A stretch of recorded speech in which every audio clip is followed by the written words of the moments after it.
Like so many great Texas institutions, it began as an idea, became a vision, and ended up being a legacy. The premier bank of Southwest Texas since 1907, First State Bank of Uvalde provides banking solutions, services, and products with the highest quality customer service, delivered with Southern hospitality and Texas spirit. For all your banking, loan, mortgage needs, or just to grab a cup of coffee and talk about Friday night's Coyote victory amongst the ambience and artwork, we'll be looking down the road for you here at First State Bank of Uvalde. Member FDIC, Equal Housing Lender. Texas Farm Store backs the pack. Locally owned and operated for over 50 years at 236 East Nepal. Stop by for everything you need. Feed, seed, lawn and garden, animal health, custom mixing and grinding, tack, herbicides, pesticides, and even wild game feeders. At Texas Farm Store, our friendly and knowledgeable staff can help you with all your needs. Delivery is available. Please call for more information, 830-278-3713. And find Texas Farm Store online at txfarmstore.com. Does your health have you on the sidelines? With over 20 specialty services, Uvalde Memorial Hospital has the winner's playbook of healing. Whether it's orthopedics, oncology, pain management, podiatry, radiology, or rehabilitation, Team UMH can offer you the quality, comprehensive health care you need to get back in the game of life. Call us today to learn more at 830-278-6251. Go Coyotes! Lantana Realty salutes our 2022 Uvalde Coyotes and the legacy of our Coyotes and Lobos of years past. The wide variety of services that Lantana Realty's real estate professionals provide will prove valuable as they help you navigate financing twists and sales contract intricacies. Stop by Lantana Realty at 131 East Nopal or call 830-591-6658. Lantana Realty, Stephanie Sakinas broker. Everyone in my family uses electricity differently, but when it comes to Medina Electric Cooperative, we all think about it the same way. The co-op is power. Sure, electricity turns the lights on, but power is the information I get from my co-op about efficiency, safety, technology. And I trust the co-op because we are the co-op. They're our neighbors, our friends, our home. Visit medinaec.org and discover the power of your co-op today. Powering members, empowering communities. Medina Electric Cooperative backs the pack. Born in Uvalde, Texas, Skyway Entertainment is your home for premier dining and hospitality in the area, including the Local Fix Coffee Shop and the Local Fix on the Go, the historic Rexall Soda Fountain, Broadway 830 Artesian Pizza and Craft Beer, Hangar 6 Air Cafe, and the Sweet Life Candy Shop and Arcade. Skyway Entertainment, beating the pack since 2015. Texans team together, every red-blooded one of you, shoulder to shoulder, shaping history. We're in it for the long haul, together, and you can take that to the bank. Texan Bank, poised and ready for a future that's wide open. Member FDIC. Tune in to Chamber Picks, the long-awaited reboot to the program where Uvalde football fans get together to talk about football. Each week, the Chamber Picks panel of forecasters try to predict the winner of a select number of football games. Join host J. Allen Carnes every Wednesday at 7 p.m. on Facebook Live. Brought to you by Uvalde Area Chamber of Commerce and Visitor Center and LMG Productions. For more information, visit uvalde.org. Introducing Uvalco Power Sports and Equipment, a subsidiary of Uvalco Supply who has served all of Southwest Texas's farm and ranch needs for over 35 years. Uvalco Power Sports and Equipment is your one-stop tractor, implement, trailer, lawnmower, and power sports dealer located in Bandera or Uvalde, including service locations at both dealerships. We have inventory, so visit uvalcotractors.com or find us on Facebook to connect with the salesman today. Star Realty and Ranch Keller Williams invites you to join them as they cheer on our 2022 Uvalde Coyotes. Star Realty and Ranch are your premier real estate experts, and they're here to provide you with all the resources and information you need to buy or sell real estate. They work with buyers and sellers in the area and have had extensive training in order to provide you with top-of-the-line service. Call to find out more at 830-261-1970 or visit uvalderealty.com. Family Family owned and operated, Hillcrest Memorial Funeral Home was founded on one simple principle: service. With an all-new state-of-the-art facility, Hillcrest Memorial Funeral Home provides service at the highest level. Discover why Hillcrest is the ultimate provider of creating healing experiences in the Uvalde community. Call anytime at 830-333-3096 or find us on site at 424 Geraldine Street. Honor and celebrate life in a setting fit for remembering legends. Learn more at hillcrestmemorialfuneralhome.com. Like so many great Texas institutions, it began as an idea, became a vision, and ended up being a legacy. The premier bank of Southwest Texas since 1907, First State Bank of Uvalde provides banking solutions, services, and products with the highest quality customer service, delivered with Southern hospitality and Texas spirit. For all your banking, loan, mortgage needs, or just to grab a cup of coffee and talk about Friday night's Coyote victory amongst the ambience and artwork, we'll be looking down the road for you here at First State Bank of Uvalde. Member FDIC, Equal Housing Lender. Texas Farm Store backs up pack. Locally owned and operated for over 50 years at 236 East Nepal. Stop by for everything you need. Feed, seed, lawn and garden, animal health, custom mixing and grinding, tack, herbicides, pesticides, and even wild game feeders. At Texas Farm Store, our friendly and knowledgeable staff can help you with all your needs. Delivery is available. Please call for more information, 830-278-3713, and find Texas Farm Store online at txfarmstore.com. Does your health have you on the sidelines? With over 20 specialty services, Uvalde Memorial Hospital has the winner's playbook of healing. Whether it's orthopedics, oncology, pain management, podiatry, radiology, or rehabilitation, Team UMH can offer you the quality, comprehensive health care you need to get back in the game of life. Call us today to learn more at 830-278-6251. Go Coyotes! Welcome to the Texas Farm Store Coyote Pack Broadcast pregame show. Texas Farm Store, locally owned and operated for over 50 years. And now, your hosts, Simon and Al Ortiz, on your official home for Uvalde Coyotes football, UvaldeRadio.net. Captain Dave Tiller Gotham. Captain Diana Marsh. Captain Judy Maynard Clazik. Major Carter Compton Curtis. All right, ladies and gentlemen, that was Judge Bill Mitchell on the call here, introducing a couple of key players from the 1972 state championship team, some cheerleaders, some drum majors and twirlers, and, of course, the Maroon Marchers. You're listening to the Coyote Pack broadcast, only on UvaldeRadio.net. Welcome to our pregame. Yeah, baby. Yes, I was waiting for you to jump in on there. Yes, it's our pregame. The Texas Farm Store pregame, ladies and gentlemen. We are broadcasting out of Uvalde, the beautiful and humid Uvalde, Texas, at the historic Honey Bowl, where the Coyotes have been playing for 74 years. 74 years. We just found that out. I just found that out tonight. It's a sold-out crowd. There's going to be a lot of stuff happening. There's going to be a lot of energy that we're going to love. It's the home opener, 50th anniversary of the 1972 state championship team. Good Morning America was here in the morning. The Houston Texans made an announcement that we'll get to in a little bit. And obviously, we are honoring our 21 Angels that we lost on May 24th. I'm Al Ortiz. And I'm Simon Ortiz. Yeah, this is the Coyote Pack broadcast. I'm your play-by-play, and he's your color commentator, ladies and gentlemen. We have a big matchup here tonight because the Coyotes are 1-0, and the Eagle Pass Winn Mavericks are 0-1 at the moment. So this is a really big opportunity for the Uvalde Coyotes to step up, get that 2-0 victory. And you know what, Pops? I think they're going to be motivated coming out. Give me some thoughts. They are going to be very motivated, but I'll tell you what, Al, it's going to be another close game. Even though Eagle Pass is 0-1, they played a tough team last week, and they will be a test. They will be a test. They're a bigger school. They're 5A.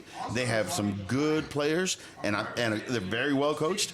I think it's going to be another close game, but you know what? The Coyotes are going to come out again. And there's the prediction again from Tony Romo himself, a.k.a. Simon Ortiz. Class of 76, by the way. Former starting left guard for the Uvalde Coyotes, number 67 himself. So, Pops, we did some research on Eagle Pass Winn, and, they have I would say an understatement is they're a running team because they have a returning senior, Jeremiah Robinson, 5'11", 185 pounds, ran for over 1,300 yards last year, 19 touchdowns.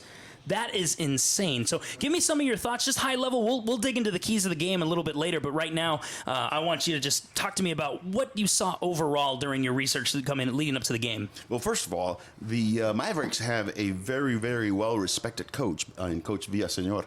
He loves to run between the tackles. He is an old-school coach.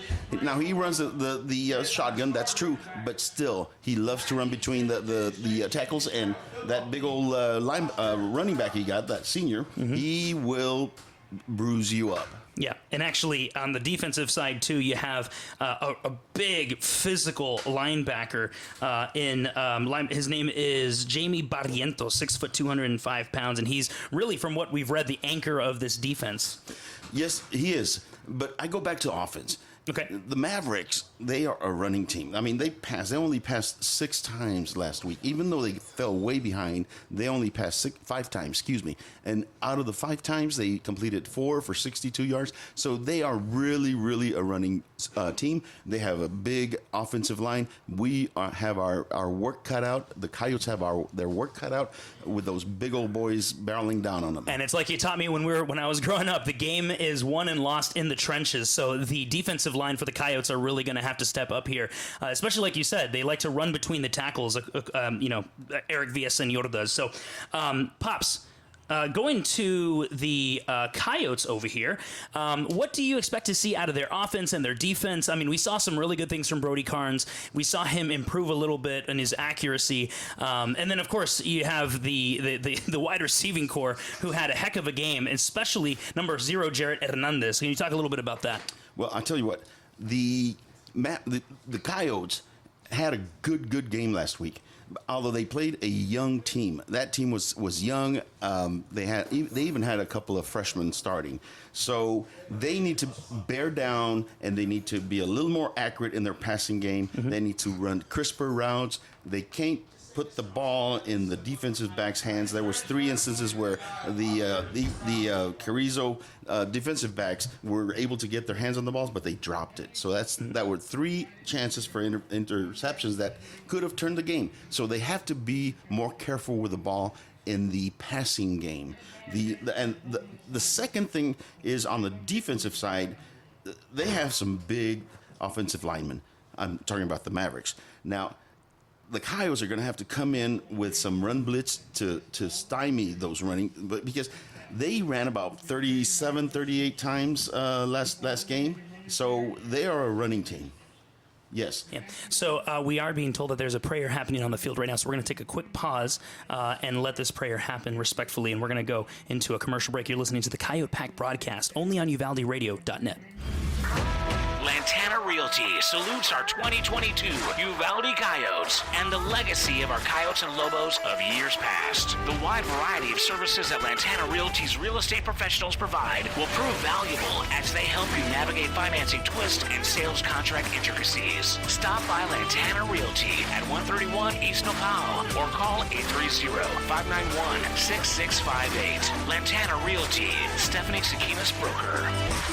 Everyone in my family uses electricity differently, but when it comes to Medina Electric Cooperative, we all think about it the same way. The co-op is power. Sure, electricity turns the lights on, but power is the information I get from my co-op about efficiency, safety, technology. And I trust the co-op because we are the co-op. They're our neighbors, our friends, our home. Visit medinaec.org and discover the power of your co-op today. Powering members, empowering communities. Medina Electric Cooperative backs the pack. All right, ladies and gentlemen, you're welcome back to the Coyote Pack broadcast, only on UvaldeRadio.net. We do have some stuff that's going on right now on the field in celebration of not only the 1972 state championship team and its 50th anniversary, but also we want to, take a moment to also honor our 21 Angels that we lost on May 24th. So there's just a lot of emotion swirling around at the Honey Bowl right now, and it's just an honor to be here to call the game in what is one of the more special games we've seen in a long time because of everything that has happened. And again, we talked about Good Morning America being here in the morning. We saw the Houston Texans donate new jerseys and new uniforms to our players as well. So we thank the Houston Texans of the NFL, the professional football team, for coming out here, going down I-10 and 90 all the way, 4 or 5 hour drive, depends on when you stop, and just coming here and really putting a smile on the faces of our players who really have been through a lot, and this community that has been through a lot. So with that, I'm going to just skip over. Pops, you okay with me going to a little bit of the weather report? Yes, please. Okay, awesome. So what we're looking at right now, it's currently 89 degrees, precipitation 2% chance, and humidity is going to be the factor here, especially because we're talking hydration. I'm talking 50% humidity right now, so that's going to be just like it was last game in Carrizo Springs. Pickle juice, pickle juice, pickle juice. That's what they're going to have to do. Exactly. Pickle juice, pickle juice, pickle juice. And we'll have our Uvalde Memorial Hospital injury report at halftime. We'll have Ryan Teague come up and give us a little bit of an injury report and maybe some tips on how to stay hydrated as the game goes along. Ladies and gentlemen, we are going to take one more quick commercial break. On the flip side of that break, though, what do we have, Pops? We have the legacy section. That's right. Lantana Realty, Loyal and True Legacy segment. We're going to be interviewing a couple of players on that 1972 state championship team. We're going to start with Buck Lanning, who was the linebacker for that team, and he's been the one who's running around and organizing all the festivities that are happening this weekend. So we're excited to talk to him. We feel like he's going to have some good stories, and Pops is going to do that interview. Yes, and then in the halftime show, we're going to have Randy Gertis. Yep, that's right, Randy Gertis, the all-state tight end. So we have a lot of cool interviews coming up in celebration of that state championship team in 1972. So we're going to take a quick commercial break. At the flip side, we're going to do that interview, and then we'll get back down to analysis for this game. You're listening to the Coyote Pack broadcast only on UvaldeRadio.net. Born in Uvalde, Texas, Skyway Entertainment is your home for premier dining and hospitality in the area, including the Local Fix Coffee Shop and the Local Fix on the Go, the historic Rexall Soda Fountain, Broadway 830 Artesian Pizza and Craft Beer, Hangar 6 Air Cafe, and the Sweet Life Candy Shop and Arcade. Skyway Entertainment, feeding the pack since 2015. Texans team together, every red-blooded one of you, shoulder to shoulder, shaping history. We're in it for the long haul, together, and you can take that to the bank. Texan Bank, poised and ready for a future that's wide open. Member FDIC. It's the Lantana Realty Loyal and True Legacy segment, ladies and gentlemen, where we interview former Coyotes to talk about their time in the maroon and white and all the memories that come with it. Today, we have a very special guest who was a linebacker on the 1972 state championship team, which, of course, we are celebrating that 50th anniversary here at the Honey Bowl before the home opener for the Coyotes. Buck Lanning joins us. He has also been coordinating a lot of the festivities that are happening this weekend around that anniversary celebration. So he does have a lot to do, so he's going to be joining us by phone. And Pops, I believe you have him on the phone. So I'm going to turn it over to Pops to do the interview, and whenever you're ready, take it away. Buck, during high school, you played for Coach Marvin Gustafson and his staff. Since then, there have been at least 3 high school stadiums named after members of that staff, starting with Coach Gus. From your experience, what made that legendary coaching staff special? They were good men. They set a high bar as far as character and expectations for all of their athletes, and just led by example. But they were an outstanding coaching staff, good men, and each one had their own way of getting the best out of you. Do you remember a special incident that stuck in your mind? Not necessarily about football, but about discipline or learning a principle.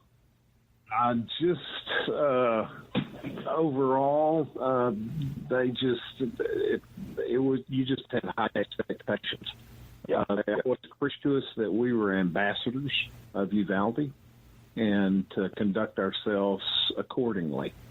And that's the way we always tried to act. But they were always very cognizant of the fact you're representing Uvalde. So you put your best foot forward.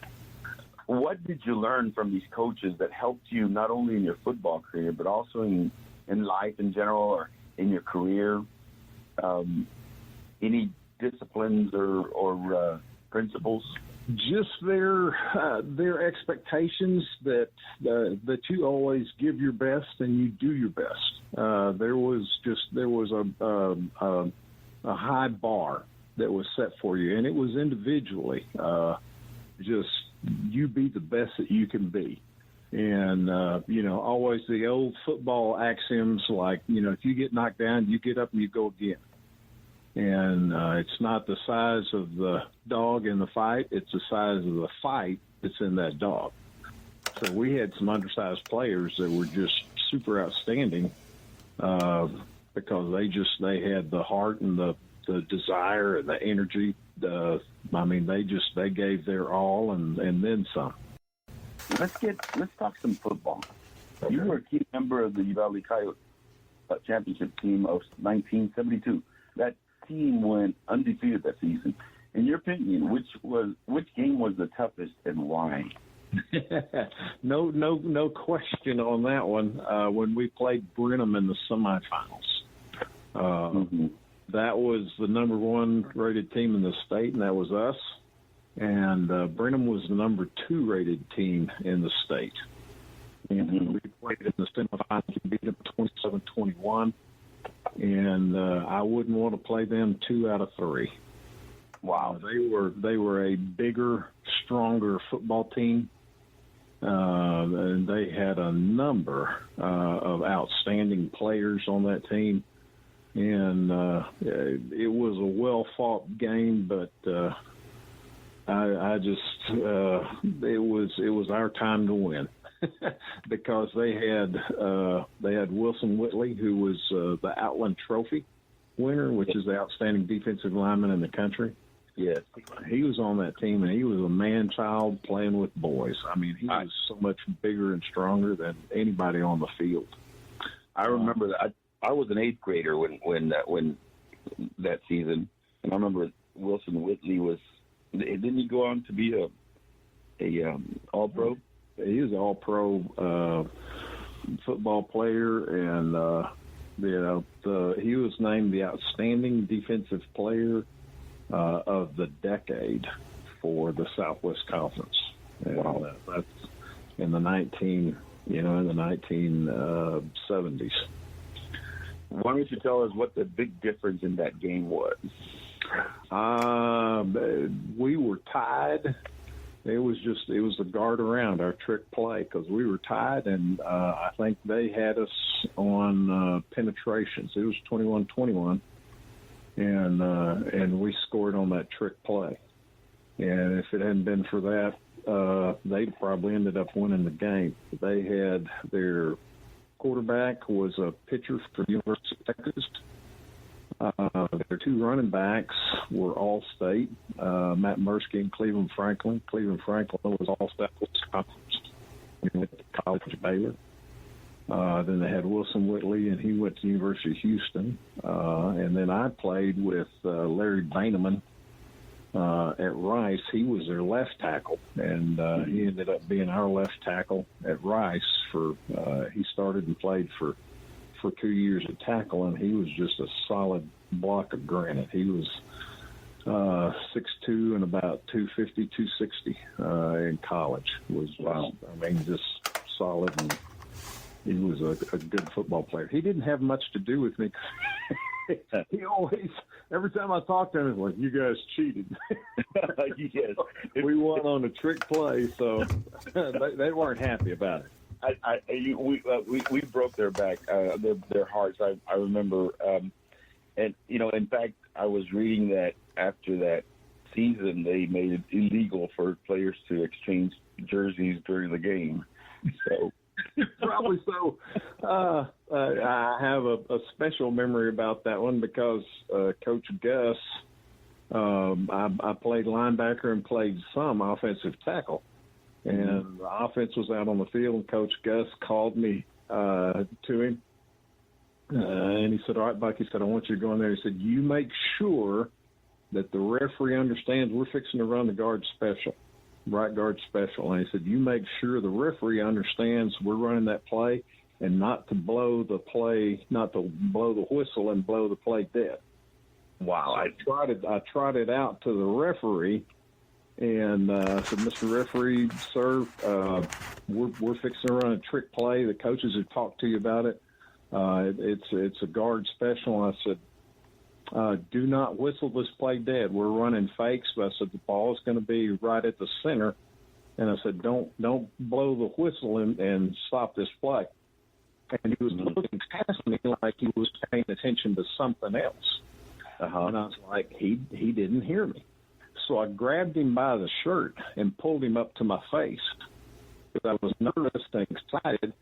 And I said, listen, we're going to run the guard special and don't blow the whistle and stop this play. And then he grabbed me and by the hands and kind of pushed me away. I said, okay, son, okay. And then I trotted off. I'm like, oh, my God. I grabbed the referee and pulled him up to my face and gave him a talking to. Yeah. But I was so nervous and excited, and I was like, man, this is my mission. This is what I'm supposed to do is to get this across to that referee, and I want to make sure he knows not to kill that play. Right. Wow. So when I tried it off from him, I was like, oh, my gosh, I can be thrown out of the game for grabbing a referee. Yeah. But, that's a nugget. That's something people don't realize or don't know. That's how it was successful, because you went out there and you made sure that he knew not to blow a whistle. Wow, yep. That is awesome. and a side note to that is I hear rumors that Richard Sanchez, who was the tight end that changed his jersey with Kenneth Carter, who had the original 75, he's still getting the haircuts for free. Yep, probably is. As we ran that play and I ran down the field to make a block, I was going for the defensive backs. And I kept passing them up because they kept going to the fakes to the side of the play. And I'm like, okay, I'm going to block that guy. And it's like, nah, he's just running away. And I'm like, okay, I'm going to block that guy. And he turned and ran and was running over to follow the fakes. And finally, I forget who else was with me, but we blocked the last guy down, and Richard Sanchez ran it on in for a touchdown. Wow, that is. I mean, I remember clearly. I was an 8th grader, but I remember clearly. I'm going, what the? And it was awesome. Final question, but in the championship game, the Louisville running back Paul Rice ran for over 150 yards in the first half. And you being one of the inside linebackers, what defensive adjustments did the coaching staff make at halftime to stop Rice? Because if I remember correctly, he didn't have very many yards in the second half. He gained about a little over 50 yards in the second half, and there really wasn't an adjustment. I think everybody just became more intense. Maybe he finally got tired. He was running so much. He was the best running back that I faced in high school. And as a senior, he was the number one football recruit in the nation. I remember he was a super outstanding athlete. Sadly, he went to Southern California, Southern Cal. Yeah. And I think he got hooked up on drugs and finally dropped off the football team. But an outstanding talent in high school like I've never seen. I mean, I'd be running for him, and all of a sudden he wasn't there. He had a different gear. He was very shifty and very fast and very strong as a sophomore. As a sophomore, yeah. He was a sophomore during that. Yeah, that was crazy. Wow. That is awesome. Well, Buck, thank you very much for all your. All right, ladies and gentlemen, welcome back to the Coyote Pack broadcast on UvaldeRadio.net. You're joining us just in time. The Coyotes are coming out of the tunnel. Here come the Coyotes, ladies and gentlemen, with Uvalde strong flags and rep the U flags. And, of course, number 21, Justin Rendon, linebacker, carrying the 21 flag, representative of the Angels that we lost on May 24th. What a beautiful moment watching Rendon going down that sideline, waving that flag in front of a sold-out Honey Bowl, ladies and gentlemen. A lot of emotions swirling right now around the Honey Bowl. There's a lot going on. Obviously, we have our honoring of those 21, and then also we have the 50th anniversary of the 1972 championship team. Such a beautiful atmosphere, an amazing atmosphere happening right now for this home opener for the 2022 Coyote season. I'm going to kick it over to Pops because he's going to give some keys to the game before the coin toss happens. So, Pops, we talked a little bit about Eagle Pass Winn, what the Coyotes need to do. What are your keys of the game? Well, Al, I think the keys of the game are the very first one, the most important, I think. Since the Mavericks are a running team, we need to get ahead in the score early because they are not built to come from behind. Yeah. So the first key is we need to get going and score and get ahead of them so that they are fall into their weakness instead of their strength. That's the first. The second is stop the run. They have. Okay, so we're going to stop just for a second for the national anthem. Sorry, guys, there's just a lot going on the field right now, so we're going to pause that you're listening to the Coyote Pack broadcast, only on UvaldeRadio.net. Lantana Realty salutes our 2022 Uvalde Coyotes and the legacy of our Coyotes and Lobos of years past. The wide variety of services that Lantana Realty's real estate professionals provide will prove valuable as they help you navigate financing twists and sales contract intricacies. Stop by Lantana Realty at 131 East Nopal or call 830-591-6658. Lantana Realty, Stephanie Sakinas Broker. Tune in to Chamber Picks, the long-awaited reboot to the program where Uvalde football fans get together to talk about football. Each week, the Chamber Picks panel of forecasters try to predict the winner of a select number of football games. Join host J. Allen Carnes every Wednesday at 7 p.m. on Facebook Live.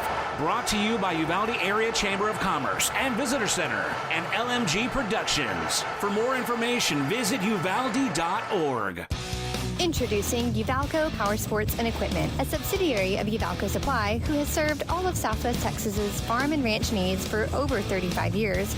Uvalco Power Sports and Equipment is your one-stop tractor, implement, trailer, lawnmower, and power sports dealer located in Bandera or Uvalde, including service locations at both dealerships. We have inventory, so visit uvalcotractors.com or find us on Facebook to connect with the salesman today. Star Realty and Ranch Keller Williams invites you to join them as they cheer on our 2022 Uvalde Coyotes. Star Realty and Ranch are your premier real estate experts, and they're here to provide you with all the resources and information you need to buy or sell real estate. They work with buyers and sellers in the area and have had extensive training in order to provide you with top-of-the-line service. Call to find out more at 830-261-1970 or visit uvalderealty.com. Vulcan Materials Company is the nation's largest producer of construction aggregates, primarily crushed stone, sand, and gravel, and a major producer of construction materials, including asphalt and ready-mix concrete. One of our core tenets at Vulcan is being a good citizen and responsible steward of the communities in which we operate. From local community groups and philanthropic organizations to supply chain partners, we believe in being active and engaged neighbors. Our responsibility is to build strong relationships that support strong communities. Learn more at vulcanmaterials.com. Family owned and operated, Hillcrest Memorial Funeral Home was founded on one simple principle: service. With an all-new state-of-the-art facility, Hillcrest Memorial Funeral Home provides service at the highest level. Discover why Hillcrest is the ultimate provider of creating healing experiences in the Uvalde community. Call anytime at 830-333-3096 or find us on site at 424 Geraldine Street. Honor and celebrate life in a setting fit for remembering legends. Learn more at hillcrestmemorialfuneralhome.com. Like so many great Texas institutions, institutions. It began as an idea, became a vision, and ended up being a legacy. The premier bank of Southwest Texas since 1907, First State Bank of Uvalde provides banking solutions, services, and products with the highest quality customer service, delivered with Southern hospitality and Texas spirit. For all your banking, loan, mortgage needs, or just to grab a cup of coffee and talk about Friday night's Coyote victory amongst the ambience and artwork, we'll be looking down the road for you here at First State Bank of Uvalde. Member FDIC, equal housing lender. Texas Farm Store backs the pack. Locally owned and operated for over 50 years at 236 East Nepal. Stop by for everything you need. Feed, seed, lawn and garden, animal health, custom mixing and grinding, tack, herbicides, pesticides, and even wild game feeders. At Texas Farm Store, our friendly and knowledgeable staff can help you with all your needs. Delivery is available. Please call for more information, 830-278-3713, and find Texas Farm Store online at txfarmstore.com. Does your health have you on the sidelines? With over 20 specialty services, Uvalde Memorial Hospital has the winner's playbook of healing. Whether it's orthopedics, oncology, pain management, podiatry, radiology, or rehabilitation, Team UMH can offer you the quality, comprehensive health care you need to get back in the game of life. Call us today to learn more at 830-278-6251. Go Coyotes! Lantana Realty salutes our 2022 Uvalde Coyotes and the legacy of our Coyotes and Lobos of years past. The wide variety of services that Lantana Realty's real estate professionals provide will prove valuable as they help you navigate financing twists and sales contract intricacies. Stop by Lantana Realty at 131 East Nopal or call 830-591-6658. Lantana Realty, Stephanie Sakimas Broker. Everyone in my family uses electricity differently, but when it comes to Medina Electric Cooperative, we all think about it the same way. The co-op is power. Sure, electricity turns the lights on, but power is the information I get from my co-op about efficiency, safety, technology. And I trust the co-op because we are the co-op. They're our neighbors, our friends, our home. Visit medinaec.org and discover the power of your co-op today. Powering members, empowering communities. Medina Electric Cooperative backs the pack. Born in Uvalde, Texas, Skyway Entertainment is your home for premier dining and hospitality in the area, including the Local Fix Coffee Shop and the Local Fix on the Go, the historic Rexall Soda Fountain, Broadway 830 Artesian Pizza and Craft Beer, Hangar 6 Air Cafe, and the Sweet Life Candy Shop and Arcade. Skyway Entertainment, beating the pack since 2015. Ladies and gentlemen, welcome back to the Coyote Pack broadcast only on UvaldeRadio.net. We just finished up the national anthem and the presentation of the colors right now. So, beautiful song sung by a trio of ladies down there, giving us a chance to stand up and salute our country. So, as always, we start off with the national anthem, these games. So, Pops, let's get back to you for the keys to the game. I think we finished one, and you were about to go to two. I want to do all three of them. Let's do all three. Let's restart. Let's restart this puppy. Okay. You interrupted me, so I got to do all three. All right, let's do all three. All right. The first one, get ahead in the score. Uvalde needs to get ahead in the score. The Mavericks are not built to come from behind.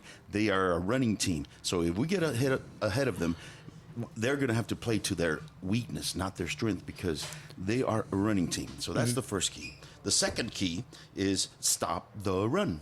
We need to be able to stop the run. They have a big offensive line. They're big old boys. And then they've got a big running back and a big quarterback. So what we need to do is we need to help our defensive line by doing run blitzes. Yeah, it's like you said, the game is won and lost in the trenches, right? That's correct. All right. So, I think you talked a little bit about run blitzes, right?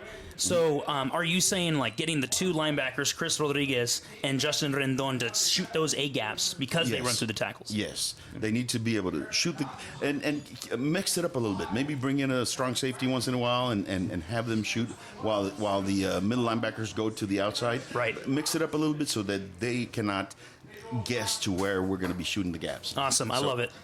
And the third one is we need to be more accurate in our passing. Last week we played a young team. They were inexperienced. We threw the ball. Maybe the routes weren't as accurate. Maybe the passing wasn't as accurate. What happened is they got their hands on the ball at least 3 times. The Carrizo Spring Wildcats did, and they dropped the ball. Yeah. If they'd had caught at least 1 or 2 of those near interceptions, it would have been a different game. Yeah, would it change the complexion of the entire game? That's right? correct. Especially in a close game like that. That's correct. And if you all missed our pregame or the beginning of the pregame, Pops did say that this would be a very close game.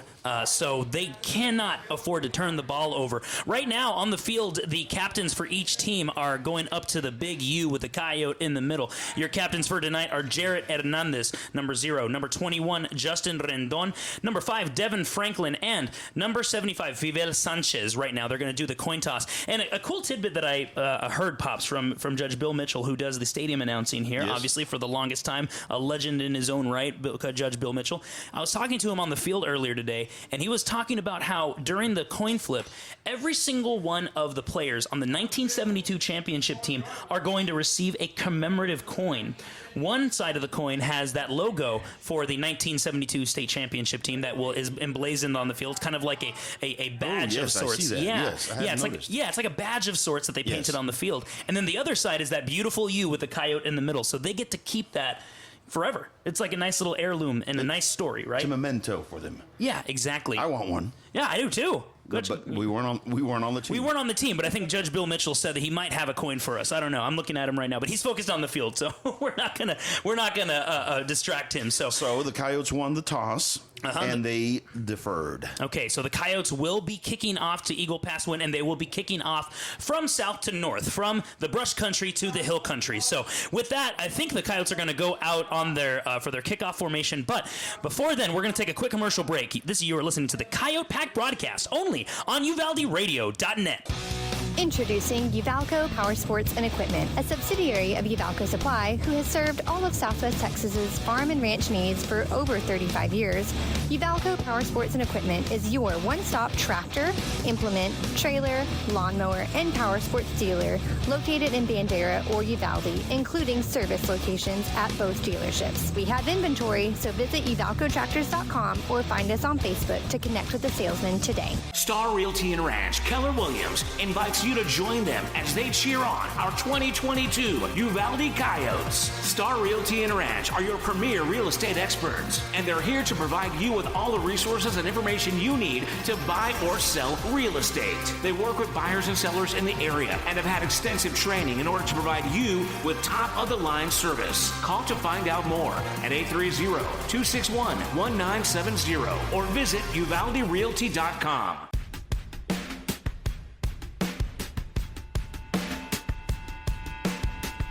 It's time for Coyotes football, presented by Texas Farm Store, Star Realty and Ranch, Keller Williams, Uvalde Memorial Hospital, Hillcrest Memorial Funeral Home, Skyway Entertainment, Texan Bank, Medina Electric Cooperative, Lantana Realty, Uvalco Supply, Power Sports and Equipment, Vulcan Materials Company, Uvalde Area Chamber of Commerce and Visitor Center, and First State Bank of Uvalde. And now your hosts, play-by-play announcer Al Ortiz and color commentator Simon Ortiz. This is the Coyote Pack broadcast with Simon and Al Ortiz on your official home for Uvalde Coyotes football. UvaldeRadio.net. All right, ladies and gentlemen, it is the home opener of the 2022 season for the Uvalde Coyotes. The Coyotes did kick off, and it was a short kickoff, but a short return as well. So the Mavericks are starting at their own 36-yard line, 1st and 10. We are starting off the first quarter. Shotgun formation. Snap is off. Fake handoff to the running back. Quarterback runs up the field, finds some running room, crosses the 40, crosses the 45, crosses the 50,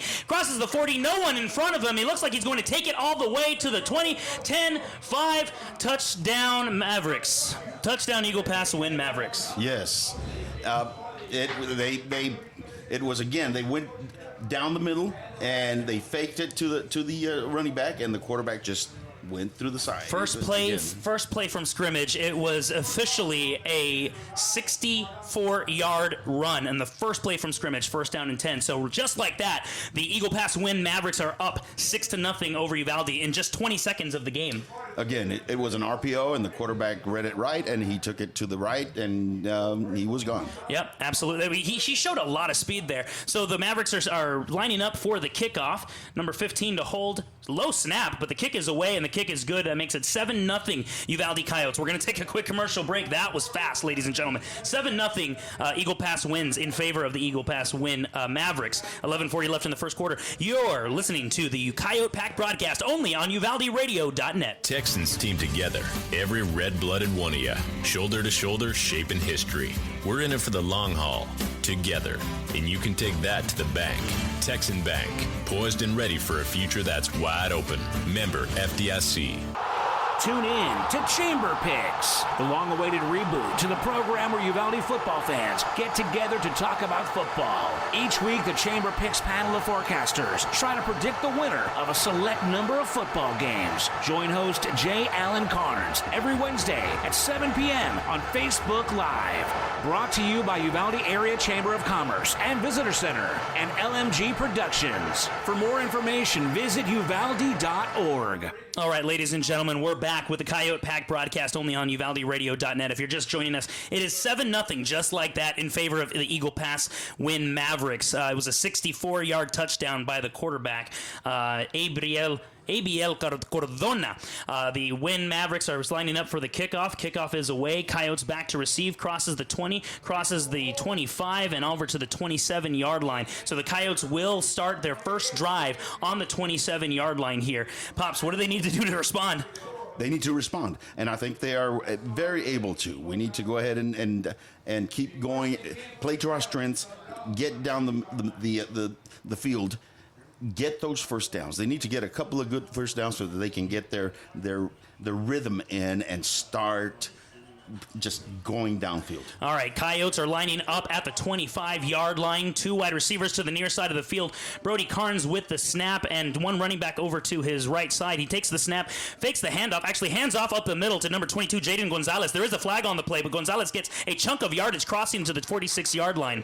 It might be offsides on the defense, Al. It was from the side judge, so it looks like it might be yes. It is, yep. They call in offsides. The head judge does, James Gray. Referees for tonight, referee Alan Wainsley, umpire Chad Worthman, headline judge James Gray, line judge Gilbert Ranquel, back judge Robert Swanson, field judge Orlando Martinez, and side judge Michael Hernandez. Coyotes up with a first down, a First State Bank first down for the Coyotes across the 46-yard line. 1st and 10, 11:27 left to go in the first quarter. Coyotes are down 7-0 after the Winn Mavericks scored on their first play from scrimmage. Brody takes the snap, throws over the middle to number 1, Jonathan Jimenez. Jimenez crosses over the 40-yard line to the 45 and almost reaches the 30 over to the 31-yard line of the Winn Mavericks. There is another flag on the field, Pops. Yep, I think it was a illegal block by the wide receiver trying to clear for the other wide receiver that's coming across with the ball, and I think they're going to have to bring it back. Yeah, there is an injured Coyote on the field right now, so we're going to... it's a Maverick. My apologies. The Winn Pass Mavericks are on with the white jerseys and white pants, white helmet. Coyotes are wearing their maroon and white pants and white helmet. I cannot see the number of the injured Maverick on the field, but we're going to take a quick commercial break while they attend to him. This is the Coyote Pack broadcast only on UvaldeRadio.net. Introducing Uvalco Power Sports and Equipment, a subsidiary of Uvalco Supply who has served all of Southwest Texas's farm and ranch needs for over 35 years. Uvalco Power Sports and Equipment is your one-stop tractor, implement, trailer, lawnmower, and power sports dealer located in Bandera or Uvalde, including service locations at both dealerships. We have inventory, so visit uvalcotractors.com or find us on Facebook to connect with the salesman today. All right, ladies and gentlemen, so we're back with the Coyote Pack broadcast only on UvaldeRadio.net. The injured Maverick was Carlos Ballesteros, the senior defensive tackle. They did help him off the field. We hope he is okay. Not sure what the penalty was, but it was against the Coyotes. So they moved the ball back after that splendid pass, pitch and catch from Brody Carnes to Jonathan Jimenez. The ball is placed at the 49-yard line. It's going to be a 2nd and 8 for the Coyotes. 7-0 Winn Mavericks. 11:08 left in the first quarter. Twins over to the near side of the field. Carnes takes the snap, two-step drop back, throws a dart to the middle of the field, and almost caught by his wide receiver. That is number 11. No, actually, I cannot see that number right now. I do need some binoculars, but actually number 10, Damian Rivera. It was a good pass. A little bit up in front. He was double covered. It just was a little too far out for him. The last play where they got the penalty, it turned out to be a positive play because it was a spot foul, and it came back, but it didn't go all the way back to the the down marker. Yeah, good call there, Pop. So it's going to be a second. Well, it says 2nd and 7 on the scoreboard, but I thought it was going to be a 3rd and 8. But 2nd and 7. Daniel Perez was the intended receiver on the last play.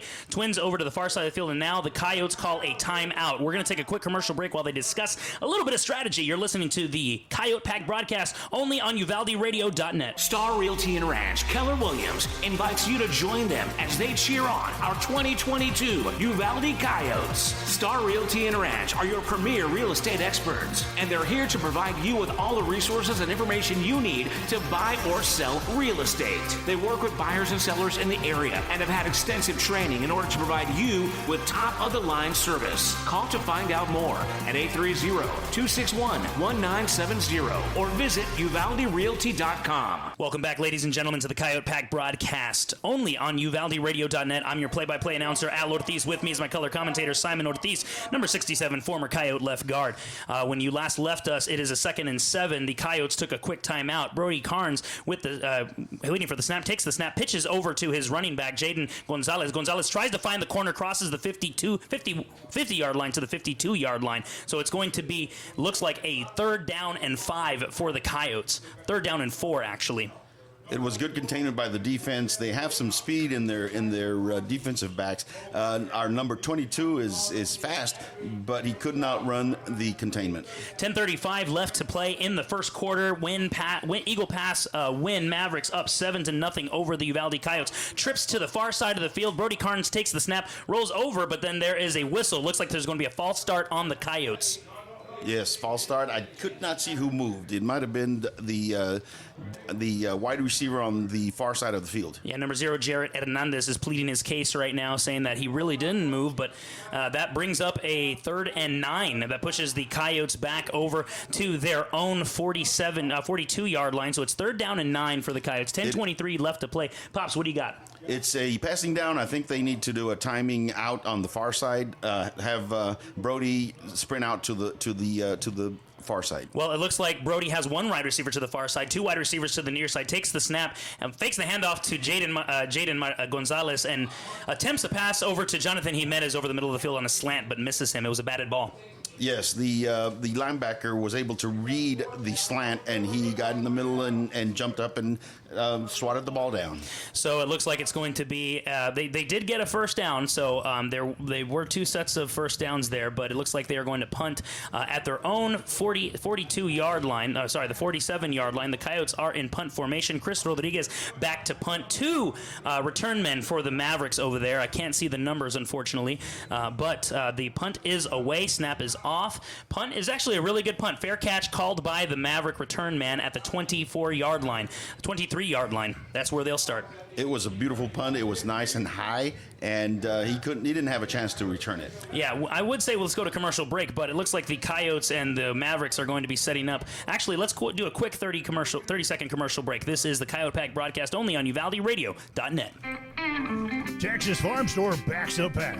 Locally owned and operated for over 50 years at 236 East Nepal. Stop by for everything you need. Feed, seed, lawn and garden, animal health, custom mixing and grinding, tack, herbicides, pesticides, and even wild game feeders. At Texas Farm Store, our friendly and knowledgeable staff can help you with all your needs. Delivery is available. Please call for more information, 830-278-3713, and find Texas Farm Store online at txfarmstore.com. Ladies and gentlemen, there was some action on the field while we were away. Abel Cardona, the quarterback for the Mavericks, did take a naked bootleg over to the near side of the field and got about 11 yards for a Mavericks first down. So the Mavericks are now going to start do their second set of downs at the 33-yard line, their own 33-yard line. 9:36 left to go in the first quarter. Mavericks are up 7-0 over the Coyotes. It's a shotgun formation. 2 wide receivers to the near side of the field, 1 wide receiver to the far side. Snap is off, but it looks like the whistle was blown. Play is dead. Not sure what's going on here. I think they didn't line up, or what do you think? I think the refs weren't ready. Yeah. They started the play before the refs were ready. Yeah, so it looks like same formation, 2 wide receivers to the near side of the field. The snap is off. Fake handoff to the running back, number 5. Number 5 tries to find the corner on the far side of the field, but is met by the Coyotes defense. That was number 2 on the play, Juvenal Esparza with the tackle. That was a good play. number 5 is their number one weapon aside from the quarterback, and he was stopped. Now they have to find a solution for number 15. They really do. Number 5 didn't do anything. We just need to be able to wrap our tackles and bring them down to the ground. And that's exactly what happened there. There was a nice pursuit over there on the far side of the field with Juvenal Esparza, the senior defensive back. It's going to be a 2nd down and 8 for the Mavericks. 2nd down on their own 35-yard line. Snap is off. 2-step drop back for the quarterback. The quarterback throws a rainbow to the far side of the field to a wide open wide receiver. Had a step on the defensive back, but nothing doing as it was a little bit overthrown. It was underthrown. Well, actually, it was to the side a little bit.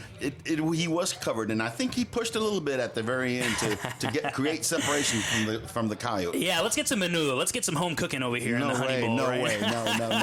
There is no menudo here. No menudo here in the Honey Bowl. Just honey and sunshine and smiles. That's right here right, baby. in the home opener. 3rd and 8 for the Winn Mavericks. 8:42 left in the first quarter. It is 3rd and 8 for them on their own 35-yard line. They are up 7-0 with their second possession. They head up to the line of scrimmage. Wide receiver over to the near side of the field. One wide receiver to the far side, and takes the snap under the center. Runs over to the near side of the field. Throws and underthrows a wide receiver. Looked like a 15-yard out trying to get that first down, but incomplete. That's going to be 4th and 8. We made them go to their weakness, which is their passing game, and they weren't able to make it. They went behind the chains, and you did say, Pops, the Coyotes need to start fast. They haven't started fast so far with down 7-0 with only 20 seconds that went off the clock, but now it's 8:31 left to go. They still have a chance to put the Eagle Pass Winn Mavericks behind. 7-0 in favor of the Mavericks. 4th and 8, punt formation for the Eagle Pass Winn Mavericks. 2 return men for the Coyotes. Snap is off. Kick is blocked by number 3. Patrick Mejia covers the ball, does Patrick Mejia. Beautiful play. At the 18-yard line. Beautiful play. Yeah, that young man was there, and he almost it was a handoff. It was basically a handoff with the foot, of course, with the foot, not with the hands, but the foot to his hands. Yeah, absolutely. And that is a turnover for the Coyotes. That was a beautiful play by Patrick Mejia, number 3, senior linebacker. It's just, he just went through there like a hot knife through butter. That's right. All right, looks like the Coyotes are going to be starting at the Mavericks 20-yard line. So they are in the red zone right now. They are in striking distance, looking to knock this thing up at 7. They are down 7-0 at the moment with 8:25 left to go in the first quarter. Brody Carnes takes the snap, fakes the handoff, throws over to the sideline, but does not find number 0 Jarrett Hernandez in the end zone. It was number 0. Well, yep, that was number 0 Jarrett Hernandez. Okay, very good.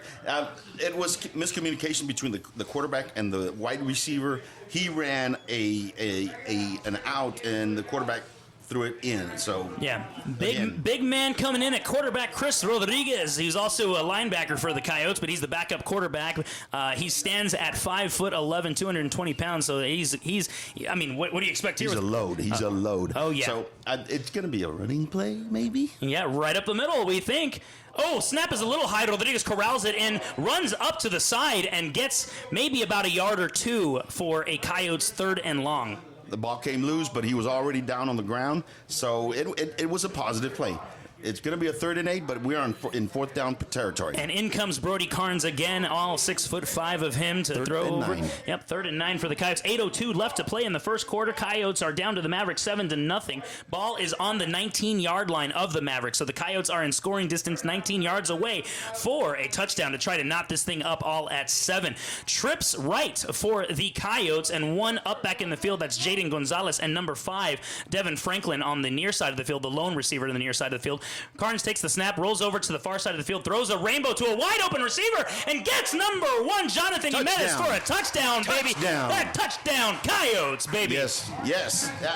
That ball was in the air a long time. If that defensive back had turned around, he might have been able to do something about it. But kudos to the wide receiver. Jonathan Jimenez, number 1. Jonathan, he waited, and he just had so much concentration for that ball to get there, and he caught it. He was literally going to the ground as the ball was coming his way. Great catch, great concentration. Coyotes line up in the field goal formation. Number 15, DeVere Willis trying for the extra point. Gets the extra point. We're all knighted up at 7, ladies and gentlemen.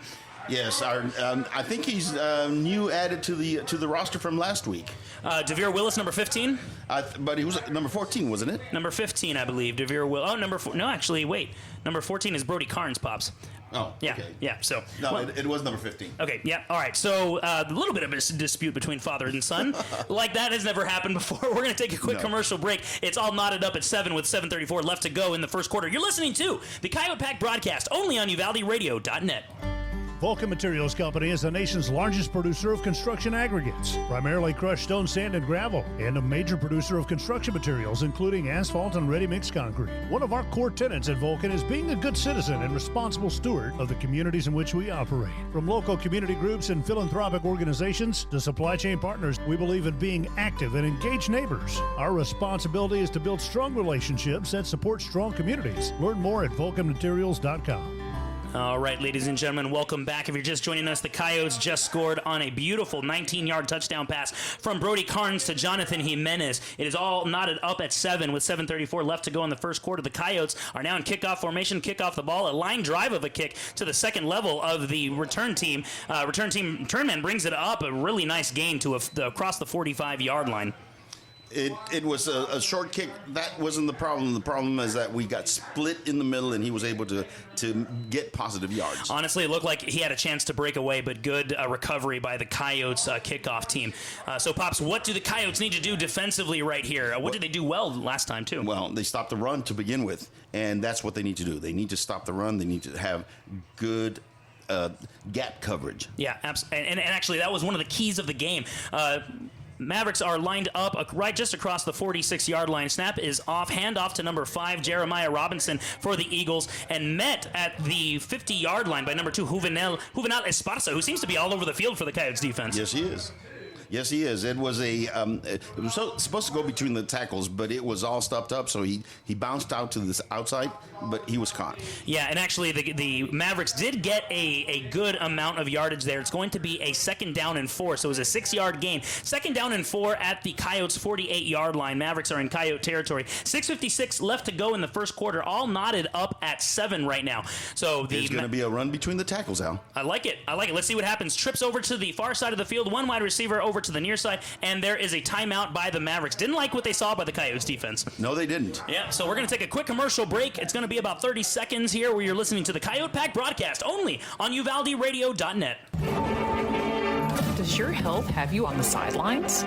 With over 20 specialty services, Uvalde Memorial Hospital has the winner's playbook of healing.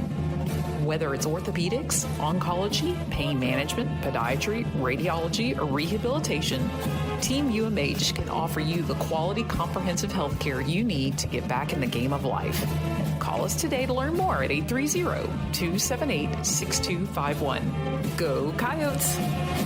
Family owned and operated, Hillcrest Memorial Funeral Home was founded on one simple principle: service. With an all-new state-of-the-art facility, Hillcrest Memorial Funeral Home provides service at the highest level. Discover why Hillcrest is the ultimate provider of creating healing experiences in the Uvalde community. Call anytime at 830-333-3096 or find us on site at 424 Geraldine Street. Honor and celebrate life in a setting fit for remembering legends. Learn more at HillcrestMemorialFuneralHome.com. Ladies and gentlemen, welcome back to the Coyote Pack broadcast only on UvaldeRadio.net. If you're just joining us, it's all knotted up at 7 with 6:46 left in the first quarter. The Mavericks have the ball on the Coyotes' 48-yard line. They are facing a 2nd and 4. 2 wide receivers to the far side of the field, 1 to the near side, 2 running backs in the backfield. The snap is off. A fake handoff to Jeremiah Robinson. Abiel Cardona runs up the middle. The quarterback gets about maybe 2 yards for a 3rd and 2. It was right in the middle, Al. Just like you said, between the tackles. Yes, between the tackles. How'd the Coyotes do there? They did very well. They got 1 yard, so it's 2nd and 2. 3rd and 2, Pops. 3rd and 2. Yes, it's 3rd and 2.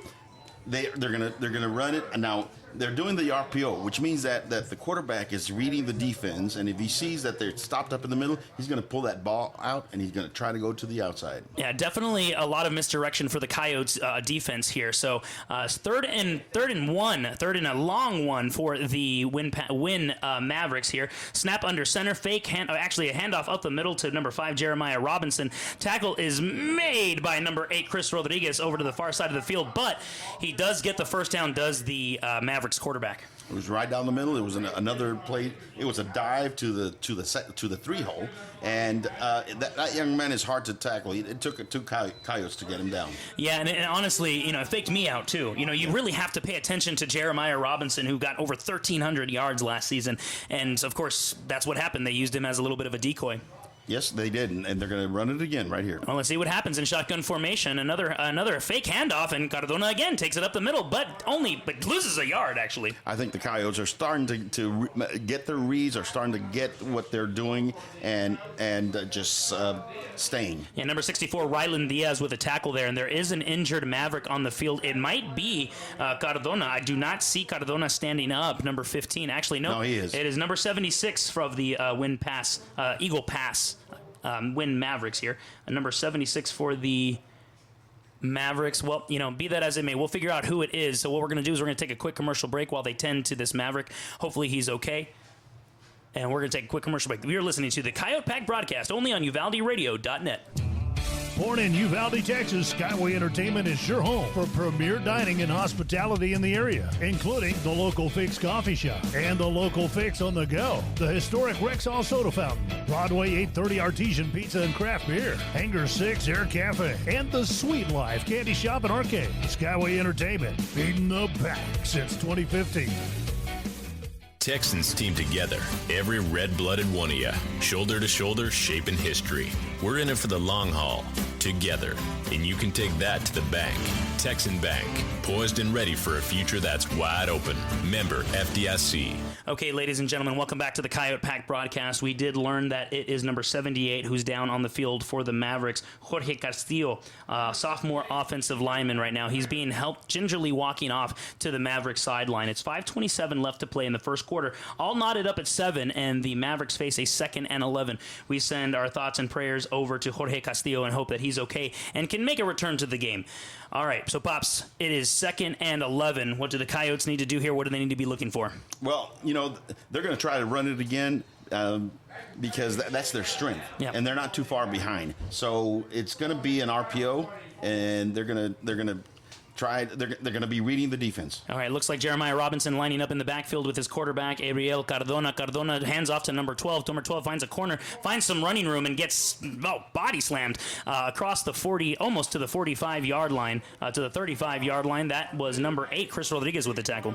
Yes, it was another run. It was an RPO. They were going to see which way the Coyotes were going to slant, and then they went the other way. Looks like it's going to be a 3rd and 4 for the Mavericks. A big 3rd and 4 right here. They are in Coyotes territory at the 37-yard line. 4:47 left to go in the first quarter. 7-7, all knotted up. The scoring summary so far is Ariel Cardona doing a 64-yard run and the first play from scrimmage for the Mavericks, and then of course a 19-yard strike from Brody Carnes to Jonathan Jimenez in the ensuing possession. The Mavericks line up with a snap toss, a pitch toss over to the near side of the field for Jeremiah Robinson, and he does not get the first down. It's going to be inches. It's going to be maybe half a foot. So they're going to run it, and they're going to run it up the gut. They have big boys, and they're going to say, hey, here we are. We're coming at you. You did say that the Coyotes need to do some run blitzes here. So do you anticipate Justin Rendon and Chris Rodriguez shooting those A-gaps? Yes, I do. They're going to have to come up and fill those holes. Well, let's see what happens. Snap is going to be taken under center from Cardona. There is a blitz, but they did not get the tackle for that blitz. The Mavericks do get the first down, cross over to the 30-yard line. It's on the on the 29-yard line. Fresh set of downs for the Mavericks. Yes, and it's going to be 1st and 10. The Coyotes need to keep them away from the sticks. They need to keep them 2nd and 7, 2nd and 9, 3rd and 9, 3rd and 7. Because they're just big boys to run down there. And it looked like Justin Rendon was blitzing, but he went up the A gap, and the run was in the B gap, so that was where they picked up the yardage. Snap again under center, fake handoff. Cardona running over to the far near side of the field, throws to a wide open man, but the man drops it, and there is a flag on the field. I don't know what it is. It might have been holding on the defense. We'll see. All right, so let's see what the call is here. Right now, it is 1st and 10 for the Mavericks at the Coyotes' 29-yard line. 3:32 left to play, all knotted up at 7. There is a huddle of zebras at the 30-yard line for the Coyotes. Not sure what they're going to call here, but they are discussing. I said holding on defense. I meant holding on offense. It was from the back judge looking at the offensive line. All right. There's yet to be a signal, and we're not sure exactly what's happening here.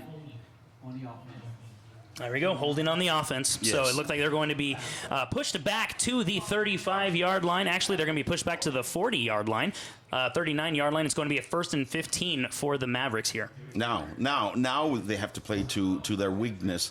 Let's see what happens. Yep, and they're behind the chains. That's behind the chains. They're behind the chains, so they have to pass the ball here. Well, let's see if they do. Trips to the far side of the field, and it looks like the Coyotes are in nickel formation. Two middle linebackers. Fake pass from Cardona, throws a rainbow to the near side of the field, and there's a wide open Maverick, but drops the ball. Had to dive there a little bit because Cardona overthrew him just a tad. Yes, again, their passing game just is not clicking. It's not clicking, but the Coyotes need to cover a little bit better because they're letting them get open too much. Yeah, he did have a step, the wide receiver for the Mavericks did. 3:26 left to go in the first quarter, all knotted up at 7. 2nd and 20, actually, for the Mavericks here. Pops, 2nd and 20. I mean, they showed passing, even though that we said that was their weakness. Do you think they do it again? No, I think they're going to do an RPO and try to run it to the side. Well, let's see if they manage to get a little bit of that penalty yardage back. Trips over to the far side of the field. A wide receiver screens in number 17 of the Mavericks. Runs up, finds a lot of running room. Looks like he can take it, but no, he doesn't. Number 55 with the tackle. Number 55 for the Coyotes, Aaron Graves, chased him down, and they did recoup that penalty yardage and more. Coyotes need to wrap and tackle.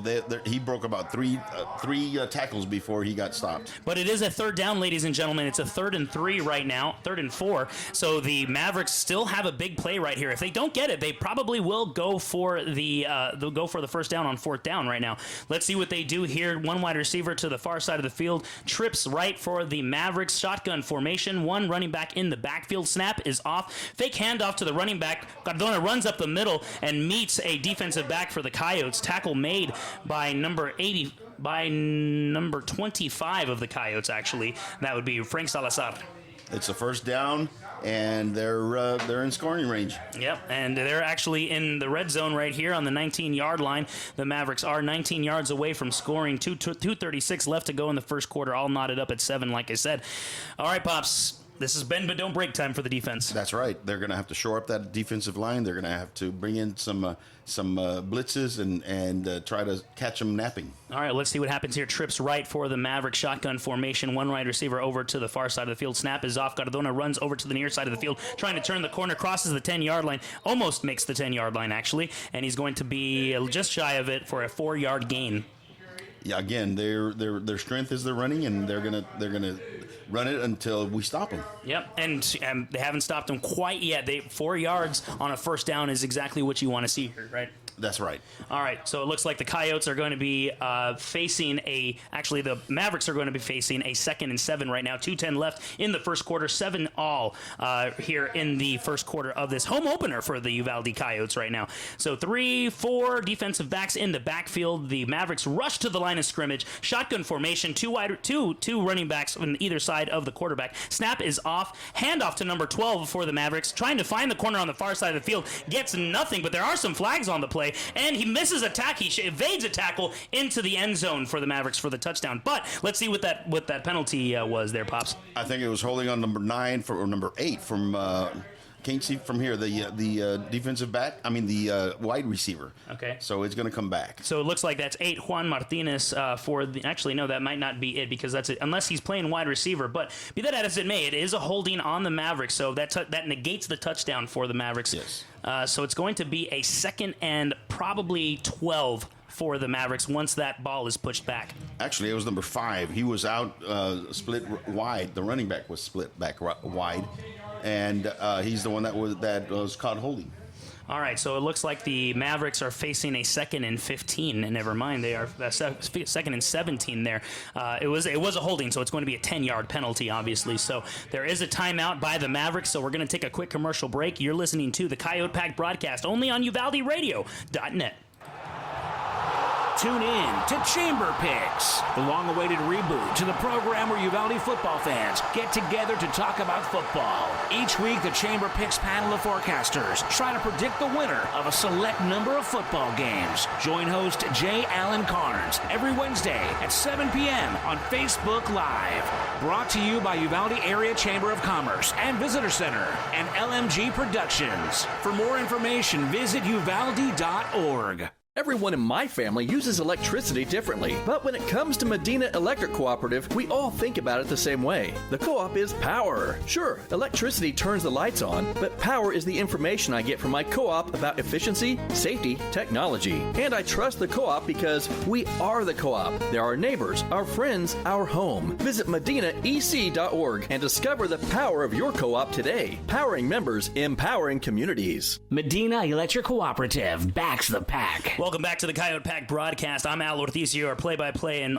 as always with me, Simon Ortiz, your color commentator. If you're just joining us, there's 2:01 left to play in the first quarter, all tied up at 7. 2nd and 17 for the Mavericks at the Coyotes' 21-yard line after a holding penalty negated a touchdown run by the Mavericks. So it's a shotgun formation, one wide receiver on either side of the field. Snap is off. Wide receiver screen to number 17 of the Mavericks. He only gets about maybe 2 yards on the play, so it's going to bring up a 2nd and 16 or 3rd and 15, 3rd and 16. It was exactly the same screen that they had before, but this time the Coyotes wrapped their arms around the body and were able to tackle that runner without him getting any kind of yards. And they're still facing a long 3rd down here. They're at the 20-yard line of the Coyotes, technically in the red zone, but facing a behind-the-chains situation right now. 3rd and 16 for the Mavericks right now. Twins over to the left side of the field, one wide receiver to the right. Shotgun formation. Snap is off. 3-step drop back. Looking over to the far side of the field. Throws to a receiver, but drops the ball at the first down. Actually, not the first down marker, but at the beginning of the chains. That's correct. That's right. Again, we're having them have to play to their weakness, and they're just off on their passing game. So do they go for it right here, Pops? It's 4th and 16. They're in scoring range. I mean, it might be a little bit out of field goal range for a high school kicker. What do you think? It might be, but again, they're going to have to pass because their running is not going to get them all the 14, 15 yards they need. Well, what would have been a 37-yard field goal is a 4th and 16 for the Mavericks, going for it on 4th down. Twins to the left side of the field. Snap is off. 2-step drop back by Cardona. Throws a rainbow to the middle of the field, but there is no one in sight. It's going to be a turnover on downs. Turnover on downs, and instead of pinning the Coyotes down with a punt, they tried the pass, which is not their strength. Not their forte. No, not at all. So it looks like the chains are going to be placed. Coyotes are going to start at their own 20-yard line after the turnover on downs. 1:11 left to go in the first quarter. All knotted up at 7. All tied up at 7 right now. The Coyotes are trotting out their offense right now with Fidel Sanchez at center and, of course, number 71, the right tackle for the Coyotes, Adriel Gonzalez. We'll get to the starters. We haven't gotten to that quite yet because a lot of action has happened. 2 wide receivers on both sides of the field. Snap is off. Carnes looking for some room. It looked like a broken play right there, Pops. It was a broken play, and they blitzed, so they didn't have enough men in the backfield to help him get blocked. Officially a loss of 2 yards for the Coyotes. It's going to be 2nd and 12. Under a minute left to go in the first quarter. Again, the score is 7-7. The Coyotes are facing a 2nd and 12 at their own 18-yard line. Number 5, Devin Franklin, in for the game, substituting for Joshua Verduzco. Coyotes run up to the line right here. Pops, what do they do here? They need to pass the ball, but you know what? They need to run it because they need to establish a run. They need to get the ball going. Okay, so it's going to be a pass. It's going to be a curl route by number 5, Devin Franklin, but a little bit off on the timing there, incomplete. Yes, and again, they know that the Coyotes have to pass, so they're coming at them, and they're not giving them enough time to pass. You know, honestly, the last game saw a go route from Carnes to Jarrett Hernandez that landed them into scoring position. Do you see them doing something similar here? It will take them too much time, and they're going to be coming. They're going to be coming. They're going to be coming with all their linebackers, so they need to do a timing route just to get a little bit further out on the field so that they can have a good position to punt. Coyotes do need to run the play right here. 8 seconds left on the play clock. Clock is stopped at 24 seconds for the Coyotes from the left in the first quarter. Carnes throws it to the far side of the field to a wide open Jarrett. Now, Jonathan Jimenez on a flag route, it looks like. It's going to be a fresh set of downs for the Coyotes. A First State Bank first down for the Coyotes. Well, I've got egg in my face. Yes, I do. But it wasn't. But yes, it was. He had plenty of time. Yeah. I don't know why the Mavericks didn't blitz him, but. Yeah, they didn't send the dogs loose on him. I mean, they didn't. honestly, but it was a perfectly placed ball by Brody Carnes. That puts the ball up at their own 42-yard line right now. The Coyotes are facing a 1st and 10, fresh set of downs. First State Bank first down. 2 wide receivers to the far side of the field. 2 wide receivers to the near side of the field. Carnes takes the snap, throws it down the middle with a rainbow, but overthrows everybody, including the defenders. Number 17 was running a slant, and Brody threw a post. And again, they were not on the same page. The ball was about 5-10 yards ahead of the receiver. We are at the waning seconds of the first quarter, ladies and gentlemen. 12.3 seconds left to play. This might be the last play of the first quarter if it is indeed a run, and that'll let the clock go down to 0 in the first quarter. So 2nd and 10 for the Coyotes. It is tied at 7. 2 wide receivers to the far side of the field. 1 running back in the backfield with Brody Carnes. And it looks like it might be a false start. It could go either way. There is a gaggle of Mavericks that jumped across the line of scrimmage, but they might have been drawn off. What do you think? It's 50-50, but I'm going to go with the offsides on the defense. Yeah, let's go with that Menudo home cooking here, right? But here's the thing: the referees are huddling on the line of scrimmage right now. They're discussing whether or not that's going to be a false start or an offsides. They have made the decision. Nope. And it's going to be a false start for the Coyotes. So that's going to push them back 5 yards, and it's going to be a 2nd and 15 for the Coyotes. They're behind the chains again. They still need to run. They need to keep them honest. So, I would run, but, I'm not the coach. Well, let's see what happens here. The ball is placed at their own 37-yard line at the moment. Shotgun formation for Carnes, 1 wide receiver to the near side of the field. Jaden Gonzalez is the running back up in the backfield. Mavericks are showing blitz. Let's see if they come. They do. It's a handoff to Jaden Gonzalez. He finds running room up to the 40, crosses the 35, and over to the 37-yard line. Back to a manageable 3rd down for the Coyotes. Where is Romo? Yes. I knew they were going to be coming with everything in the towels. But so they needed to run exactly what they ran, and they caught them off guard. Now it's a 3rd and 6. Yep, 3rd and 6, 3rd and manageable. That is the end of the first quarter, ladies and gentlemen. They're going to flip sides of the fields as they do for the second quarter. First quarter is in the books for the home opener for the Uvalde Coyotes varsity football team. You're listening to the Coyote Pack broadcast only on UvaldeRadio.net. Star Realty and Ranch Keller Williams invites you to join them as they cheer on our 2022 Uvalde Coyotes. Star Realty and Ranch are your premier real estate experts, and they're here to provide you with all the resources and information you need to buy or sell real estate. They work with buyers and sellers in the area and have had extensive training in order to provide you with top-of-the-line service. Call to find out more at 830-261-1970 or visit UvaldeRealty.com. Vulcan Materials Company is the nation's largest producer of construction aggregates, primarily crushed stone, sand, and gravel, and a major producer of construction materials, including asphalt and ready-mix concrete. One of our core tenets at Vulcan is being a good citizen and responsible steward of the communities in which we operate. From local community groups and philanthropic organizations to supply chain partners, we believe in being active and engaged neighbors. Our responsibility is to build strong relationships that support strong communities. Learn more at vulcanmaterials.com. Welcome back to the Coyote Pack broadcast on UvaldeRadio.net. Coyotes facing a key 3rd and 7, 3rd and 6 right now. Snap is off to Carnes. Carnes throws a dart over the middle. And it looked like Jonathan Jimenez had a chance to catch the ball for the first down, but it squeezed out and squirted out of his breadbasket there. The defensive back hit him just as the ball got there, and he couldn't hold on to it. That's happens, and it was an RPO, and it was open for that running back. But sometimes you just can't see those things because the play is going too fast. Live to fight another day. Do the Coyotes. 11:54 in the infancy of the second quarter. 7-all for the Coyotes right now. They're in punt formation. It looks like Chris Rodriguez is going to be the punter here. I'll confirm that in just a second. High snap for Rodriguez. Rodriguez running back to get the ball.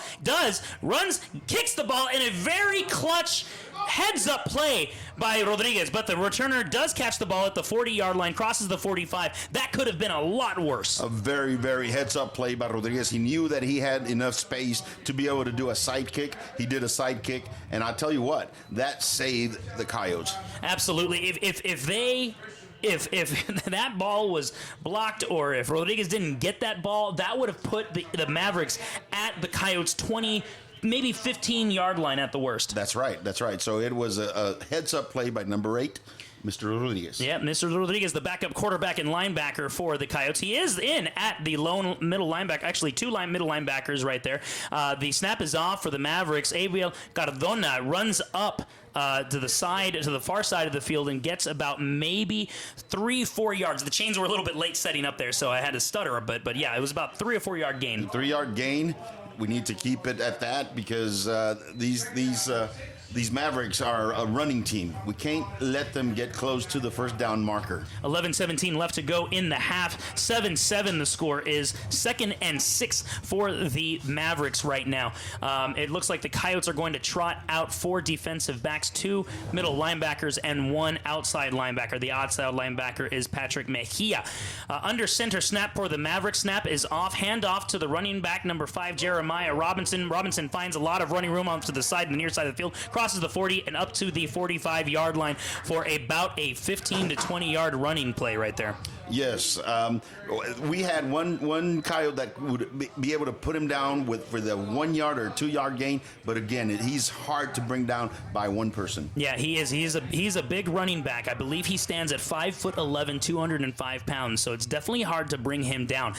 Chris Rodriguez coming out of the defense, being substituted by number 40. Actually, number 40. Yeah, good eye right there, Pops. Number 40 for the Coyotes, and that is Chuy Vasquez, junior linebacker right now. Snap is under center for the Mavericks. Hand off again to Robinson up the middle of the line of scrimmage, trying to get to the 30-yard line for about a 4-yard gain for the Mavericks. Again, they're just going to pound the rock. They're just going to bring it down your throat. The Coyotes need to get just strong in the middle and have those linebackers fill those holes. Yeah, and so it looks like it's going to be a 2nd down and 6 for the Mavericks. 10-12 left in the half. Score is all tied up at 7.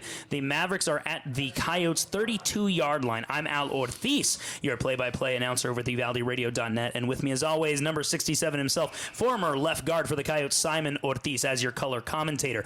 Mavericks are coming up to the line of scrimmage. It is an I formation, old school football. Snap is under center. Cardona does take the snap. Hands off to the fullback. You don't see that very often. Fullback gets about 1 yard. It's going to be a 3rd and 5, a long 5. That gave you thrills, right, Al? You're an old fullback. I'm a former fullback. Yes. I love it when the fullback gets the ball. There you go. But the important part is that they didn't gain any yards. It's still 3rd and 7 or 3rd and 6. It's not like they're going to be able to pound it in. They have 2 downs, but they're not going to be able to pound it in with just one play. Yeah, it looks like, great effort by the 2 defensive tackles, Aaron Graves and Rylan Diaz of the Coyotes there. So a shotgun formation for the Mavericks, 2 wide receivers to the far side of the field. Snap is off, handoff again to Robinson, who finds a lot of running room and gets up to the 20, across the 20-yard line of the Coyotes. It's going to be a 1st down, fresh set of downs in the red zone for the Mavericks. They're at the 19-yard line. It's hard to stop them when they have a 3rd down and short. Yeah, and fresh set of downs for the Mavericks. It's just, what do you do here? They've been running, and to some success. So, what do you do to make adjustments if you're Coach Wade Miller? Well, the thing is that some of these young men are getting tired. We need to substitute and get some fresh legs in there and try to stop the running game. Shotgun formation again for the Mavericks. 2 wide receivers to the right. Snap is off. Handoff again to Jeremiah Robinson, and there is a wall of Coyotes ready to meet him right there, and it's number 25 on the tackle, Frank Salazar, the defensive back, but he was met with a lot of Coyotes there. There was a wall of maroon there, just one big wall of maroon. That's what they need to do. They need to keep going, and I think they've got some young, number 79 is in, a substitute. Yeah, and actually that is Brian Troop, senior defensive lineman, number 75, is in for the Coyotes right now, so they are taking your advice. They're switching out some fresh bodies. What do you see? Yeah, no, it's number 79 now. Yeah, number 79, Brian Troop. Okay, yep, perfect. That's what I said. And that's what they need. They need to bring in fresh legs so that they can. They need to stop the running. Yeah, there are two running backs in the backfield with Cardona. Takes the snap, hands off to his running back, runs over to the near side of the field, and does get tackled at the 15-yard line by another wall of Coyotes there, including Justin Rendon, the famous number 21, wearing number 21 as a symbol for our fallen angels. It's going to be 3rd and 5 again.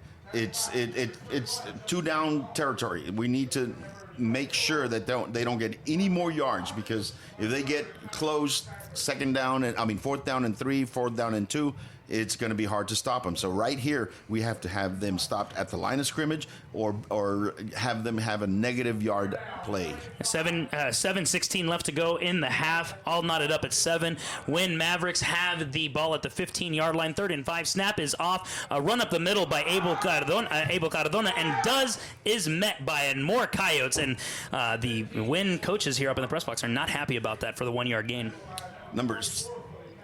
Number 66 and number 79 are stuffing the middle of the line, so that really helps the linebackers be able to fly to the ball carrier. So it's 4th and 3rd. It's not a gimme shot, but the Coyotes need to put that wall up again. And Malachi Lada and number 79, Brian Troop, are the defensive tackles in the middle, stopping that run. 3 running backs in the backfield. Pitch to the far side of the field. Jeremiah Robinson trying to get that 36 toss over to a first down. It's going to be a close one. Nope.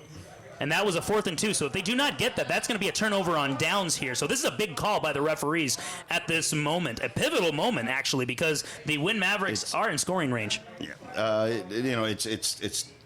Nope. And it's a turnover on downs, ladies and gentlemen. Uvalde Coyotes get possession of the ball, and that is bend but don't break by that Coyotes defense. You know, like I told you, they needed to put a wall there.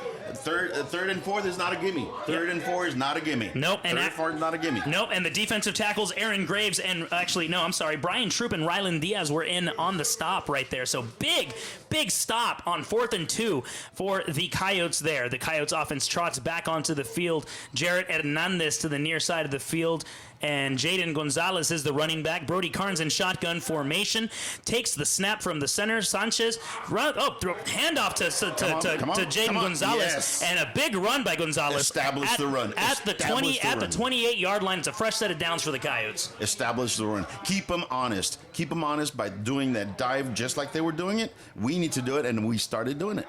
Jaden Gonzalez definitely showed his quickness and an agility there. Let's see if they do it again. It's a handoff again to Gonzalez. Gonzalez trying to find some room over to the far side of the field. But before that was a First State Bank first down. It's going to be 2nd down, though, because Gonzalez did not pick up any yardage there. Looks like some unsportsmanlike conduct on the defense. Yep. That is a penalty marker on the play, and it is unsportsmanlike conduct. That's going to move the ball 15 yards close to the Coyotes' 45-yard line, close to midfield. Well, I don't know if it's unsportsmanlike, but I think it is on the defense. Well, I mean, the Coyotes players are very excited about it. I mean, it's definitely not a 5-yard penalty, maybe a 10-yard penalty. Let's see what they do here. The referee does have the ball, and he don't know what he's going to do with it yet. It's going to be... Yep, and you did. I mean, if you heard that at home, ladies and gentlemen, that is the headline judge, actually, James Gray, calling that for the Coyotes, in favor of the Coyotes. It is a 15-yard penalty, and that moves the Coyotes up to the 44-yard line. First set of downs. First down. First State Bank, first down. What's that? Is that Money in the Bank? That's Money in the Bank. Money in the Bank, baby. Money in the Bank. First State Bank. And First State Bank, specifically. First down and 10 at the 44-yard line of the Coyotes. Snap is off. Handoff to the end around. Number 1, Jonathan Jimenez finding a lot of running room. Runs across the 40. Makes a move across the 45 and the 35. Oh, and it looks like there's going to be more unsportsmanlike conduct. A little extracurricular activity by number 31 of the Mavericks after the tackle was made out of bounds. There's no need for that. I mean, you lose your temper, you're gonna lose the game. So, I mean, what can I say? But you know what? That running back, who was that? Number 30? No, that was Jonathan Jimenez of the end around. It was a handoff to Jonathan Jimenez, who's coming around jet sweep. Yeah, he was just going fast. Yeah. Fast, So fast. on top of the what looked like a 25-yard run, you're going to tack on 15 yards because of that selfish play on the end of the play by that Winn Maverick defender. You know what that was? That was a gift on a silver platter from your comadre. That's what it was. That's what it was. And so the Coyotes have the ball at the 17-yard line of the Mavericks, scoring distance. Snap is off to Carnes. Carnes again with a jet sweep on the opposite side. Jonathan Jimenez again tries to get around the corner, but does not. And number 83 on the tackle for the Mavericks. That is number 82, Daniel Rodriguez. But nothing doing. Second down and 10, and he actually lost a yard. Second and 11. That's okay. We need to run. We need to go down the middle again, and maybe an RPO with a pass to the outside. Jared Hernandez and number 10, Damian Rivera, coming into the game at wide receiver. Second and 11. 5:09 left to go in the first quarter. Score is all knotted up at 7. Second and 11 for the Coyotes. Ball is on the 18-yard line. They are in scoring position, and, there's only 4:58 left to go in the half. They need some momentum here going into the half. Snap is off by Brody Carnes, and it is a shuffle pass to number 10, Damian Rivera, who finds a little bit of daylight and gets up the middle across the 15-yard line to the 14. It's going to be a third down and about 6 for the Coyotes. It's a good change of pace. It keeps them on their heels. It sets up this next play. And looks like a Maverick is down on the field. Another injured Maverick. Let's hope he's okay. We're going to take a quick commercial break. You're listening to the Coyote Pack broadcast only on UvaldeRadio.net. Family owned and operated, Hillcrest Memorial Funeral Home was founded on one simple principle: service. With an all-new state-of-the-art facility, Hillcrest Memorial Funeral Home provides service at the highest level. Discover why Hillcrest is the ultimate provider of creating healing experiences in the Uvalde community. Call anytime at 830-333-3096 or find us on site at 424 Geraldine Street. Honor and celebrate life in a setting fit for remembering legends. Learn more at hillcrestmemorialfuneralhome.com. Like so many great Texas institutions, it began as an idea, became a vision, and ended up being a legacy. The premier bank of Southwest Texas since 1907, First State Bank of Uvalde provides banking solutions, services, and products with the highest quality customer service, delivered with Southern hospitality and Texas spirit. For all your banking, loan, mortgage needs, or just to grab a cup of coffee and talk about Friday night's Coyote victory amongst the ambience and artwork, we'll be looking down the road for you here at First State Bank of Uvalde. Member FDIC, equal housing lender. We're back with the Coyote Pack broadcast. 3rd and 8 for the Coyotes. 4:34 left in the half, all tied up at 7. Carnes in the shotgun formation, and it's going to be a dead play. The whistle was blown. A flag is thrown. Looks like it's going to be a penalty on the Coyotes. Not quite sure what it was. It was motion on the left guard. Actually, Pops, they called the penalty on the Mavericks here. Well, there you go. I'm not right all the time. I mean, it's a rarity that you're wrong, but we'll see how many yards that was. Yes, it was. Sometimes I need to be quiet because the referees are saying it's not like Carrizo Springs where they didn't make announcements. Here they're making announcements at the Honey Bowl, which is awesome. Yes, absolutely. It is a 5-yard play, and it makes it a more manageable third down. 3rd down and 2 for the Coyotes. 4:25 left to go in the half. Coyotes are in scoring position at the 9-yard line. 3rd and 8. And it is going to be, and actually 7-7. Sorry about that. The score is 7-all at the moment. Chris Rodriguez back behind center, runs up the middle, takes the snap, crosses over to the goal line, dives in, and that's a touchdown for the Coyotes. 9-yard run by Chris Rodriguez, ladies and gentlemen. And that's exactly what we needed. We needed to just pound it into them, get them tired, and that's exactly what we did. And you know what? When Chris Rodriguez, the big number 8, comes in at 5'11", 220, you know that they're going to use him to just barrel over the defense. He's a battering ram. Oh, absolutely, absolutely. That was a beautiful, beautiful show of pure will to get across the goal line was Rodriguez. So that makes it 13-7 for the Coyotes with 4:06 left in the half. Coyotes line up in the field goal formation, number 80 for the Coyotes. Sebastian Avila with the kick, left-footed kicker, down the uprights nonetheless. And it's 14-7 Coyotes. 4:06 left to go in the half. That's correct. All right, we are up. We are up, baby, and we are excited. We're going to take a quick commercial break. This is the Coyote Pack broadcast only on UvaldeRadio.net. Texas Farm Store backs a pack. Locally owned and operated for over 50 years at 236 East Nepal. Stop by for everything you need. Feed, seed, lawn and garden, animal health, custom mixing and grinding, tack, herbicides, pesticides, and even wild game feeders. At Texas Farm Store, our friendly and knowledgeable staff can help you with all your needs. Delivery is available. Please call for more information, 830-278-3713, and find Texas Farm Store online at txfarmstore.com. Does your health have you on the sidelines? With over 20 specialty services, Uvalde Memorial Hospital has the winner's playbook of healing.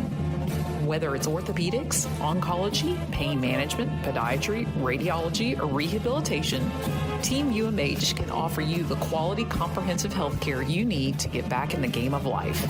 Call us today to learn more at 830-278-6251. Go Coyotes!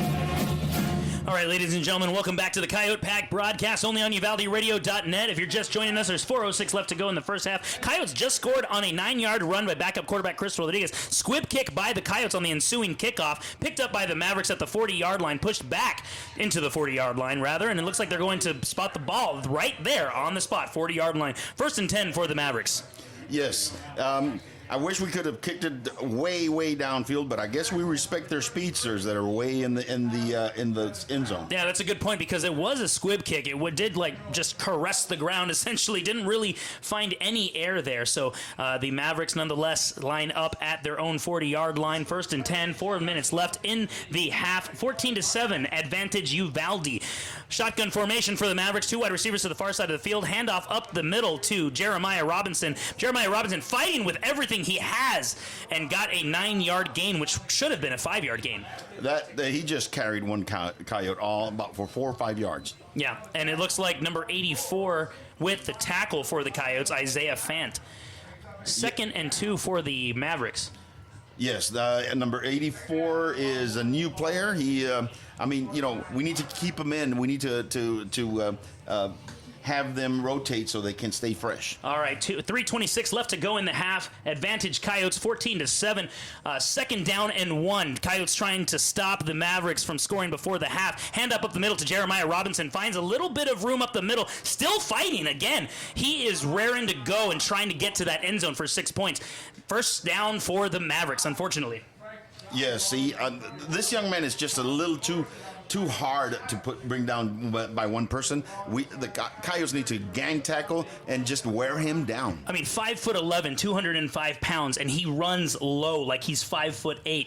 It's really tough to stop this running back. He did get 1,300 yards and 19 touchdowns last season for the Mavericks. He's a load. He's a load when he's coming downhill. Be that as it may, 1st down and 10 for the Mavericks. 2:55 left to go in the half. Coyotes up 14-7. Shotgun formation. Snap is off. Cardona runs over to the far side of the field, trying to find some room, slices through the defensive backfield for about an 8-yard gain. They're driving here, Pops. They're driving, and that quarterback has some speed. He just showed a flash. He went to the outside. They did that RPO where he faked to the inside, and then he started running to the outside, and he showed some speed. Looks like the tackle was made by the Coyotes sophomore defensive back Alberto de la Garza. 2nd down and 3 for the Mavericks. 2:24 left to go in the half. Coyotes are trying to get into the half with the lead and not a tie at the moment. 1 wide receiver to the near side of the field, 2 wide receivers to the back, and it looks like it's a handoff again to Robinson. Bounces off, changes field, tries to find a corner, gets across the 35-yard line to the 34.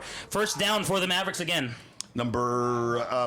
Our defensive back on this side slowed him down enough so that his teammates could come in and tackle him. A couple of substitutions here for the Coyotes defense. What do you think Coach Wade Miller's doing here, Pops? He's trying to keep these guys fresh because it's towards the end of the first half, and that humidity is getting to them. Absolutely, and the Mavericks have the ball at the Coyotes' 34-yard line. They are marching, picked up a couple of 1st downs. 2 wide receivers to the far side of the field, 1 running back in the backfield with Cardona, who takes the snap. Hands off again to Jeremiah Robinson, tries to find the corner on the far side of the field with a stiff arm on a Uvalde Coyotes running defensive back and gets about 4 more yards after that. It's going to be 2nd down and 4. He's finding some momentum here, Pops. He's finding some momentum. We need to contain. We need to keep those guys from getting downhill, and it's going to be hard, but it has to happen. We have to be able to do it. Tackle was made by the senior defensive back, Frank Salazar, on the play. It's going to be 2nd down and about 4 for the Mavericks here. 1:42 left to go in the first half. Uvalde Uvalde up 14-7, trying to stop the Mavericks, who look like they're gaining momentum here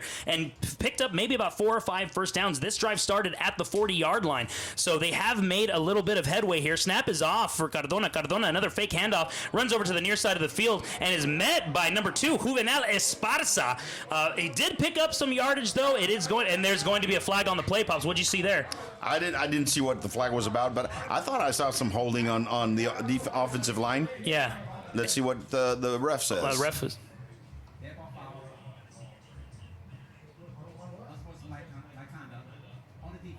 All right, that's a dead ball foul, unsportsmanlike conduct. If you heard that, I don't know if you can hear the speakers here in the Honey Bowl, but it was unsportsmanlike conduct at the end of the play, and unfortunately, that's going to move the Eagle Pass Winn Mavericks deeper into Coyote territory. The ball is placed at the 13-yard line. They're officially in the red zone. 1:32 left to go in the second half. Coyotes up 14-7. Again, I'm Al Ortiz, your play-by-play announcer for UvaldeRadio.net, and with me, as always, my pops, Simon Ortiz, former Coyote left guard, class of '76. Pops. We cannot get frustrated. We cannot get frustrated and have those kind of penalties. Yeah, and that is a mental mistake. Definitely shotgun formation, 2 wide receivers to the far side of the field. Hand off to the running back, who finds some daylight over to the near side of the field and almost to the goal line. Stopped at the 4-yard line is the Winn Pass Maverick. Number 6 on the tackle, Elijah Carroll, the junior safety. It was an end around. It was, they're pounding and pounding to the middle of the field, and then all of a sudden they do an end around, and, it caught the Coyotes by surprise. Critical time here for the Coyotes defense if they want to go into the half up 14-7. They do get the ball back at the beginning of the second half. So if they stop them here, they could have a chance to go up 2 scores after halftime. But it's looking a little bleak here. The ball at the 4-yard line for the Mavericks. Handoff up the middle for the Winn Mavericks. Stuffed at the line of scrimmage, maybe about 2 yards there. The ball's going to be placed at the 2-yard line. It's going to be 2nd and 2, or was it 3rd and 2? It's going to be, actually, I think it's third. It's 2nd and goal here, Pops, because the ball was placed. No, you're right. You're right. It's going to be a first down, actually. So the chains are down, and they get a 1st and goal at the 2-yard line. Oh, they've got four chances to get the touchdown, and that's going to be a little hard to stop. Snap under center for Cardona, hands it up the middle to Jeremiah Robinson, who burrows his way into the goal line. But there is no signal yet from the referees. The referees are sorting some of the Coyotes players off the pile here. No signal yet.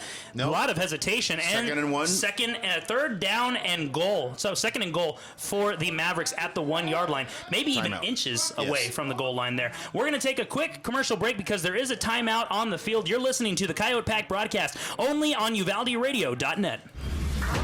Lantana Realty salutes our 2022 Uvalde Coyotes and the legacy of our Coyotes and Lobos of years past. The wide variety of services that Lantana Realty's real estate professionals provide will prove valuable as they help you navigate financing twists and sales contract intricacies. Stop by Lantana Realty at 131 East Nopal or call 830-591-6658. Lantana Realty, Stephanie Sakinas broker.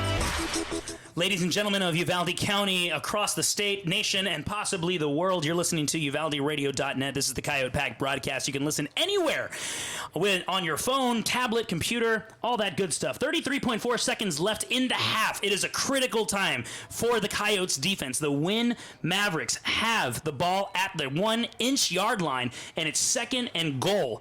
2nd and goal with 33 seconds left to play. Uvalde is up 14-7. This might tie the game, but let's see how resilient the defense is right here for the Coyotes. It's a good experience for the young men to have this situation. Let's see how they come out. All right, it's going to be a 2 backfield, and it's a quarterback sneak, and Cardona crosses over the goal line for the touchdown.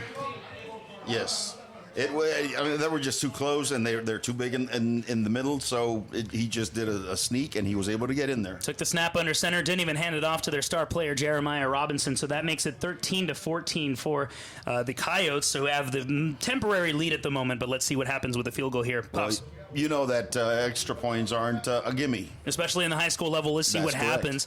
So the Winn Mavericks line up in the field goal formation. Let's see what happens here. Snap is... Well, they're taking a little bit of time. Snap is finally off. Low snap, actually.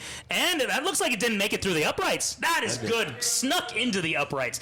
It did. Yeah, the referees kind of hesitated there, too. Yes, they did. Yes, they did, but it was. Yeah. So, again, it's a tied game, and we expected a tied game. We thought that they were going to be able to to get ahead, but they were not. But again, we knew it was going to be a tough game with these Mavericks, irrespective of what their score was in last week's game. Yeah, definitely, especially with that strong running game. So it is 29.8 seconds left to play, all knotted up at 14. The Coyotes are going out in their kick return formation, but I mean, there's only 29 seconds left to play here. Not sure what exactly they can do. Maybe just take a knee here. What do you think? Well, it depends on what the Mavericks decide to do. If they decide to go ahead and keep go deep, then we might want to do a return, but we'll see what they do. Yeah, all right. Well, so they have the Coyotes do 3 return men in the backfield. And I can't quite see the numbers. The sun is setting. The lights are bright. It looks like it's going to be number 1, Jonathan Jimenez there. And I'm going to bring out my binoculars here.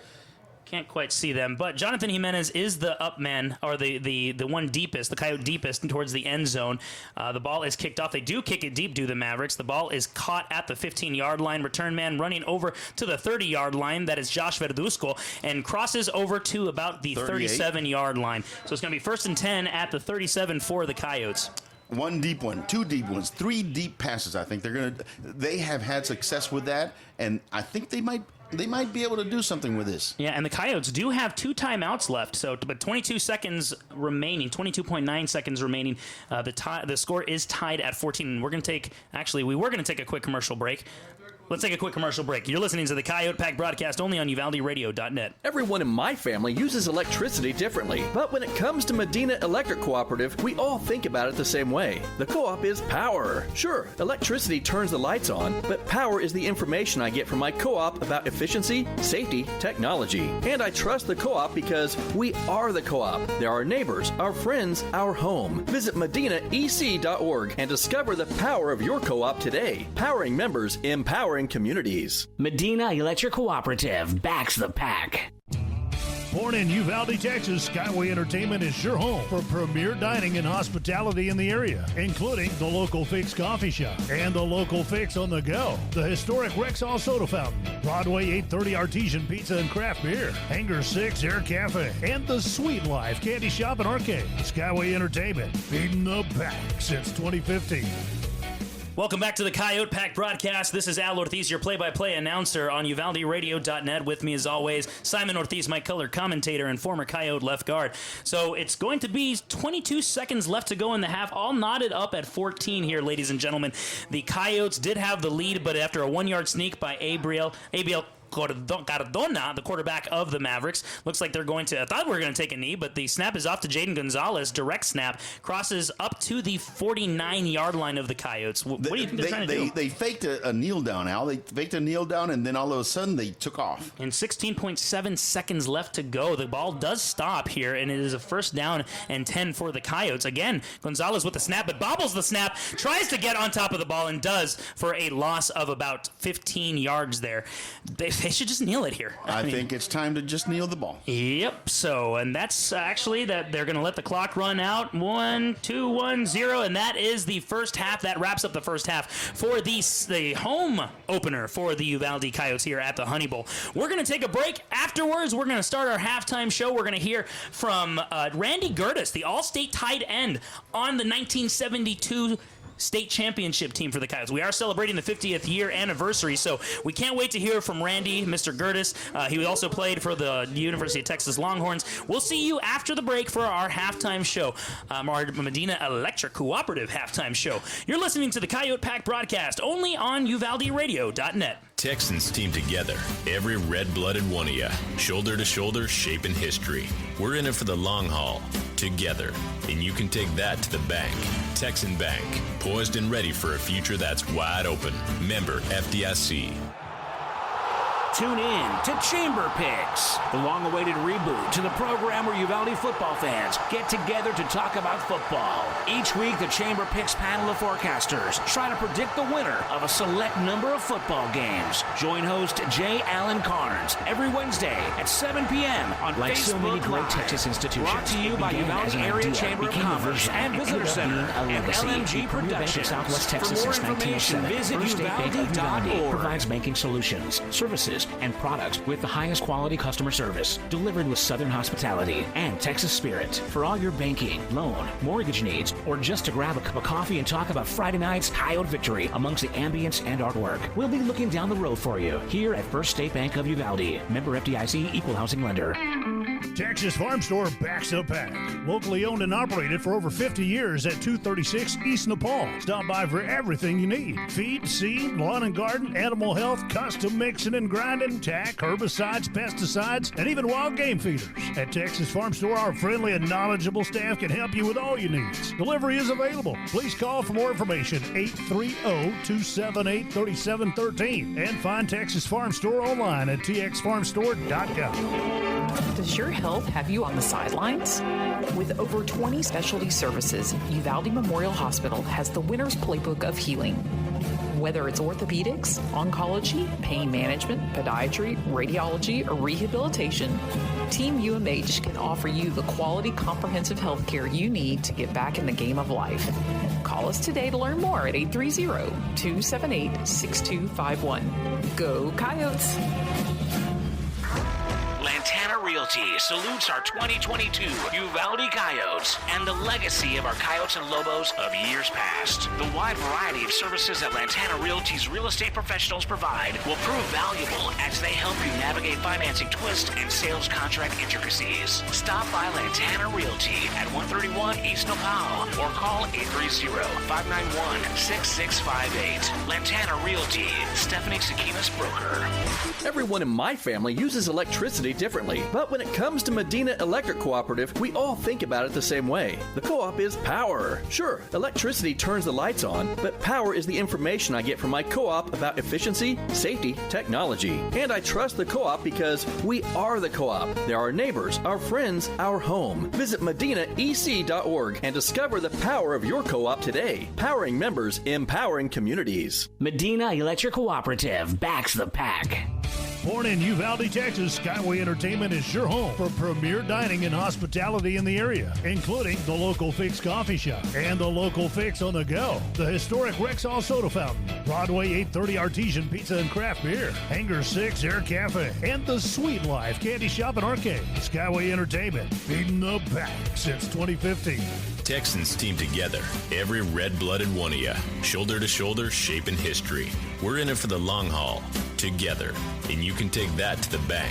Texan Bank, poised and ready for a future that's wide open. Member FDIC. Tune in to Chamber Picks, the long-awaited reboot to the program where Uvalde football fans get together to talk about football. Each week, the Chamber Picks panel of forecasters try to predict the winner of a select number of football games. Join host J. Allen Carnes every Wednesday at 7 p.m. on Facebook Live. Brought to you by Uvalde Area Chamber of Commerce and Visitor Center and LMG Productions. For more information, visit uvalde.org. Introducing Uvalco Power Sports and Equipment, a subsidiary of Uvalco Supply who has served all of Southwest Texas's farm and ranch needs for over 35 years. Uvalco Power Sports and Equipment is your one-stop tractor, implement, trailer, lawnmower, and power sports dealer located in Bandera or Uvalde, including service locations at both dealerships. We have inventory, so visit uvalcotractors.com or find us on Facebook to connect with a salesman today.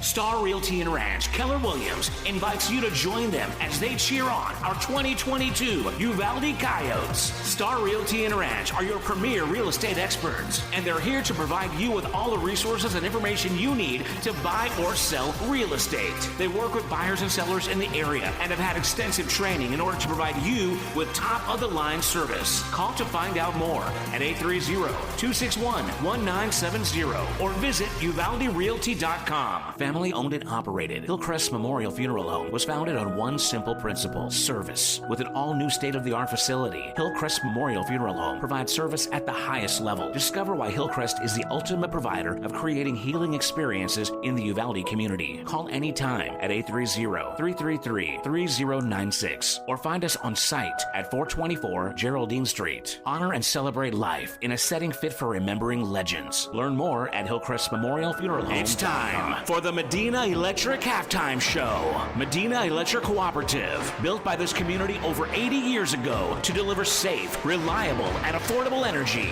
Proud to be part of this community and to continue to serve beyond the power lines. And now your hosts, Simon and Al Ortiz, on your home for Coyotes football, UvaldeRadio.net. Ladies and gentlemen, you're listening to the Coyote Pack broadcast only on UvaldeRadio.net. What a first half we had. The game is all knotted up at 14, and honestly, it did not start off well for the Coyotes with a first play from scrimmage, 64-yard run by Abel Cardona, the quarterback for the Winn Mavericks, went 64 yards. It was only 20 seconds off the clock that went off. Yes. And it was just I mean, honestly, you thought he was going to be stopped dead. You thought he was going to be stopped at the line of scrimmage, but then he did a little bit of a Houdini and found some running room up the middle of the field for that 64-yard play. Then, after 2 offensive possessions for the Coyotes, there was a beautiful rainbow from Brody Carnes, the Coyotes quarterback, obviously, to Jonathan Jimenez, number 1, a 19-yard touchdown pass, and a beautiful catch by Jimenez, who was going down to the ground, and he caught the ball and held on to it to knot it up at 7. Later on in the second quarter, there was a beautiful 9-yard run, gutsy run, right up the middle by backup quarterback Chris Rodriguez, all 5'11", 220 of him, and that put the Coyotes up 14-7. Then, with 30 seconds left to go in the half, after the Mavericks put together probably a nice 59-yard drive that was pretty much all runs, the quarterback for the Mavericks, Cardona, snuck it up the middle at the 1-inch line with 30 seconds left to go in the half that knotted up the game all at 14. So that's the scoring summary for y'all right there. It was a back-and-forth game. We did talk about the run game of the Mavericks and how it might be a problem, and it certainly was, at least at the end of that drive. Pops, just high-level takeaways. What do you think? What did you see in the first half? What do they need to work on? All of that good stuff. Cheap scores, Al. That first touchdown, that first play of the game, it was a cheap score. We need to stay away from that. We need to make them work for their scores. And we didn't. That first, and that's the difference of the game right now. It'd be 14-7 if we hadn't given them that cheap score. Now what we need to do is we need to be able to sustain drives and keep their offense off the line to keep our defense fresh. So we need to mix in some of our dives and some of our runs, RPO runs, to keep our offense on the field and sustain drives to keep their offense off the field and build up a score so that they then have to play to their weaknesses, which is the passing play. You did talk about, and one of the keys to the game was to start fast, because this Winn Mavericks team is not equipped to pass the ball if they're behind. So how crucial is it for the Coyotes to get out of the box quickly when halftime ends? Well, the thing is that we've got the ball first, and that's good. We need to be able to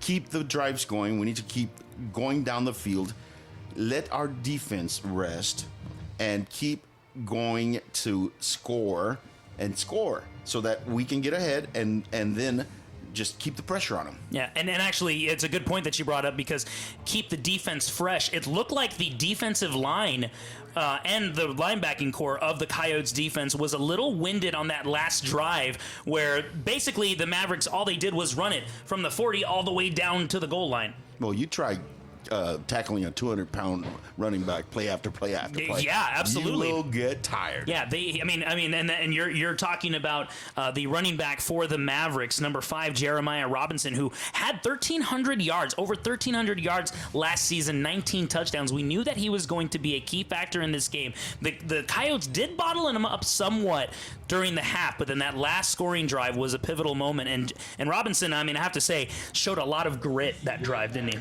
Yes, he did. He's a tough young man to bring down. You just can't bring him down with one tackler. You need to gang tackle him. And you know what? If we keep gang tackling him in the second half, he will start wearing down. Yeah, so we'll see what happens, guys. We're going to take a quick commercial break. After the break, we're going to have an interview with the all-state tight end himself, the University of Texas Longhorn tight end himself, former Coyote, and member of the 1972 state championship team. We are celebrating the 50th anniversary of that undefeated team, Uvalde High School's lone state championship. We're very proud of that. We have an interview with him coming up. Stick with us. You're listening to the Coyote Pack broadcast only on UvaldeRadio.net. Introducing Uvalco Power Sports and Equipment, a subsidiary of Uvalco Supply who has served all of Southwest Texas's farm and ranch needs for over 35 years. Uvalco Power Sports and Equipment is your one-stop tractor, implement, trailer, lawnmower, and power sports dealer located in Bandera or Uvalde, including service locations at both dealerships. We have inventory, so visit uvalcotractors.com or find us on Facebook to connect with the salesman today. Star Realty and Ranch Keller Williams invites you to join them as they cheer on our 2022 Uvalde Coyotes. Star Realty and Ranch are your premier real estate experts, and they're here to provide you with all the resources and information you need to buy or sell real estate. They work with buyers and sellers in the area and have had extensive training in order to provide you with top-of-the-line service. Call to find out more at 830-261-1970 or visit uvalderealty.com. Welcome back. You're listening to the Coyote Pack broadcast, only on UvaldeRadio.net. We have a really cool interview for you guys in honor of this special 50th anniversary celebration of the 1972 Uvalde Coyotes Championship. We bring in Randy Gertis, tight end, an amazing all-state tight end on the Uvalde Coyotes Championship team, who later went on to play for the University of Texas. So, Pops, why don't you and Mr. Gertis take it away on this Lantana Realty Loyal and True Legacy segment. Okay, Randy. During high school, you played for Coach Marvin Gustafson and his staff. Since then, there have been at least 3 high school stadiums named after members of that staff, starting with Coach Gus. From your experience, what did you learn from these coaches that helped you not only in your football career, but also life in general? You know, as I look back on it now, I guess the most important thing we learned from those coaches was winning. Winning meant everything to us. From second then, from them, always take care of your body. Work hard. No matter what you decide to do in life and choose to do, give it 100% all the time. Nothing that you ever do is impossible. Don't ever give up or quit. Respect others and be willing to take advice and care about others and show them respect. Whatever you are doing, have fun. That is so good, Randy, because I remember when I was eighth grade and I was thinking about whether I wanted to quit or not, and Coach Peterson came up. I was an 8th grader when you guys won the state championship, and he happened to come by, and Coach told him that I was thinking about quitting, and he come up to me and says, "Son, if you quit once, it's going to be easier the next time." And I still remember that. So it's so awesome that and ironic that you bring that up, because that is one of the principles that they taught us. Okay, during your football career, you played for 2 legendary coaches. First, Coach Gus, and then for Coach Darrell Royal at the University of Texas in Austin. What in your mind made these 2 coaches so great? How were they similar, and how were they different? You know, I think that made each one of them so great and successful. They were surrounded by great assistants. You know, both of them had great football minds. They earned the players' respect, and they respected their players. Not to mention that both of those coaches also had great facilities, and they really pushed their players to do their best and always give 100%. The way they were different, you know, Coach Gus and his staff were around the players mostly year-round. Coach Gus made the kids in the school play football. He made them run track. He made them play baseball, basketball. Coach Gus was also the track coach, so he knew his players in and out. He was around them all year long. He knew the players' families. He knew everything about the people here in Uvalde. High school coaches are a lot more personable than the college coaches. Coaches in high school, they coach because they love what they're doing. To them, it's not about the money. They cared for their players. In college, coaches aren't around their players year-round. They don't know the families. They don't know what the players are doing all the time. They're not nearly as personable as your high school coaches. Coach Royal got paid a lot of money to do what he was doing, and because of that, he's under a lot of pressure from the alumni, and he has to win football games or he doesn't have his job for very long. They have to win or else. Not saying they don't care about their players, but it is just different. Okay, let's talk some football. In the championship game, you had some clutch plays and had some clutch pass receptions. In today's game, the offenses are geared more towards passing and consequently more drop passes. What advice would you give to wide receivers and tight ends in the art of catching a pass, particularly in high-pressure situations? It all starts with running a really good route, and you can't worry about getting hit when you catch it because you're going to get hit. Do not take your eye off of the ball before you catch it. Don't look to see where you're going to run before you catch it. And most importantly, always catch the ball in your hands. Do not let it hit your body because it's going to bounce away and you're not going to catch it. Okay, Randy, last question. The 1972 Uvalde Coyote State Championship team went undefeated. Obviously, the team had outstanding coaches, but they also had quite a few outstanding players.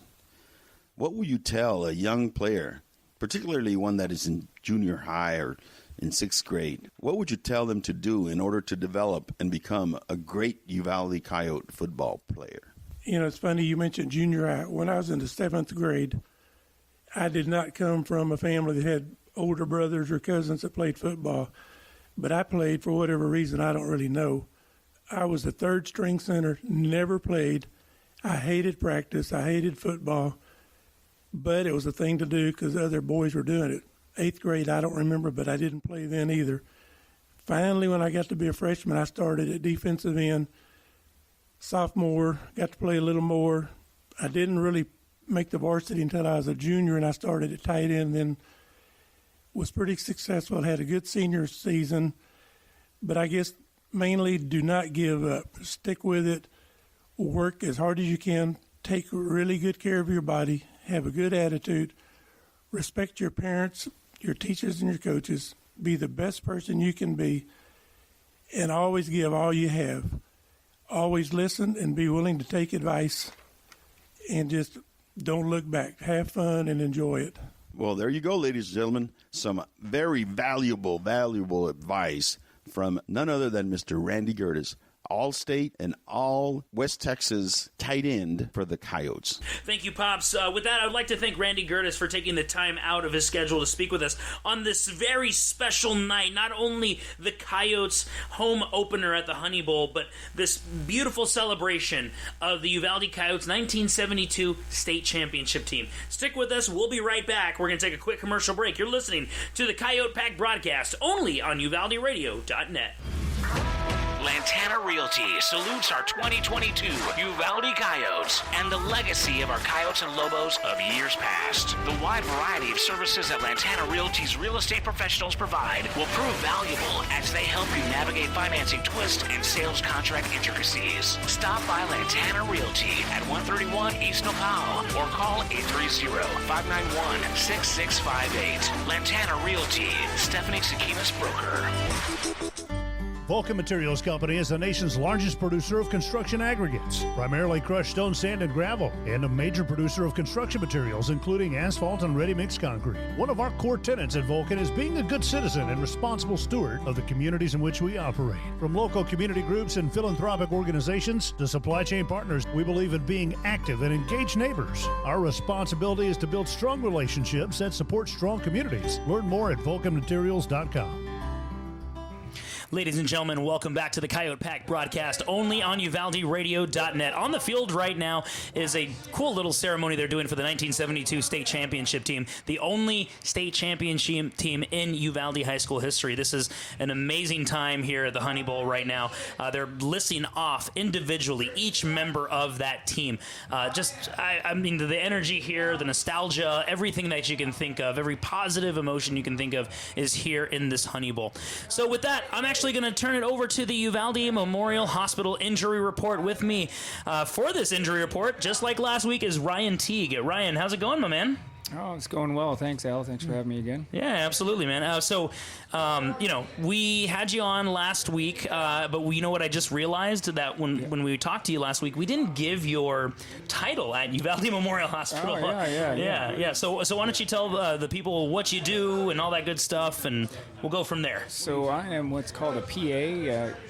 It's a physician assistant. Actually, kind of a long story, but originally the profession came out of the corpsmen coming back from the wars in Korea and Vietnam, and they didn't really have a civilian type job, and so that kind of came out that because they weren't quite nurses, but they weren't quite doctors, so good in between. And the physician associate is what it used to be called, and then they went to a assistant, and now actually it's the National Society has now gone back to associate, which I think is a little more appropriate, but I'm a PA, so right, yeah. So I work in orthopedic surgery at Uvalde Memorial Hospital and at Uvalde Medical and Surgical Associates under the guidance of Jack Connolly, our orthopedic surgeon, and so PAs were PAs were what? We're in demand around the country. It's a great job, and I love it. Yeah, that's awesome, man. We're going to scoot over here just a little bit, just because we're going to, our engineer and the owner and operator of UvaldeRadio.net, Robert Miguel, is going to set us up a little bit here. We were running low on a little bit of our energy. Gotta replace the hamster. Yeah, right. live broadcasting, gotta love it. So, Ryan, how long have you been? So you are on the sidelines. You take care of our injured Coyotes whenever there is an injured Coyote on the field. The past 2 games, we haven't had any injuries, but you volunteer your time. You come out here and you do your best to kind of handle those injuries as they pop up. How long have you been doing that, and what made you want to do that? So when I came out here to Uvalde, Dr. Connolly had already been doing it since he's been out here since 2008, I think. It was just something fun, be out here on the sideline, help the team, and good thing to do on a Friday night, and help out the team, help out the other team, and just be here for the kids. Enjoy it. It's a lot of fun. You and I moved to Uvalde around the same time, right? Like January of 2018 for me and December of 2017 for you, too. Yeah, we both moved here from Houston, too. That's correct, yeah. I had the pleasure of driving back and forth from Houston to Uvalde for the first 6 months on the weekends. It was good windshield time, a little me time, not terrible. Yeah. Some nights better than others, but so it was great. We met at the Palomino Fest. We did, which is happening this weekend, right? On this weekend. Memories. Yeah, it's a great event here. I'm so excited that it's back after the pandemic, and got a lot of good music, good games, the rodeo. I'm excited about it. Yeah, that's great. That's great. Well, let's turn to injuries. Now, again, we don't have any to report from the Coyotes side. Which is great. Yes, which is great. But unfortunately, our opponents, the Mavericks, have a couple of injuries. Do you want to talk a little bit high level about what type of injuries, those were without. Sure. Yeah, unfortunately, there in the first quarter, our first drive, they had a player go down and with a knee injury that looks like he may have one of those dreaded ACL injuries. We'll see. Get an MRI next week. See what it's like. He definitely is not going to be coming back to this game. Hopefully he recovers quickly. And they had another player go down a little MCL sprain. Those MCL is the ligament on the inside part of your knee that's outside the joint. We can stabilize those with a brace. Guys can usually play with those. It's just a little pain. If they're tough, which most of these kids are out here playing football, they right. a grade 1 you can play through, which this kid probably has. Where it's just kind of stretched out a little bit. When you get up to a grade 3 where it's kind of ripped off the bone, those are probably a 4 to 6 week injury, and then they can get back out there with a brace. Yeah. Well, and for our students' privacy, we won't say the names of those injured players, but we do hope that their families and the injured player are finding comfort right now. Especially the torn ACL injury there. So Ryan, did the field have a factor in any of that? Do these players have to be careful? You did say before we started that the field is pretty thick right now. Can you elaborate on that? Yeah, with all this, we've been blessed with some rain recently, and so the field is actually pretty good shape. The Uvalde field is always a little thick grass compared to some other fields. Last week we were on turf, which is just fast as can be. Yeah. The statistics say that you get more of those knee injuries, unfortunately, on the synthetic turf. Some of the newer turfs seem to be doing much better. Mm-hmm. But this thick grass, sometimes you get your foot caught and you just can't, your body can't turn the way it needs to get out of one of those situations, and you just get some physics on the knee. And unfortunately, what I big thing that I try to do, kind of one of my personal endeavors in the office time, whenever I see these football guys, whether they're 10 years old, 17 years old, so a lot of these guys, they get tight hips, and they do all this weightlifting. They worry about this power. They forget to stretch, and really, I can't stress enough that the flexibility, especially these football players, flexibility in the hips to take. If you can't turn one place, it's going to turn extra at the other. If you can't turn your hip, that's next joint's the knee, and unfortunately, that seems to be playing a role. The data out there in orthopedic surgery literature and physical therapy literature is really kind of pushing this. Yeah. So I really like to bring it up and spend a little extra time with the kids when they're in the office. And if any kids are listening or parents out there, make sure they stretch. Yeah, definitely. Well, you heard it there first, ladies and gentlemen. Ryan Teague, PA, from Uvalde Memorial Hospital. He is there whenever our injured Coyotes are on the field, and he does his best to nurse them back to health. And we thank you for volunteering your time every week. Thanks again for having me. All right, ladies and gentlemen, that was that Uvalde Memorial Hospital injury report here at the Medina Electric Cooperative Halftime Show. Uvalde Memorial Hospital. Better health begins here. Family owned and operated, Hillcrest Memorial Funeral Home was founded on one simple principle: service. With an all-new state-of-the-art facility, Hillcrest Memorial Funeral Home provides service at the highest level. Discover why Hillcrest is the ultimate provider of creating healing experiences in the Uvalde community. Call anytime at 830-333-3096 or find us on site at 424 Geraldine Street. Honor and celebrate life in a setting fit for remembering legends. Learn more at HillcrestMemorialFuneralHome.com.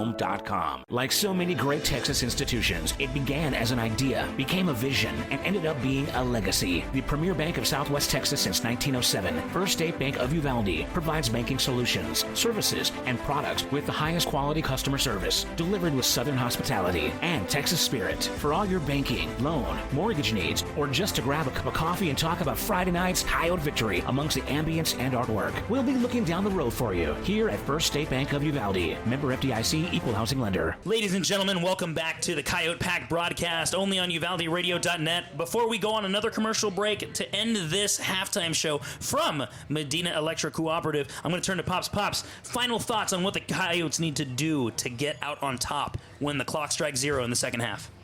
They need to take the opening kickoff, and they need to go down the field, use up some time, let their defense rest some more, and score. And stop that run. That's right. Here come the Coyotes onto the field. Ladies and gentlemen, we're going to take a quick commercial break, and this concludes the Medina Electric Cooperative Halftime Show. When we come back, we'll have the second half, all the live play-by-play action and the color commentary. I'm Al Ortiz for Simon Ortiz on UvaldeRadio.net. This is the Coyote Pack broadcast. Texas Farm Store backs up pack. Locally owned and operated for over 50 years at 236 East Nepal. Stop by for everything you need. Feed, seed, lawn and garden, animal health, custom mixing and grinding, tack, herbicides, pesticides, and even wild game feeders. At Texas Farm Store, our friendly and knowledgeable staff can help you with all your needs. Delivery is available. Please call for more information, 830-278-3713, and find Texas Farm Store online at txfarmstore.com.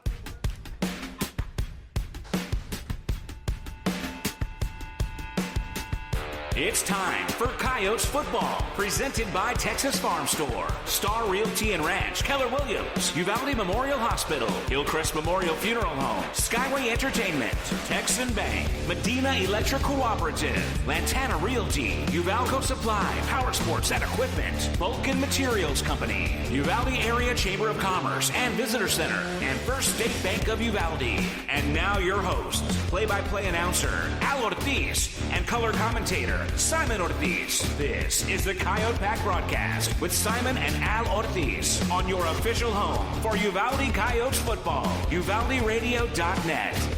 Ladies and gentlemen, welcome back to the Coyote Pack broadcast. The second half is coming your way. The Coyotes did get the ball back to start the second half. The kickoff was underway while we were away. The ball was fielded at the 30 with about a 7-yard gain. The ball is at the 37-yard line.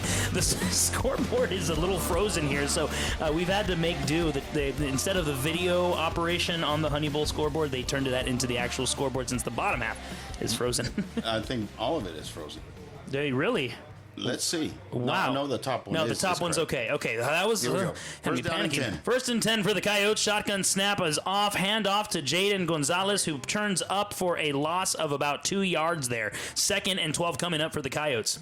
Not a good start, Al, but I think that they can go ahead and concentrate on getting that run going. They need to get that run going. They had the right idea, but too many defenders came in. Like in your halftime analysis, you cannot abandon the run. So let's see if they do not abandon the run here. Second and 12 for the Coyotes, 11:22 in the start of the second half. The score is all knotted up at 14. 2 wide receivers to the near end of the field, 1 wide receiver to the far side, 1 running back with Carnes in the shotgun formation. Snap is off. Fake handoff to Jaden Gonzalez and a pass to the flats to Jonathan Jimenez. Incomplete pass. There was 2 receivers lined up that could have gotten that pass, but it was going a little too fast for him. It's going to be 3rd and 12. They need to get that first down. Pops, you talked about better route running in the pregame. Do you think that those 2 wide receivers were in the wrong place because they were so close together? I think one of them was, but who's to say? Let's see what happens here. 3rd and 12 for the Coyotes. 11:05 left in the second half. All knotted up at 14 coming out of the half. Coyotes again in shotgun formation as they always are. 2 wide receivers to the left, and Carnes looking for the snap. Gets the snap. 1-step drop back. Finds some pressure, but it looks like the play was blown off. Whistle. False start on the Coyotes. False start on the Coyotes, and it saved them because they had the quarterback dead to rights. Brody was wrapped up if the play had been continued. Yeah, and actually that would have been a 7-yard loss, but now it's going to be only a 5-yard loss for the Coyotes. So that brings up a 3rd and 17. If that wasn't long, then it's long now. It is long. Let's see if they can get some of those yards back so they can get a good punt off and switch the field position. All right, so it's 3rd and 17 for the Coyotes. 11:02 left in the third quarter here. 2 wide receivers to the near side of the field. Brody Carnes takes the snap. Mavericks show blitz. Great protection by the offensive line, but Carnes throws it a rainbow to the far side of the field to no one in particular. No one was there. Incomplete. Again, the wide receiver and the quarterback weren't in sync. He did a 10 and in, and the quarterback was throwing a post. Honestly, a silver lining there is the offensive line held up on. They brought everybody on that play. He had plenty of time to throw, and it just the wide receiver did not run the correct route. 4th and 17 for the Coyotes on their own 30-yard line. The Coyotes are definitely going to have to punt here since they are in their own territory. 10:57 left to go in the third quarter here. The game is tied at 14. Snap is off, punt is away, and it is a high punt. We've seen a lot of high punts so far. It takes a favorable Coyotes bounce across the 35-yard line to the 32. Ball, that's where the Mavericks are going to start. That was a beautiful punt. It was nice and high. The coverage was excellent. The punt returner did not have a time or space to catch that ball, so he'd rather let it bounce. Yep, and bounce it did, and it bounced in favor of the Coyotes. So the ball is placed at the 32-yard line here. All right, Pops, let's see if Jeremiah Robinson gets the ball here. Let's see. Yep. We need to stop him. Yeah, so it's twins right for the Mavericks. Shotgun formation. Snap is off. Fake handoff to the running back. Cardona runs up the middle of the field and finds a lot of room to run. Crosses the 40-yard line to the 44-yard line. That's a fresh set of downs for the Mavericks there. It's the same song, different verse, Al. They're just running that RPO, and if the quarterback sees that they're going to stop it in the middle, he's going to take that ball back and run to the outside. Ball is is officially placed at the 45-yard line. 10:45 left to go in the third quarter here. Score is all tied up at 14. Ball is again at the 45-yard line. The Eagle Pass to Winn Mavericks have a fresh set of down. Snap is off. Handoff to Jeremiah Robinson, and the tackle is made by number 8, Chris Rodriguez, the middle linebacker for the Coyotes. He scooted up a couple of yards, but his knee touched with only 1 yard. Yep. So it was a good play by the Coyotes. I think they need to stop him one more time, and then it's going to be hard for them to pass that ball. 2nd and 9 coming up for the Mavericks here. 10:13 left to go in the third quarter. And, this is, again, they might hand it off again to Jeremiah Robinson. It's worked before for them. It's going to be an RPO, and it just depends what the quarterback reads, what he's going to do. Snap is off. Cardona throws a wide receiver screen to the far side of the field, but it looks like it was dropped. It's an incomplete pass. 3rd and 9 coming up for the Mavericks. Now we've got them in an excellent situation now. It's going to be hard for them to run to get a first down, so it probably will be a pass. And what's their weakness? Pass. Yeah, exactly. There we go. 3rd and 9 left. 3rd and 9 for the Mavericks. 9:57 in the third quarter. Score is tied up at 14. Mavericks come up to the line of scrimmage. 1 wide receiver to the near side of the field. 2 wide receivers to the far side. 1 running back in the backfield. Snap is off. Another fake handoff. They run it, Pops, and do not get much. They get 1 yard. It's going to be a 4th and 8. Excellent play by the defensive line. It was just, they were all over that play. Yeah, and then when you say the defensive line, you're talking about Brian Troop there in the middle. Actually, number 64 made the tackle, Rylan Diaz there, and number 55 of the Coyotes, Aaron Graves. So great stop there. It is 4th and 8. I don't expect the Mavericks to do anything but punt here. I hope they don't, because it's pretty far out there. I think they might try it though. Well, let's see what happens. The ball is placed at the 47-yard line. It is going to be a punt formation. 2 Coyotes are back in to receive the punt. Snap is away. It's a little bit of a high snap, but the punter cradles the ball, kicks the punt, crosses over to the 30, bounces over to the 25-yard line, and that's where the Coyotes are going to start at the 24-yard line, their own 24.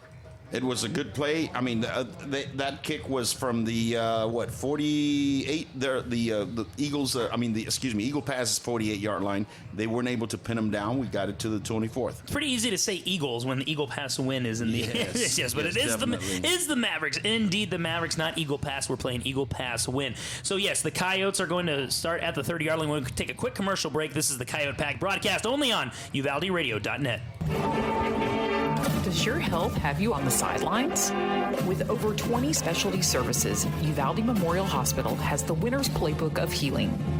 Whether it's orthopedics, oncology, pain management, podiatry, radiology, or rehabilitation, Team UMH can offer you the quality comprehensive health care you need to get back in the game of life. Call us today to learn more at 830-278-6251. Go Coyotes! So while we were away, this is the Coyote Pack broadcast. A penalty was called on the Mavericks. Too many men in the backfield, so that puts the ball up for the Coyotes at the 29-yard line. It looks like Abraham Ale with the snap, direct snap, but the play is blown. It looks like it might be a false start. Let's see what the signal is here, but I think that's what it is, Pops. Well, the side judge is going to tell him that there was a movement on the defense, so there's a discussion to see if it was the offense moving or the defense moving. Well, let's see what happens here. I mean, there's been a lot of discussions so far. Let's get the call from our referee here, James Gray. See what he says. There we go. So it is going to be a false start on the offense for the Coyotes. That pushes the ball back to the 24-yard line where it was originally, but now it's going to be a 1st down and 15 for the Coyotes. 9:05 left in the third quarter. Score is all tied up at 14 here at the Honey Bowl. We're live from Tree City. Okay, Pops, 1st and 15. I think it's 2nd and 15, or they didn't change the marker. Well, I mean, it shows 1st and 15. Let's go. Let's go with 1st and 15. Yep. It's going to be a pass. All right. Well, let's see what happens. No, it wasn't a pass. It was a handoff to Jaden Gonzalez, who runs up and tries to, with all his might, crosses over to the 30-yard line. He did not want to go down. That recouped all of the penalty yardage and more. Yes, but I think he got hurt there. His ankle. Yes, he is limping on the sideline there. It looks like his ankle, it's his right ankle. Yeah, it looks like it's right ankle that he does not want to put any pressure on, but it is. Hey, we'll check on him in just a second. It is 2nd and 8 for the Coyotes. 8:32 left to go in the third quarter. 14 all. 2 wide receivers to the far side of the field. 1 wide receiver to the near side. Hand off again to Abraham Ale, who turns the corner, gets across the 40, and is knocked out hard across the 42-yard line. Don't know if there was a flag there. Nope, no flag, just yellow shoes. But that brings up a fresh set of downs for the Coyotes. A First State Bank first down. That was a hard run by number 20. He just put his shoulder down and just bulldozed those defenders. Yeah, and that was Abraham Ale, number 20, and the offense is looking over to the sideline, waiting for the call from their coaches. Brody Carnes back in shotgun formation with Ale over to his right-hand side. 2 wide receivers to the right-hand side, 1 wide receiver to the near side. Snap is off, handoff to Ale, who goes up the middle and gets maybe about 2 yards, a hard-fought 2 yards there. He's running tough, Al. He's running tough. He's trying to go as hard as he can. There's an injured player, injured Maverick. Yeah, injured Maverick on the play. We will take a quick commercial break. We hope he's okay. That's the 3rd Maverick that has gone down tonight. The training staff from both sides going out to check on the player. So we'll be back in just a second. You're listening to the Coyote Pack broadcast only on UvaldeRadio.net. Lantana Realty salutes our 2022 Uvalde Coyotes and the legacy of our Coyotes and Lobos of years past. The wide variety of services that Lantana Realty's real estate professionals provide will prove valuable as they help you navigate financing twists and sales contract intricacies. Stop by Lantana Realty at 131 East Nopal or call 830-591-6658. Lantana Realty, Stephanie Sakinas Broker. Everyone in my family uses electricity differently, but when it comes to Medina Electric Cooperative, we all think about it the same way. The co-op is power. Sure, electricity turns the lights on, but power is the information I get from my co-op about efficiency, safety, technology. And I trust the co-op because we are the co-op. They're our neighbors, our friends, our home. Visit medinaec.org and discover the power of your co-op today. Powering members, empowering communities. Medina Electric Cooperative backs the pack. 3rd and 8 for the Coyotes. Actually, yeah, 3rd and 8 for the Coyotes. There is a 2nd and 8 for the Coyotes. There was a handoff up the middle to Abraham Ale. Jaden Gonzalez did leave hopping on 1 foot, so we hope he's okay. That's the Coyotes starting running back. So that brings up a 3rd and 7 for the Coyotes here. Key 3rd and 7, Pops. Key 3rd and 7.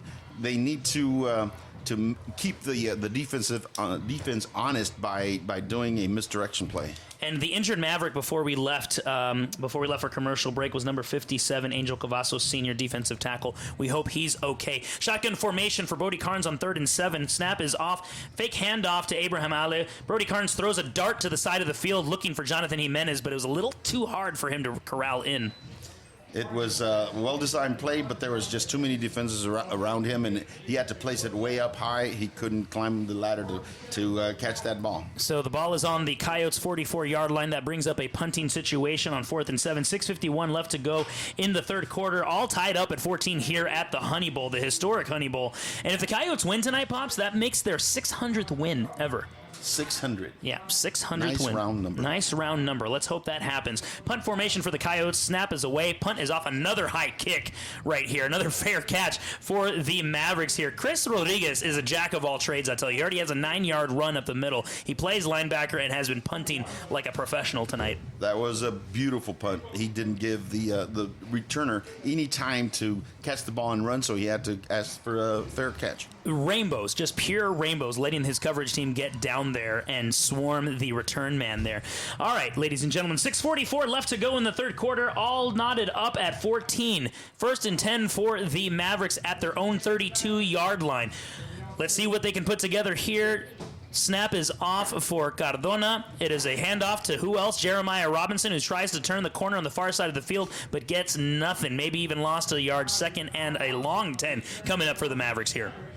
It was a tough play by the defensive end. He fought off his block, and he was able to corral the running back. Yeah, it was great contained by that defensive end, absolutely. And that was the defensive end number 70.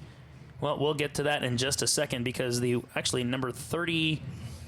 Well, I'm so sorry. He's getting blocked by one of his teammates there. So we'll get to him in just a second. But the Eagle Pass Winn Mavericks are at the line of scrimmage. 2 wide receivers to the far side of the field. Shotgun formation again. Signal is off. Snap is off. Handoff to Jeremiah Robinson up the middle. Got maybe about... Actually, he got about maybe 2 yards. The Coyotes did push him back, but forward movement got him maybe an extra yard there. 3rd and 7 coming up for the Mavericks. 3rd and 7, 3rd and 8. That's good. That's good because it's going to be hard for them to run the ball. They're going to have to pass it. And that's their strength, running the ball. And what's their weakness? Pass. The pass. There you go.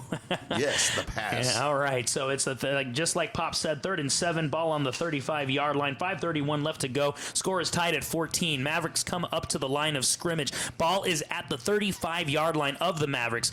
Trips right for the Mavericks. Snap is off. Cardona looking downfield. Pump fakes. Throws a rainbow to a streaking wide receiver. Oh, and it looks like, he missed him, obviously, but... it was by a mile. But the Coyotes had a chance to come up with an interception there. He was closer to hitting a Coyote than he was a Maverick. Ask me what their weakness is again, Al. The pass. The pass. The pass is the weakness of Eagle Pass. Yep, the Eagle Pass Winn. So, yes, but it's going to bring up a 4th and 7 for the Mavericks there. I like it there. A little bit of cheese there for you, Pops. A little bit. 30 on the 35-yard line for the Mavericks. 4th and 7. Punt formation for the Mavericks. 2 Coyotes in the backfield at the moment. Snap is off. High snap, but it does get into the hands of the Mavericks punter. Punts it away. Ball lands at about the 45-yard line of the Coyotes and stays there. The Coyotes are going to start with a fresh set of downs on the 45-yard line. Their own 45-yard line. Position. Yep. We're going to take a 30-second break. 5:05 left to go in the 3rd quarter. All knotted up at 14. This is the Coyote Pack broadcast only on UvaldeRadio.net. Born in Uvalde, Texas, Skyway Entertainment is your home for premier dining and hospitality in the area, including the Local Fix Coffee Shop and the Local Fix on the Go, the historic Rexall Soda Fountain, Broadway 830 Artesian Pizza and Craft Beer, Hangar 6 Air Cafe, and the Sweet Life Candy Shop and Arcade. Skyway Entertainment, feeding the pack since 2015. Welcome back to the Coyote Pack broadcast. Trips left for the Coyotes, who are starting at their 35-yard line. Carnes throws it over to the wide receiver, to his running back, Abraham Ale, and looks like a bubble screen. Ale gets up to the 49-yard line into Maverick territory. It was a beautiful swing pass, and he caught it in stride, had plenty of speed to keep going, and got 5 yards. 4:52 left to go in the 3rd quarter. Score is tied at 14. Coyotes at the 49-yard line of the Mavericks. It's going to be 2nd down and about 4 for the Coyotes here. Again, if you're just joining us, Jaden Rodriguez left to look like he was favoring his right ankle. He's still favoring it on the sidelines, walking up and down. You can tell he wants to get back into the game. Trips right for the Coyotes. Snap is off for Carnes. Carnes fakes the handoff, runs, has a lot of room to run, crosses the 40, stutter steps a little bit, and gets over to the sideline to about the 33-yard line of Eagle Pass Winn. They're driving the ball, Al. They're driving the ball, and they're keeping that offense off the field. They need to keep doing that so that they can give their defense some rest, some time to rest, and it's working. And that's a 1st down, Pop. So what is that? What kind of 1st down is that? Hey, cash in the bank. But which bank? That's a First State Bank 1st down for the Coyotes there. So the ball is at the 33-yard line, 32-yard line for the Coyotes. Fresh set of downs. 4:43 left to go in the 3rd quarter. Score is 14-all. Trips right for the Coyotes. Snap is off. Carnes rolls over to his right, steps up in the pocket, throws a rainbow to the other side of the field, and he finds number 5, Devin Franklin, for the catch at the 3-yard line. It was deja vu, just like last week. Both of them came down with the ball, but tie goes to what? Tie goes to the offense, baby. So yes, it is 1st and goal at the Mavericks 3-yard line. Coyotes are in scoring distance, ladies and gentlemen. 4:35 in the 3rd quarter. Score is 14-all, and it looks like that may change here depending on what the Coyotes do. What are they going to do, Pops? They are going to try an RPO. All right, let's see if he does let's see if they do an RPO. Usually in this situation, they bring out Chris Rodriguez at quarterback, yes. All 5'11", 220. But the Coyotes do take a timeout. They are at the Mavericks 3-yard line, 1st and goal, 4:23 left to go. You're listening to the Coyote Pack broadcast only on UvaldeRadio.net. Introducing Uvalco Power Sports and Equipment, a subsidiary of Uvalco Supply, who has served all of Southwest Texas's farm and ranch needs for over 35 years. Uvalco Power Sports and Equipment is your one-stop tractor, implement, trailer, lawnmower, and power sports dealer located in Bandera or Uvalde, including service locations at both dealerships. We have inventory, so visit uvalcotractors.com or find us on Facebook to connect with the salesman today. All right, ladies and gentlemen, sorry for the hot mic there. We're here having a lot of fun, so apologies for that. But, I mean, it's exciting, right? I mean, the Coyotes are at the 3-yard line of the Mavericks in scoring distance. Chris Rodriguez is in at quarterback, like we said, runs up the middle. What else? Trying to cross the goal line, gets close to it. No signal quite yet. Coyotes, and it is a touchdown. The referee throws his hand up, and a touchdown signal, ladies and gentlemen. It was a touchdown all the way. I saw it from here. Even though I'm a little obstructed, I saw it when he got in there. It was a good run. Yeah, and you knew that that's what the Coyotes were going to do with Chris Rodriguez. I mean, the man is he runs with power. He is a man possessed when he has that ball. So as of right now, it's 4:14 left to go in the third quarter. 20-14 in favor of the Coyotes. So it looks like the Coyotes are going to line up in field goal. Extra point? Yep. Field goal formation. Snap is off. Kick is away. And it is good. Number 80, Sebastian Avila with the kick there. Now it is 21-14. Uvalde Coyotes over the Winn Mavericks. You're listening to the Coyote Pack broadcast only on UvaldeRadio.net. Star Realty and Ranch Keller Williams invites you to join them as they cheer on our 2022 Uvalde Coyotes. Star Realty and Ranch are your premier real estate experts, and they're here to provide you with all the resources and information you need to buy or sell real estate. They work with buyers and sellers in the area and have had extensive training in order to provide you with top-of-the-line service. Call to find out more at 830-261-1970 or visit UvaldeRealty.com. Welcome back, ladies and gentlemen. You're listening to the Coyote Pack broadcast only on UvaldeRadio.net. If you're just joining us, there's 4:14 left to go in the third quarter. It's 21-14 in favor of the Coyotes after a 3-yard run by backup quarterback Chris Rodriguez, number 8. So the Coyotes are now going to be fanning out in their kickoff formation. Two return men for the Mavericks there at the 10-yard line of their own 10-yard line. Kick is away, and it looks like it's going to be a line drive kick to the 20-yard line, picked up by the return man at the 15 for the Mavericks, crossing over to the 30-yard line, getting tackled at the 33-yard line, where the Mavericks will start this latest iteration of their drive. For being a low kick, we got good coverage and were able to stop them before they got further down the field. Yeah, absolutely. I thought that was going to go for a little bit more, but that was good coverage by the Coyotes kickoff team there. All right, Pops, here we go. Stopping the run, we all know we've been talking about it for a long time, but it looks like the defensive line is a little bit fresh. It looks like it. First down is key. We need to keep them to 0 to 1 yard. And here we go on the first down. 2 wide receivers over to the near side of the field. Shotgun formation. Snap is off. Handoff to number 12 of the Mavericks, but stopped cold by number 8, Chris Rodriguez. I mean, this is the MVP right here so far. That's amazing. He only got maybe about, actually, he lost a yard. It's going to be 2nd and 11 coming up for the Mavericks. They figured out that play, and we've got to hurt Coyote. All right, ladies and gentlemen, it is number 6 for the Coyotes, Elijah Carroll, the junior safety. So we're going to take a quick commercial break. We hope he's okay. You're listening to the Coyote Pack broadcast only on UvaldeRadio.net. Texans team together, every red-blooded one of you, shoulder to shoulder, shaping history. We're in it for the long haul, together, and you can take that to the bank. Texan Bank, poised and ready for a future that's wide open. Member FDIC. Tune in to Chamber Picks, the long-awaited reboot to the program where Uvalde football fans get together to talk about football. Each week, the Chamber Picks panel of forecasters try to predict the winner of a select number of football games. Join host J. Allen Carnes every Wednesday at 7 p.m. on Facebook Live. Brought to you by Uvalde Area Chamber of Commerce and Visitor Center and LMG Productions. For more information, visit uvalde.org. Welcome back to the Coyote Pack broadcast on UvaldeRadio.net. We do have some action happening right now. Shotgun formation snap to Cardona, the quarterback of the Mavericks, runs up the middle to the about 37-yard line for about a 3-4 yard gain. Going to bring up a 4th down nonetheless for the Mavericks. Actually, a 3rd down. My apologies. 3rd down and 7. They're gonna. It's in the gray area.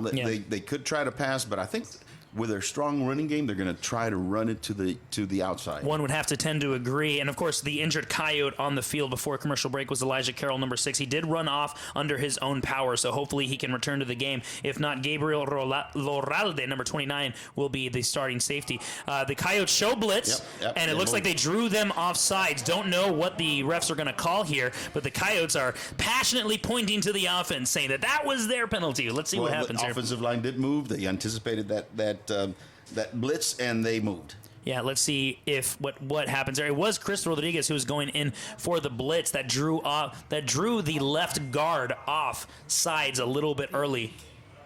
And it's going to be an offsides by the Coyotes. They called it the Coyotes. Yep, they called it the Coyotes. Yep, so it brings up a much more manageable third down and about 3 at their own 42-yard line of the Mavericks. 2:58 left to go in the third quarter.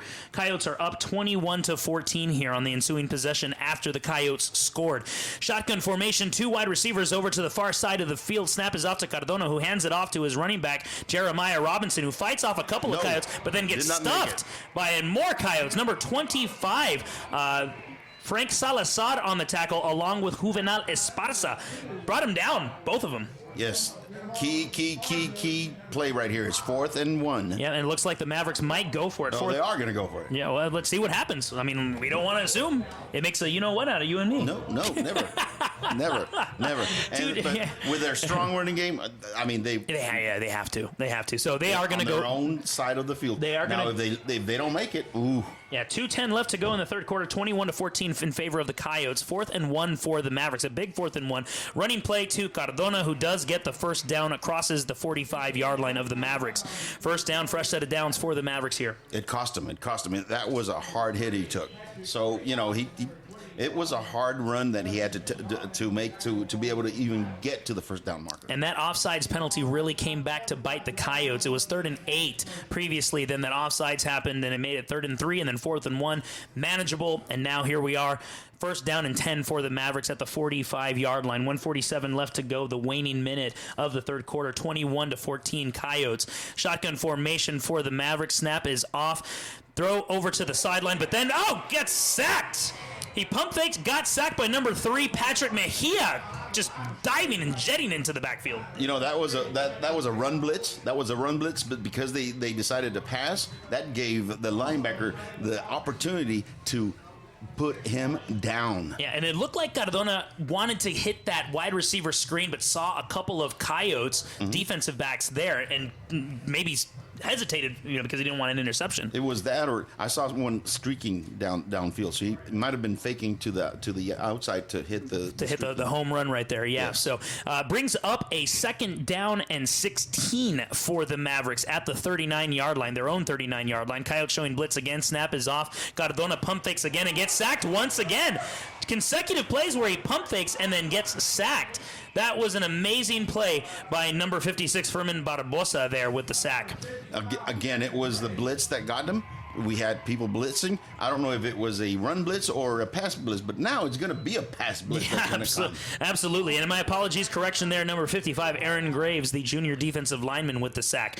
I mean, you love to see a defensive tackle get a sack. They don't get many of those. Yes, definitely. 22 seconds left to go in the third quarter. It looks like the Mavericks are going to be running a play because the play clock is at 8, so they have to run a play here. Trips right for the Mavericks. It's going to be 3rd down and 22 at their own 33-yard line. Snap is off. Cardona runs over to his right side, tries to find some running room, and he does find some running room. Running up the sideline, not a lot of players can catch this kid. Crossing over to the 20-yard line and gets down to the Coyotes' 13-yard line. Wow. On a 3rd and 22. He broke containment, and he was off. He was off to the races. Yeah, and it's just there was no one there. Got to recoup. We have to recoup. Yeah, and the ball is going to be officially placed on. And actually, we'll talk about where the ball is officially placed. That's the end of the third quarter. We're going to take a quick commercial break. Coyotes are up 21-14, but the Mavericks are on the march. You're listening to the Coyote Pack broadcast only on UvaldeRadio.net. Vulcan Materials Company is the nation's largest producer of construction aggregates, primarily crushed stone, sand, and gravel, and a major producer of construction materials, including asphalt and ready-mix concrete. One of our core tenets at Vulcan is being a good citizen and responsible steward of the communities in which we operate. From local community groups and philanthropic organizations to supply chain partners, we believe in being active and engaged neighbors. Our responsibility is to build strong relationships that support strong communities. Learn more at vulcanmaterials.com. Welcome back to the Coyote Pack broadcast only on UvaldeRadio.net. It's the end of the third quarter. The Coyotes are switching sides of the field. The Mavericks are on the march here after what was most likely a 30 to 40 yard run on a 3rd and 22 by Cardona, the quarterback for the Mavericks there. Pops, during halftime, we talked about the keys to the game, right? So yes. You talked about one specific thing that just happened right now. Yes, we can't give them cheap plays. We cannot give them long running plays, and that's exactly what happened. It happened at the first play of the game, and it happened this time. Yeah, and it looked like a designed play, but I mean, it was just, they just couldn't catch him. He's very fast, is Cardona, the quarterback for the Mavericks. Snap is under center, pitch out to Jeremiah Robinson, the running back for the Mavericks. Only gets about 2 yards on the play. It's going to be 2nd and 8 at the Coyotes' 13-yard line. They've kind of figured him out as far as running between the tackles. It's when he gets to the outside that he gets he does damage to the Coyotes. If you're just joining us, this is Al Ortiz, your play-by-play. With me, Simon Ortiz, former Coyote, as color commentator. 11:32 left to go in the final frame of this home opener for the Coyotes. They are up 21-14, but the Mavericks are on the march at the Coyote 13-yard line, facing a 2nd and 8 right now. It's a power I formation for the Mavericks. Snap is under center. Cardona hands off to the running back. Running back bounces out to the outside after finding nothing and does find a little bit of running room down to the 10-yard line for the Mavericks. And there is a flag on the play. What was that about, Pops? One of our players got frustrated and pushed one of their players, number 44, I believe. Yeah, and looks like Jeremiah Robinson is slow to get up, but he seems to be okay there. I don't know what happened there, but let's see what the official call is as the referee, headline judge James Gray, comes to talk about what the infraction was. So let's see what he has to say. Well, we was about to say something, but now he's talking to one of his colleagues, and now he's coming up to announce the penalty. Unsportsmanlike conduct on the defense. Half the distance, automatic first down. Half the distance to the goal, and that unsportsmanlike conduct by the Coyotes defense. That places the ball at the 5-yard line, and 1st and goal for the Mavericks. Pops, what do they need to do here? They need to stop them and quit getting frustrated and having cheap penalties. Two wide receivers to the far side of the field. Fake handoff for Cardona. Cardona finds space and runs up for a 5-yard touchdown run. Touchdown Mavericks. Touchdown Mavericks. Again, these little mistakes, little errors that the Coyotes make, they're hurting them. It's a tied game. It's going to be a tight one. Back and forth are the Coyotes and the Mavericks. That's the story of this game. 10:56 left to go in the final quarter for the home opener for the Uvalde Coyotes. They are temporarily up 21-20, but Eagle Pass Winn just scored on a Cardona quarterback sneak for 5 yards. Field goal attempt, extra point to tack it on. Low snap, but the kick is away and it's through the uprights. We're all tied up at 21 with 10:56 left to go in the final quarter here at the Honey Bowl. You're listening to the Coyote Pack broadcast only on UvaldeRadio.net. Family owned and operated, Hillcrest Memorial Funeral Home was founded on one simple principle: service. With an all-new state-of-the-art facility, Hillcrest Memorial Funeral Home provides service at the highest level. Discover why Hillcrest is the ultimate provider of creating healing experiences in the Uvalde community. Call anytime at 830-333-3096 or find us on site at 424 Geraldine Street. Honor and celebrate life in a setting fit for remembering legends. Learn more at hillcrestmemorialfuneralhome.com. Welcome back to the Coyote Pack broadcast only on UvaldeRadio.net. If you're just joining us after the commercial break, we just saw a 5-yard run by Abiel Cardona, the quarterback for the Eagle Pass Winn Mavericks.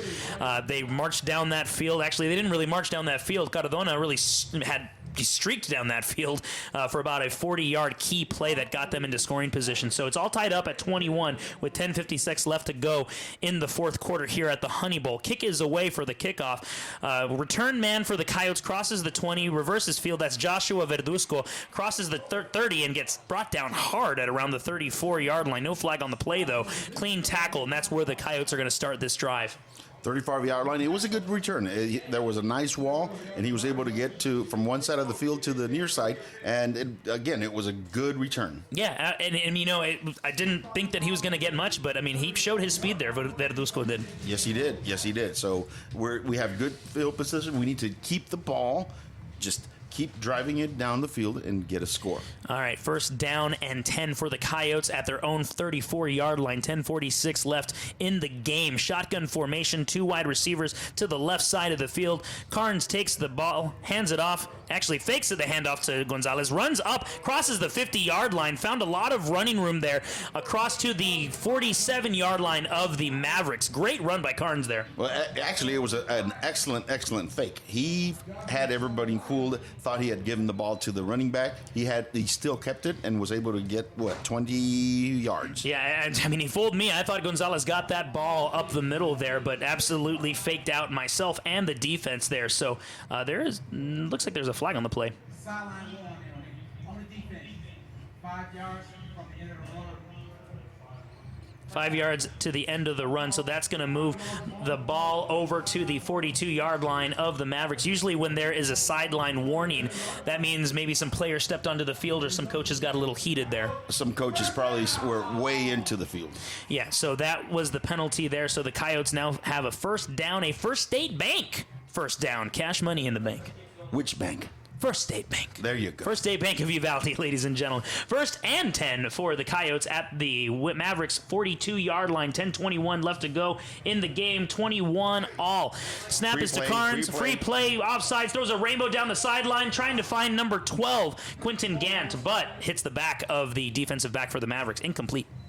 That was heads-up play by Brody. He saw that they were offsides. He had a free play, and he just kept going, trying to get it to the wide receiver. It was a little underthrown. He had him open, wide open. Yeah, be that as it may, though, there is a silver lining. It was an offsides on the Mavericks. That makes it a 1st and 5. You don't see a lot of 1st and 5s, but what can they do to take advantage of this 1st and 5, the Coyotes here? They need to do an RPO with a dive, trying to fool them into thinking that they're trying to get the first down, and then sprint to the far side and see if he can get somebody streaking to the goal line. Well, let's see what happens here. 10:10 left to go in the game. 21 all for the Coyotes and Mavericks. Snap is off to Carnes. Carnes fakes the handoff, throws it over to number 81. That is his slot receiver, number 81, Daniel Perez, and he gets some yards after the catch there for a first down at the 25-yard line of the Mavericks. That was a good play. They faked the dive, they bit it, and he was able to complete it to the man that was in the flat. Yeah, and that was a perfect pass by Brody Carnes. He did talk about his accuracy and how he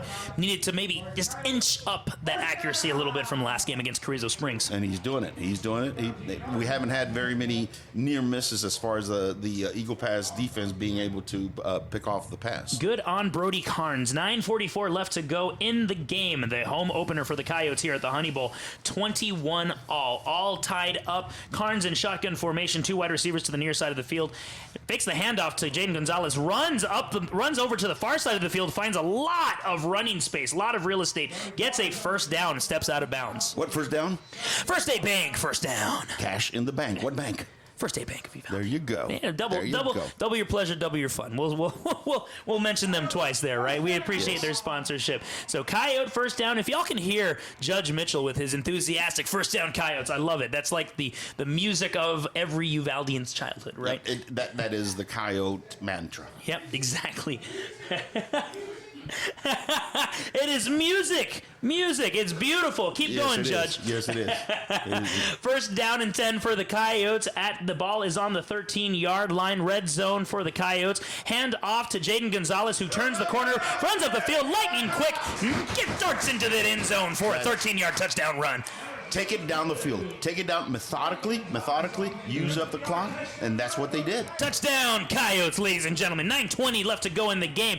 It's looking good right now. 27-21 for the Coyotes. 13-yard run. Drive capped off by Jaden Gonzalez. Extra point. Let's see what happens here. Hopefully we'll get the extra point. Then we have to make one good stop. Yeah, beautiful run by Jaden Gonzalez, who did leave the game limping or just hopping on one foot, and now it seems like he's fully recovered. I mean, that was a lightning quick dart into that end zone. Yes, it was. Yeah, so it's a field goal attempt here. Extra point number 80. And does get the extra point. Sebastian Avila. He's been money all game on those extra points. Money.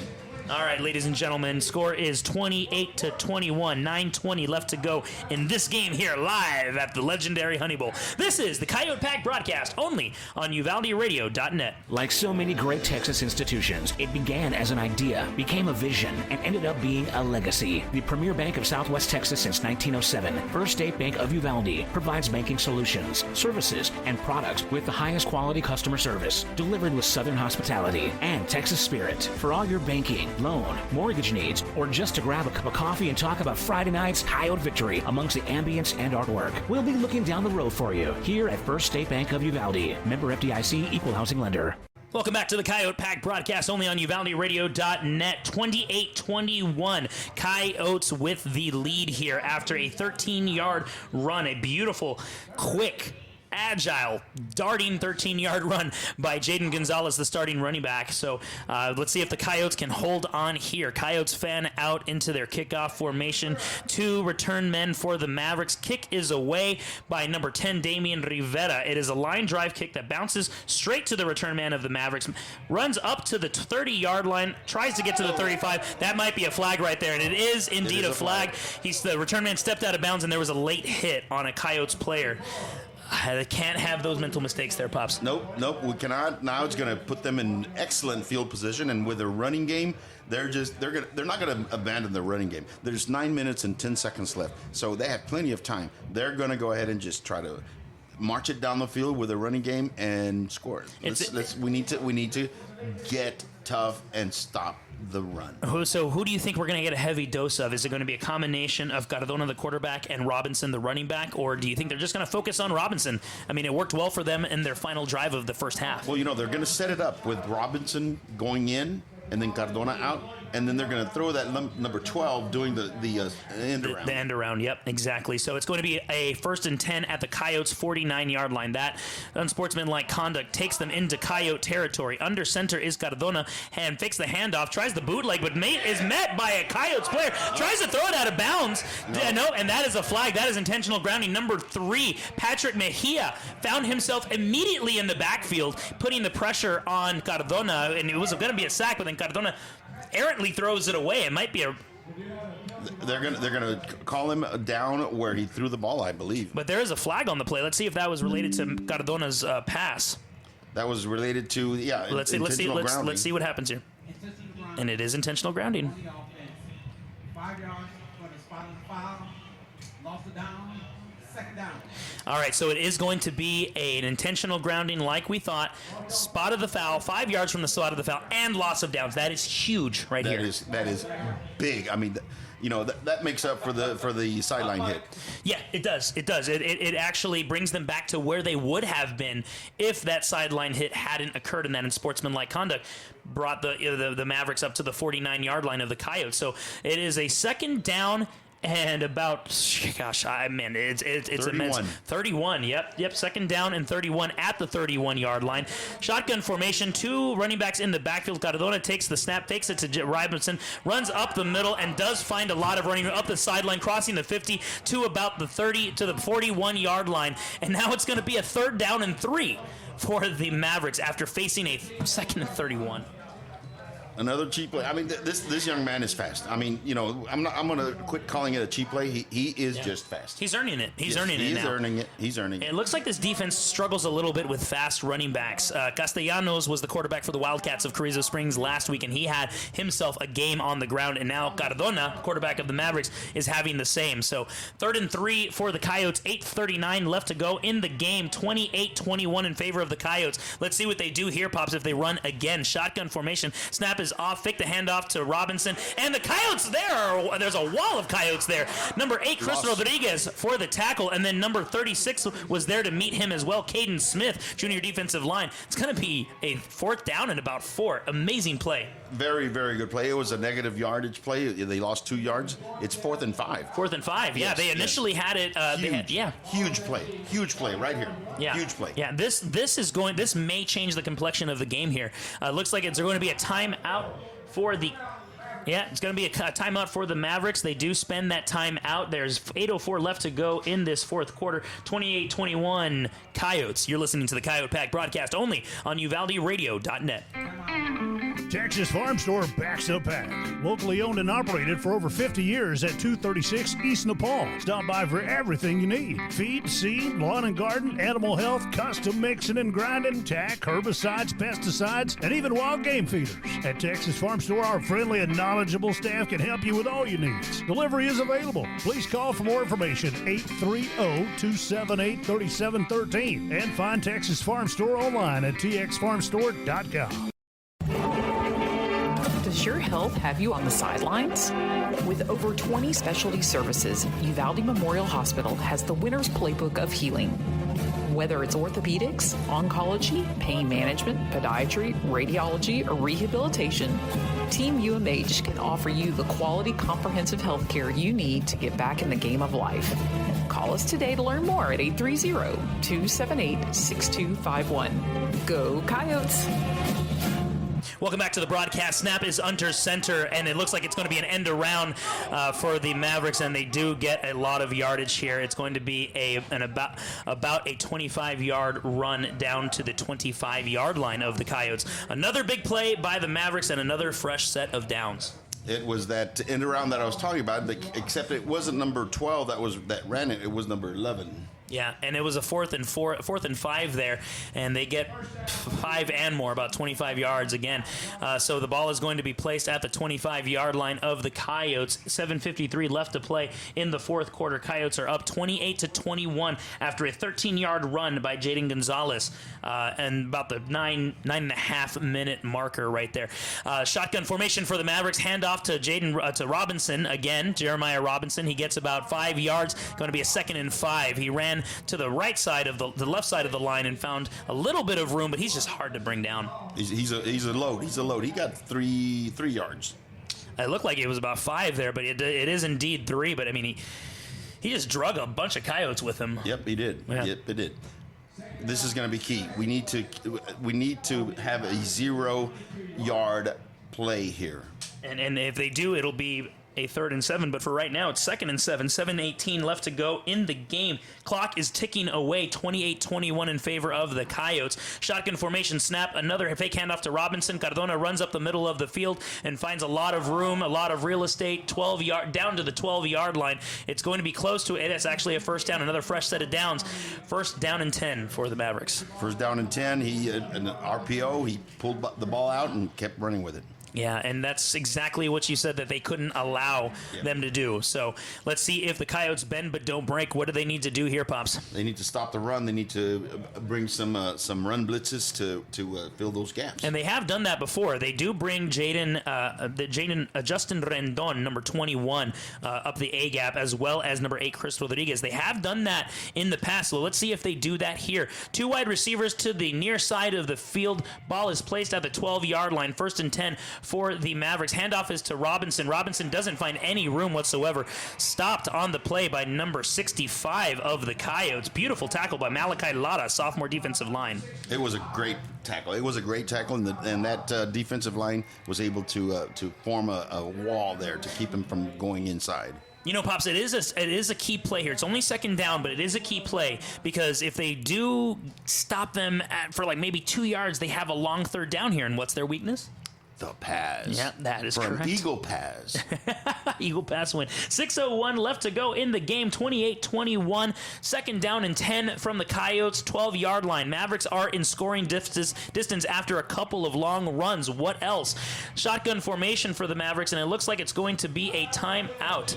Timeout on the field, and it's going to be a timeout by the I don't know who it is, but it's a timeout nonetheless. We'll tell you in a little bit. You're listening to the Coyote Pack broadcast, only on UvaldeRadio.net. Lantana Realty salutes our 2022 Uvalde Coyotes and the legacy of our Coyotes and Lobos of years past. The wide variety of services that Lantana Realty's real estate professionals provide will prove valuable as they help you navigate financing twists and sales contract intricacies. Stop by Lantana Realty at 131 East Nopal or call 830-591-6658. Lantana Realty, Stephanie Sakinas broker. All right, ladies and gentlemen, welcome back to the Coyote Pack broadcast, only on UvaldeRadio.net. I'm Al Ortiz, your play-by-play announcer, and of course, as always, with me, Simon Ortiz, my color commentator, former Coyote player. All right, ladies and gentlemen, if you're just joining us, it is getting down to crunch time. 5:50 left to go in the game. 28-21 in favor of the Coyotes, but the Mavericks are on the march once again at the 12-yard line. Second down and 10 of the Coyotes. Snap is off. Handoff to number 12 of the Coyotes, trying to find the corner. It looks like it's a holding. There's a flag on the play. It was about maybe a 3-yard gain on that run, but it was a stretch play. It was an end around. It might be a holding on that offensive line. Looks like a holding on the wide receiver. Okay, the wide receiver. Yeah, I was trying to make that block downfield, but yeah, I mean, he got a handful of that maroon jersey. Yep. And let's see if that is actually the call here. We don't know what it is yet. James Gray is about to set up. He's talking to his colleague, trying to confirm, and now he does. On the offense. 10 yards. Repeat, second down. So it wasn't a hold, it was a block in the back. And it was the wide receiver who did the block in the back. Yep, and that puts the ball back 10 yards. It is now a second down and about 15 at the Coyotes' 18-yard line here. So second down and 20 at the Coyotes. What? No, that can't be right. The scoreboard. The scoreboard doesn't. I'm not sure if the scoreboard is working correctly. Yeah, it's still frozen there. So it looks like it's second down and 18. There we go. Second down and 18. And they can get a first down. They can get a first down without scoring, but let's see what happens. Shot actually under the snap. Snap is off, and that is an incomplete pass by Cardona there. He did roll out a little bit to the far side of the field and kind of lofted a pitch up there to his wide receiver who dropped the ball. It was, I mean, the wide receiver was just wide open. There was nobody within 10 yards. He just could not catch the ball. Yeah, that was his moment right there. I mean, if he caught that, he had daylight. He was going to score. He was going to score. But be that as it may, luckily and fortunately for the Coyotes, it is a third down and 18 at the 18-yard line of the Coyotes. Still in red zone territory are the Mavericks, but they've backed up a little bit after a block in the back here. Snap is going to be under center by Cardona. Takes the snap, looks down the field, throws it over the side to a slant pass, and it's going to be a flag on the Coyotes. It's going to be defensive pass interference, it looks like. Yep, it looks like it was. Yeah, it was a slant to one of his wide receivers at the 5-yard line, and the ref thought maybe the Coyotes defender got a little handsy. Well, the ball looked like it was way over his head, but I don't know. They're going to call it. They're going to call a pass interference. You want to make them maybe think a little bit that was an uncatchable ball, but don't think they are right here. Let's see what the call is by James Gray. And he is stepping. He's still talking. That's what he's been doing all game. Looks like he's about to come up and give the call, and then he turns back to his colleagues and confirms a little bit. Pass interference on the defense. Spot foul. Automatic first down. So it is a spot foul, so the ball is going to be placed around the 5-yard line for the Eagle Pass Winn Mavericks. Again, in scoring distance here. All right, Pops, what's on your mind? They're going to run it down the middle. They're just going to try to get rush the ball. They're going to say, "Listen, we're going to go down the middle. See if you can stop us." Yeah, and they might do that here. It's shotgun formation here for the Mavericks. Coyotes are showing run blitz. Snap is off. Fake handoff by Cardona. Finds a lot of space and gets into the goal line for a 5-yard run, and that is a touchdown for the Mavericks. Yep. It was. That young man is too fast. Yeah. Too fast. He just, he's got some wheels on him. That misdirection, trying to stop the dive is hard. And once he fakes it inside, he has enough time with the reaction that the Coyotes are having, that he can outrun everybody to the outside. Yeah, so the extra point, field goal formation for the Mavericks here.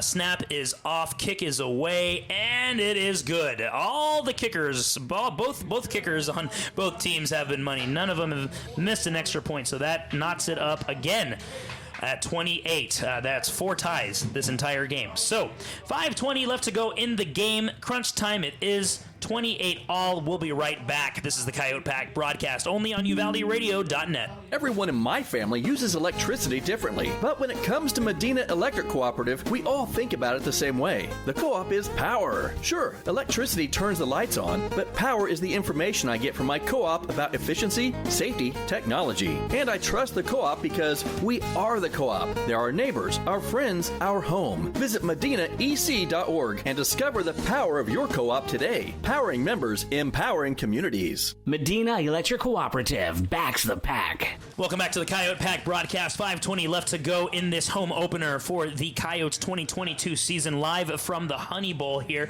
28 all. Eagle Pass, Winn, Mavericks, and the Uvalde Coyotes. 5:20 left to go in the game. This one is going to be a squeaker. Kickoff from the Mavericks hits about the 15-yard line. Peters to the 10, picked up by a Coyotes return man who brings it back to the 20-yard line where the Coyotes are hoping their game-winning drive starts. The ball scooted past the young man, and he had to run back and get it, and it just gave the Mavericks enough time to get downfield and tackle him. Yeah, and I've called them the Eagles a couple of times on this broadcast too. I mean, it's very difficult with the Eagle name in there. But yes, the Mavericks do have the ball at the 20-yard line. 5:10 left to go in the game. Crunch time for Brody Carnes and the Coyotes offense. Let's see what Coach Wade Miller can drum up here. 2 wide receivers over to the near side of the field. That's Jarrett Hernandez, the nearest receiver to the field.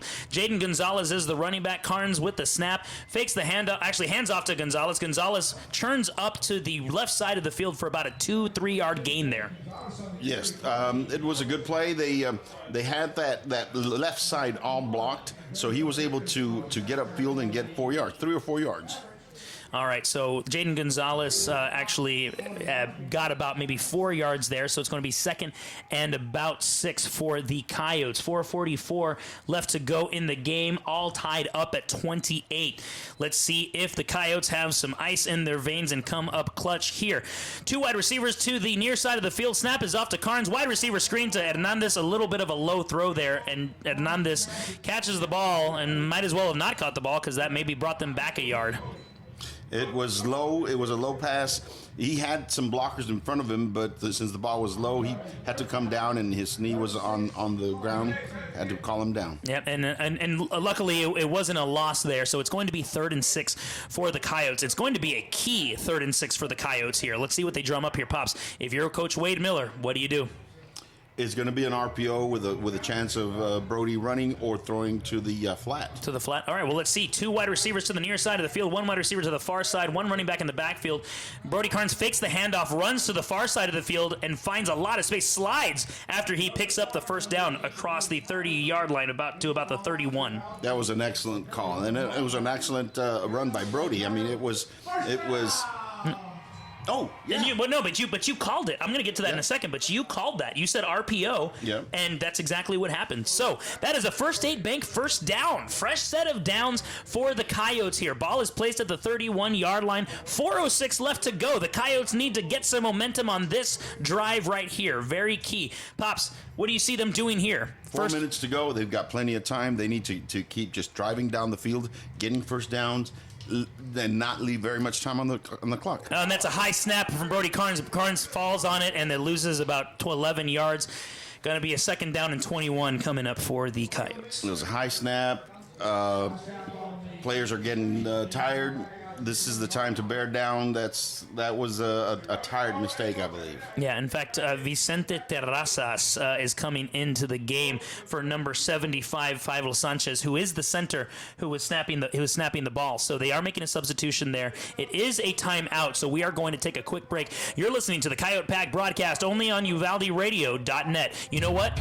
Born in Uvalde, Texas, Skyway Entertainment is your home for premier dining and hospitality in the area, including the local Fix Coffee Shop and the local Fix on the Go, the historic Rexall Soda Fountain, Broadway 830 Artesian Pizza and Craft Beer, Hangar 6 Air Cafe, and the Sweet Life Candy Shop and Arcade. Skyway Entertainment, feeding the pack since 2015.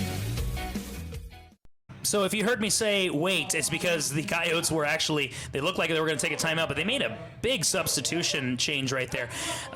It was all for naught, though, because there was a false start on the Coyotes. So now it turns a 2nd and 21 into a 2nd and about 26 at the Coyotes' 15-yard line. So, I mean, what do you pull out of your bag of tricks here? You need to get some chunk yards, 10, 12 yards, to make it a little more manageable. Jared Hernandez is the wide receiver, the lone wide receiver to the near side of the field. Snap is off to Chris Rodriguez, who throws a rare pass over to Jared Hernandez, just over his fingertips. It would have been at the 45-yard line, but just slightly overthrew him there.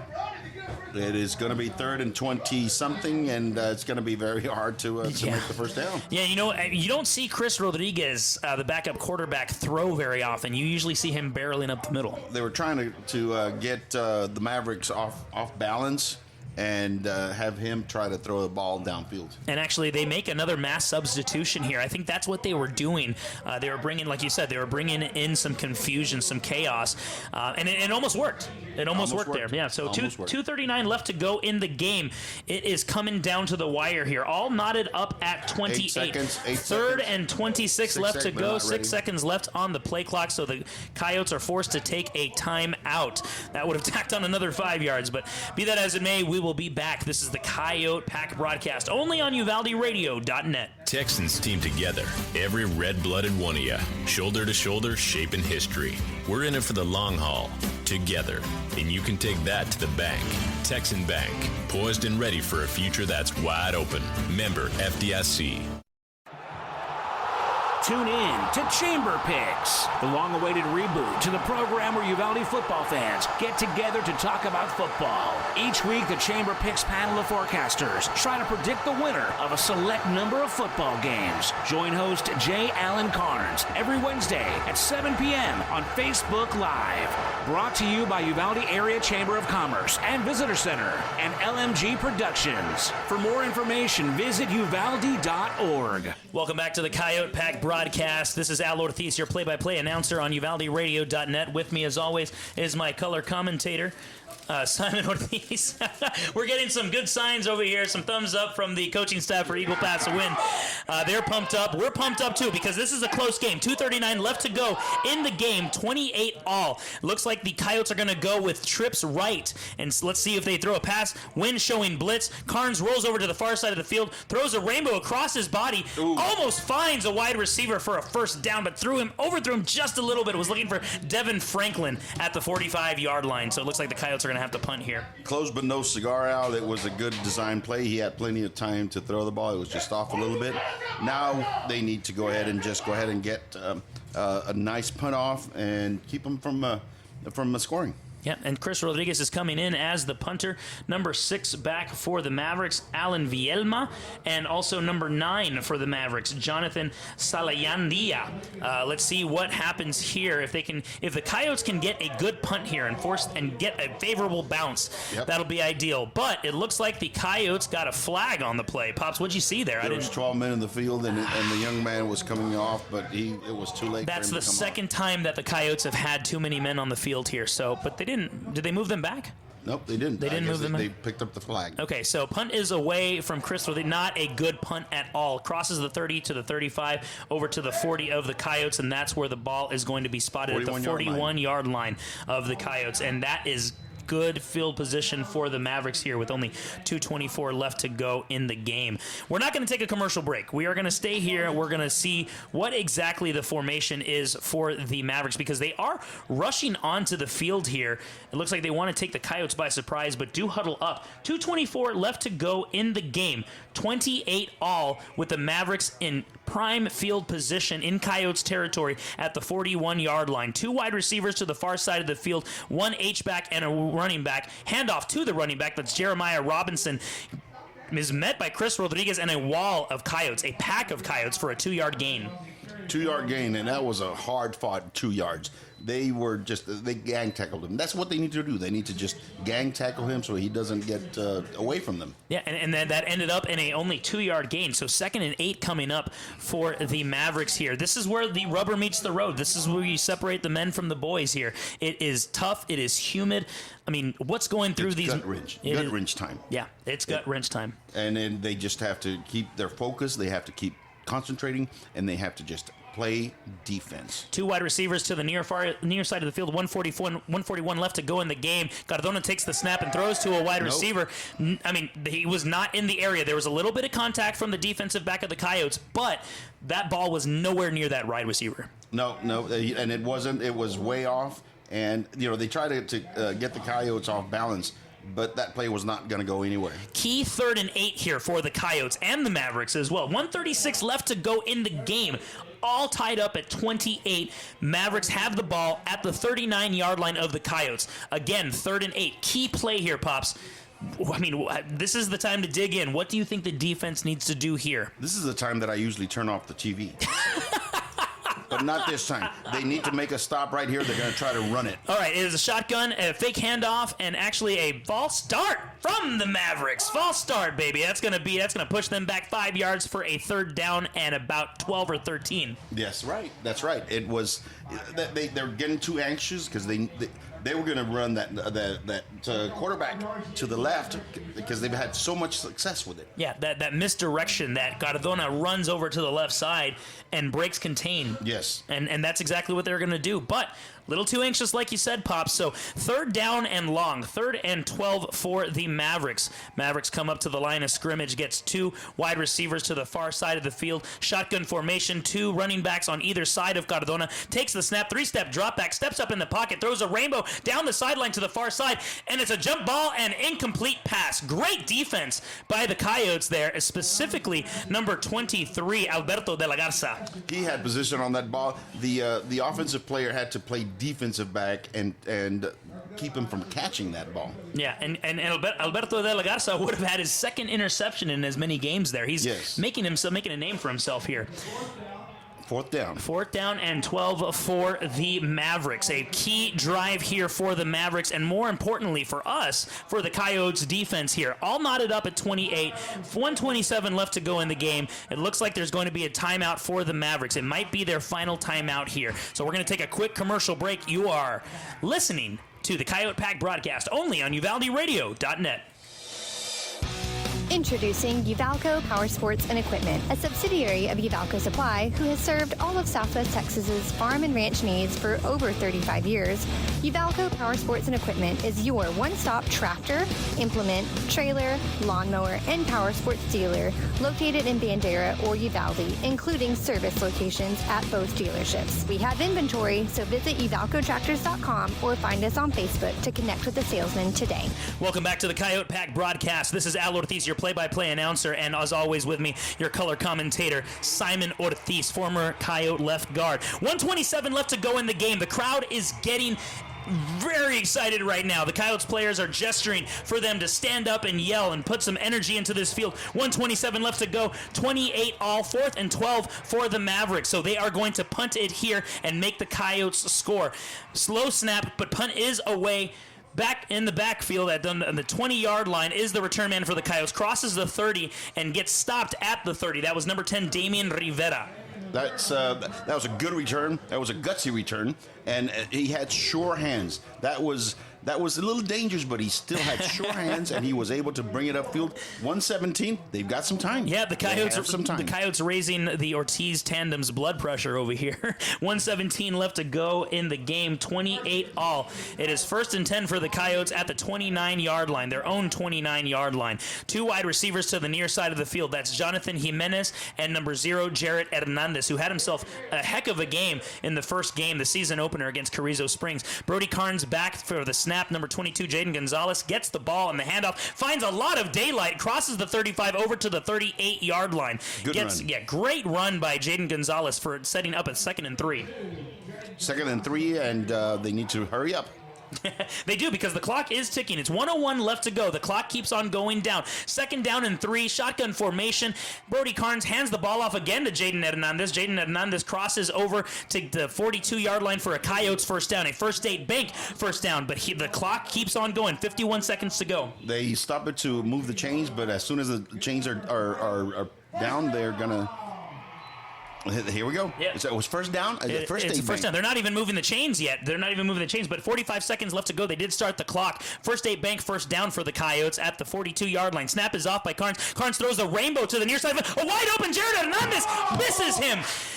Almost had Jared Hernandez wide open, and if he caught that, he was going to score. But that was a slightly off pass by Brody Carnes. 2 yards inside.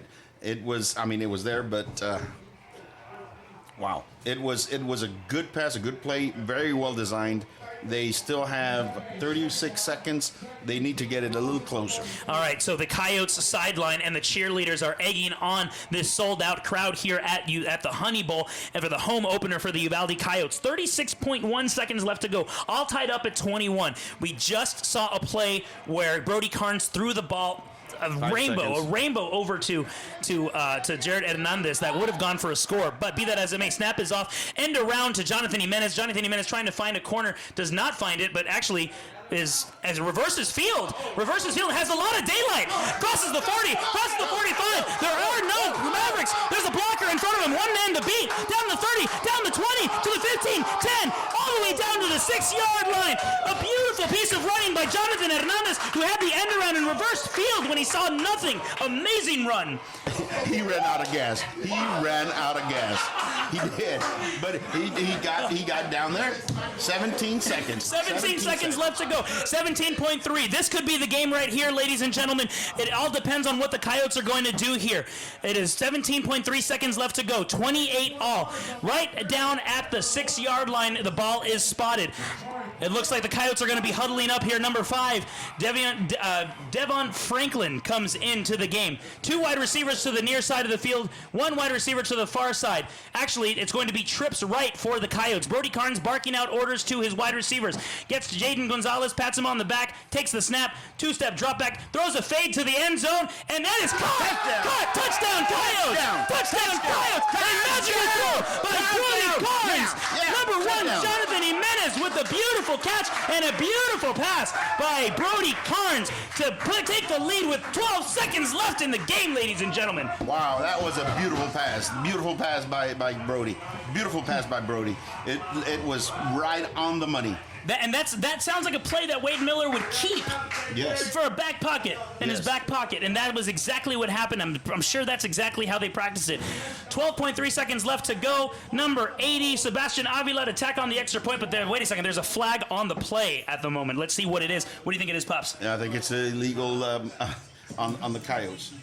Illegal there's only 12 seconds left, so it's very improbable that the Mavericks do something with the ball after they get it back. But this is a key play right here if the Mavericks are able to do something here.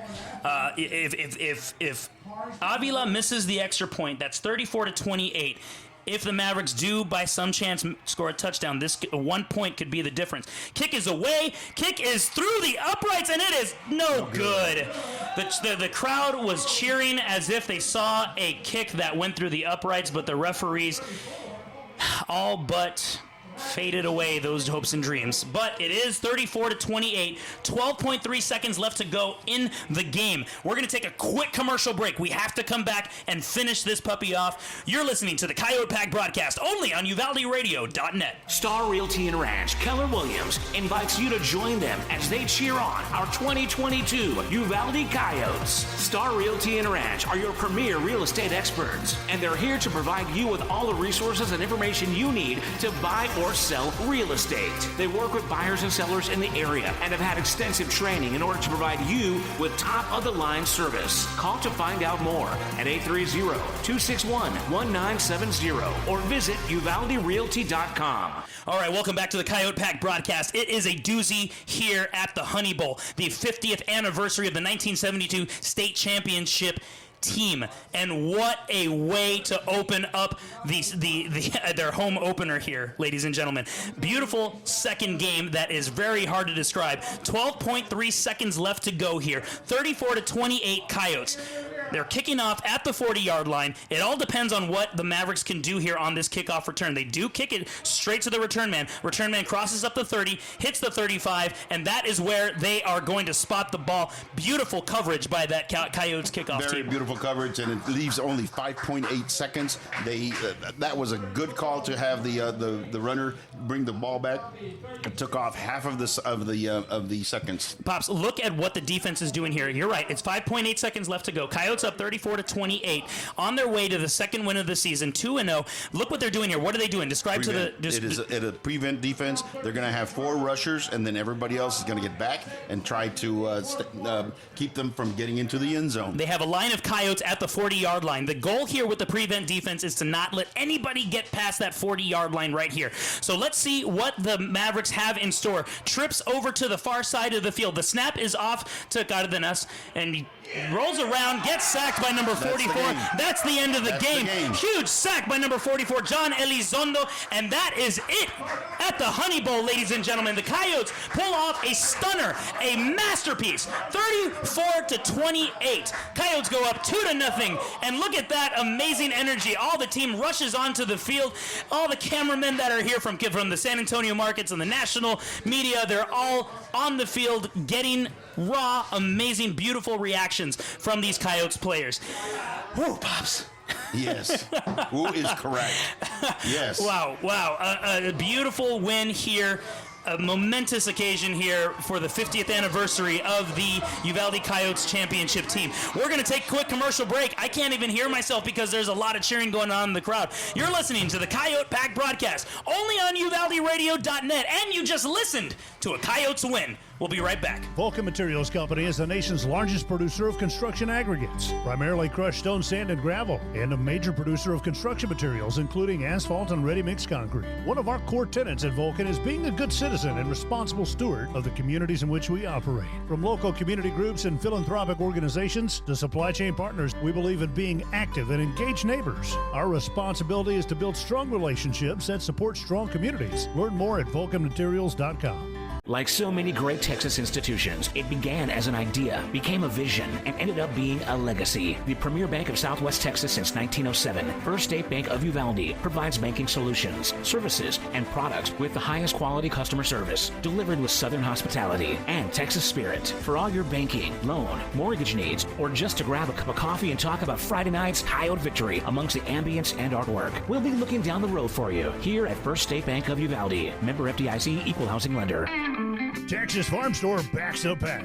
Locally owned and operated for over 50 years at 236 East Nepal. Stop by for everything you need. Feed, seed, lawn and garden, animal health, custom mixing and grinding, tack, herbicides, pesticides, and even wild game feeders. At Texas Farm Store, our friendly and knowledgeable staff can help you with all your needs. Delivery is available. Please call for more information, 830-278-3713. And find Texas Farm Store online at txfarmstore.com. Does your health have you on the sidelines? With over 20 specialty services, Uvalde Memorial Hospital has the winner's playbook of healing. Whether it's orthopedics, oncology, pain management, podiatry, radiology, or rehabilitation, Team UMH can offer you the quality, comprehensive health care you need to get back in the game of life. Call us today to learn more at 830-278-6251. Go Coyotes! Realty salutes our 2022 Uvalde Coyotes and the legacy of our Coyotes and Lobos of years past. The wide variety of services that Lantana Realty's real estate professionals provide will prove valuable as they help you navigate financing twists and sales contract intricacies. Stop by Lantana Realty at 131 East Nopal or call 830-591-6658. Lantana Realty, Stephanie Sakinas broker. Everyone in my family uses electricity differently, but when it comes to Medina Electric Cooperative, we all think about it the same way. The co-op is power. Sure, electricity turns the lights on, but power is the information I get from my co-op about efficiency, safety, technology. And I trust the co-op because we are the co-op. They're our neighbors, our friends, our home. Visit medinaec.org and discover the power of your co-op today. Powering members, empowering communities. Medina Electric Cooperative backs the pack.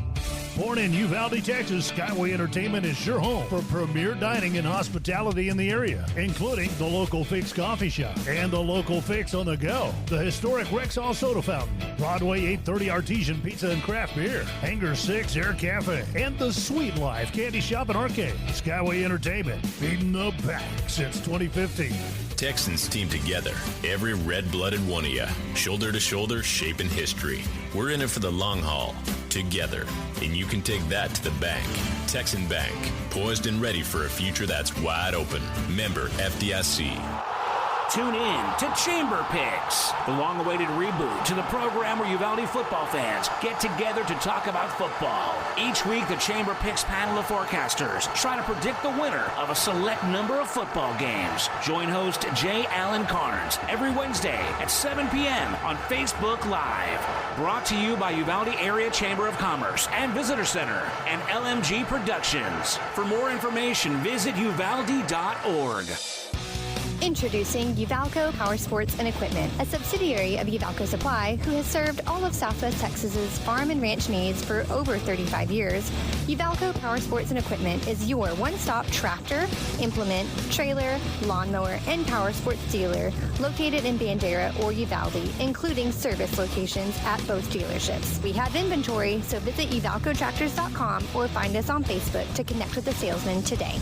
Star Realty and Ranch Keller Williams invites you to join them as they cheer on our 2022 Uvalde Coyotes. Star Realty and Ranch are your premier real estate experts, and they're here to provide you with all the resources and information you need to buy or sell real estate. They work with buyers and sellers in the area and have had extensive training in order to provide you with top-of-the-line service. Call to find out more at 830-261-1970 or visit uvalderealty.com. Family owned and operated, Hillcrest Memorial Funeral Home was founded on one simple principle: service. With an all-new state-of-the-art facility, Hillcrest Memorial Funeral Home provides service at the highest level. Discover why Hillcrest is the ultimate provider of creating healing experiences in the Uvalde community. Call anytime at 830-333-3096 or find us on site at 424 Geraldine Street. Honor and celebrate life in a setting fit for remembering legends. Learn more at hillcrestmemorialfuneralhome.com. Ladies and gentlemen of Uvalde County, across the state, across the nation, and possibly the world,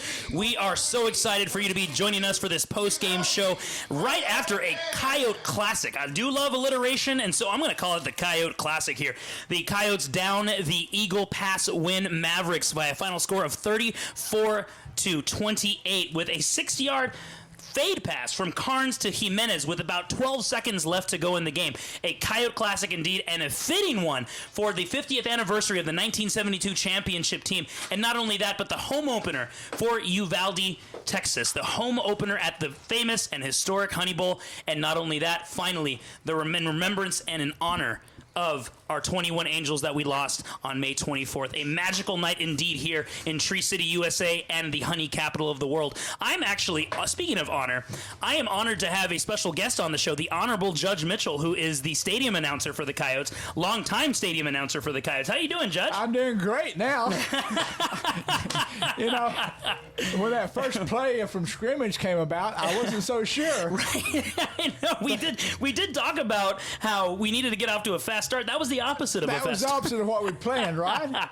Man, I tell you what a finish by the Coyotes. Oh my gosh, yeah, absolutely. It was a back and forth game. Officially 4 ties throughout the entire game, back and forth. A couple of heavyweights just slugging at each other, pound for pound. Exactly. And I know what? I did not want to go into overtime. There was just no way that I think we could have survived.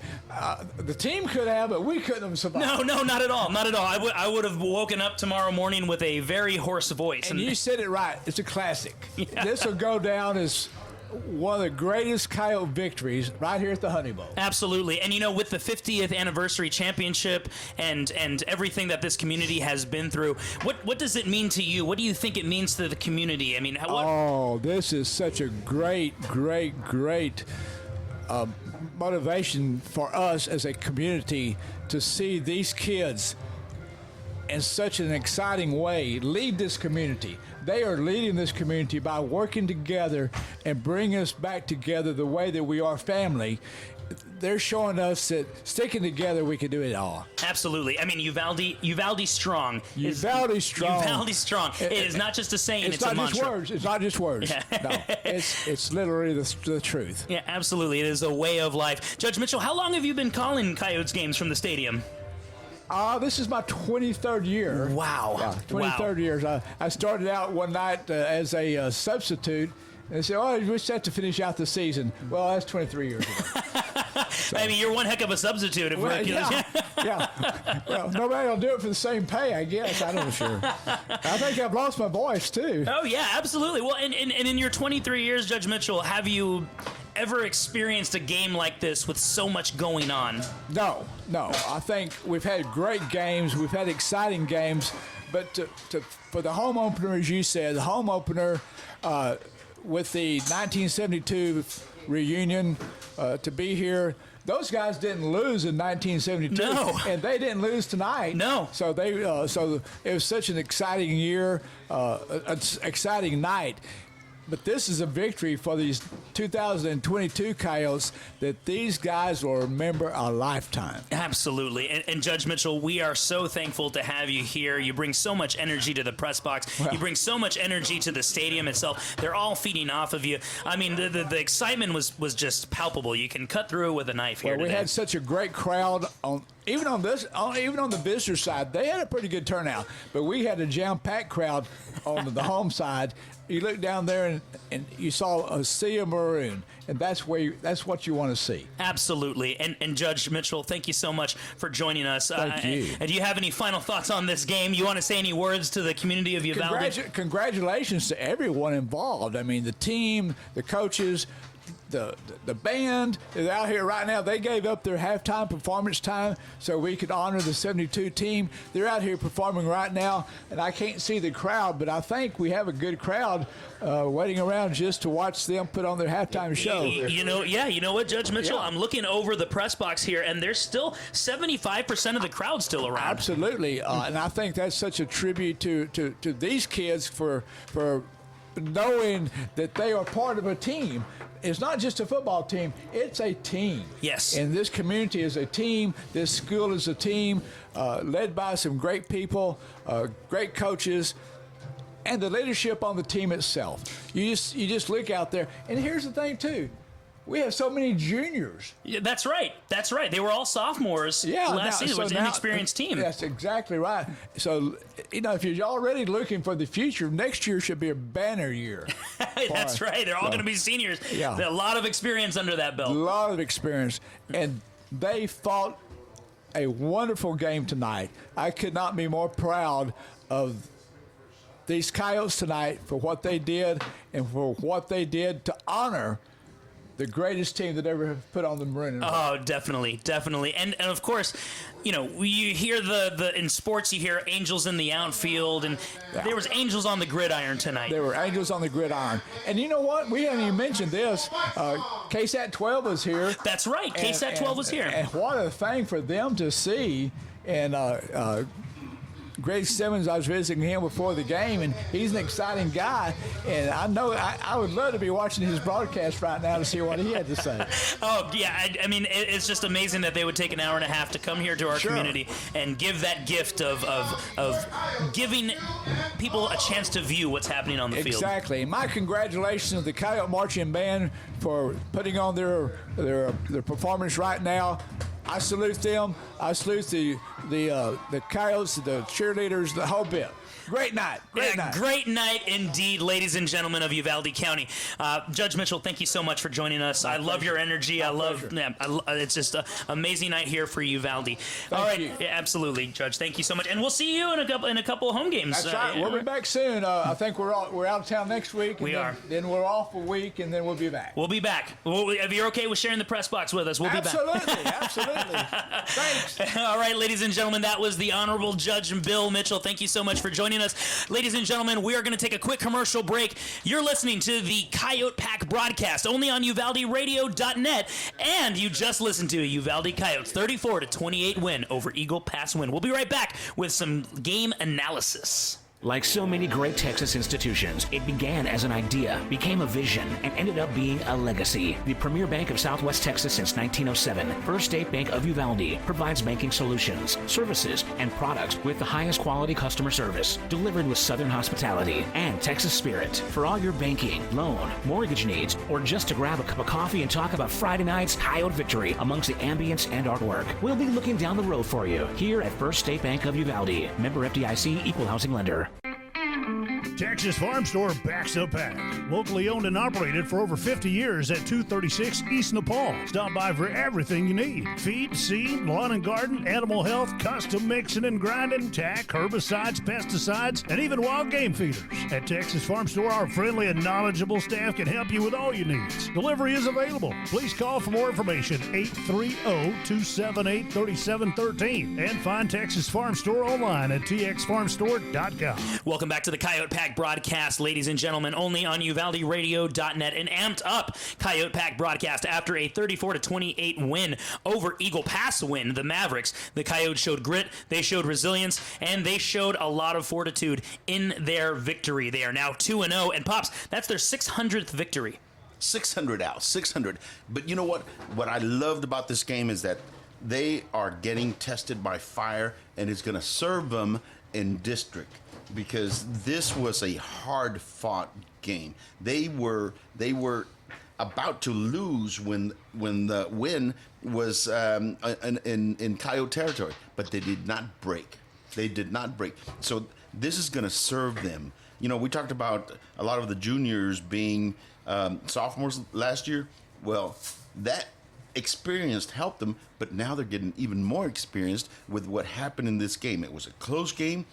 They showed character, they showed determination, and they came through and won the close game. On the 50th anniversary of the 1972 championship team, no less. That's correct. You know, that is correct. And it's just a very, very well-deserved game by the Coyotes here. I'm just going to go over a quick scoring summary here. The game opened up. One of the Pops' keys to the game was starting fast. Like we talked about with Bill Mitchell, it was the opposite of starting fast. Actually, the quarterback for Eagle Pass Winn, been saying his name all night long, and for good reason, because Abiel Cardona was a man on fire tonight. 64-yard run on the first play from scrimmage for the Mavericks, going 64 yards, and only 20 seconds had ticked off the clock by that time in the first quarter. Then 2 possessions later for the Coyotes, it was a beautiful strike, 19-yard touchdown from Carnes to Jimenez to tie up the score at 7. Then a 9-yard run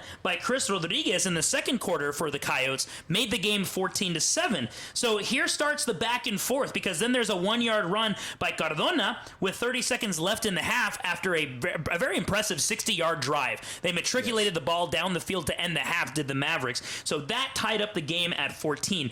Flip side of halftime, there was a 3-yard run by Chris Rodriguez in the third quarter, about 4 minutes left in the third quarter. So that made it 21-14 Coyotes. 5-yard run by Cardona in the third quarter again made it all 21 all again. So After that, in the 9 to 10 minute mark in the fourth quarter, there was a 13-yard run by Jaden Gonzalez, a darting run by Jaden Gonzalez, who found the corner and then absolutely ran downfield like a lightning bolt. 9 to 10 minutes left in the game at that point. Then there was a 5-yard run by Cardona with about maybe a minute and a half remaining that tied up the game at 28. Then the Coyotes got the ball back, and they just absolutely milked the clock. They used all the time they had, got the ball down to the 6-yard line, and a beautiful call by Coach Wade Miller and his offensive coordinator, a Carnes pass to Jimenez for the second time tonight, Carnes to Jimenez, for a 6-yard touchdown pass that gave the deciding score to the Coyotes. 34-28. They didn't tack on the extra point because there was a penalty that brought them back. Field goal no good. Didn't matter. Game Coyotes. It was an excellent win, Al. It was so gratifying to see these kids just bear down and get this win back. There was a young man that did that. He was doing a sweep, and they were going to stop him on the other side of the field, and he reversed his field, and he came back this way. That was just himself. That was just determination. Who was that who did that? That was Jonathan Jimenez, who had the deciding score. So he got the ball on an end around at about the Coyotes' 45-yard line, ran to the far side of the field. I called it as it was going to be a tackle for no gain, but the defender swirled him around, and Jimenez kept his balance, and then reversed field. Yes, and he then he did. came to the near side of the field towards the press box, and then found just green grass in front of him, because every Maverick almost was on the other side of the field. So I thought he was going to score. Crosses the 20 to the 10, and then is caught from behind down to the 6. I hate to say this, but he ran out of gas. He really did.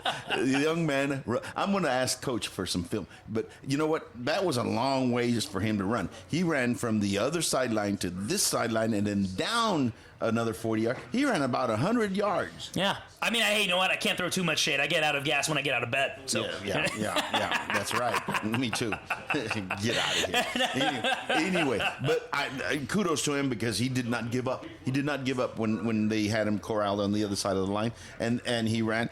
He literally ran the 50 yards width of the field, and then came down the field to the 6-yard line, 5-yard line, and that's where they tackled him. Yeah. So that was about 120 yards that young man ran. Yeah. I mean, I hadn't thought of it that way, but you're absolutely right. And he, that was the key to the game. Yes, that was it. That was what won the game for the Coyotes. And then he comes back and then catches that 6-yard fade from Brody Carnes. A beautiful pass from Brody Carnes, by the way. Yeah. That was a major league fade throw right there. It was a major league. It looked like, I hate to say it, but it looked like Rodgers from the Green Bay Packers. Yeah, that accurate was that pass. It was so accurate. I wanted to say Romo, but we use him too much. Yeah, we do. Well, let's think of like a Houston Texans quarterback. That looked like a Davis Mills throw right there, because the Texans did give the Coyotes some brand new uniforms, and we thank them for that generous donation. Kudos to the Texans for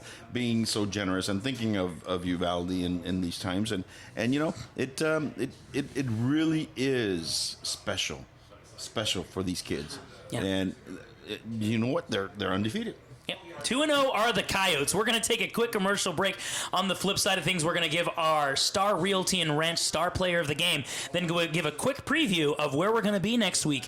And we're going to sign off here from the Honey Bowl afterwards, and we're going to sign off with a smile on our face. We'll be right back. You're listening to the Coyote Pack broadcast only on UvaldeRadio.net.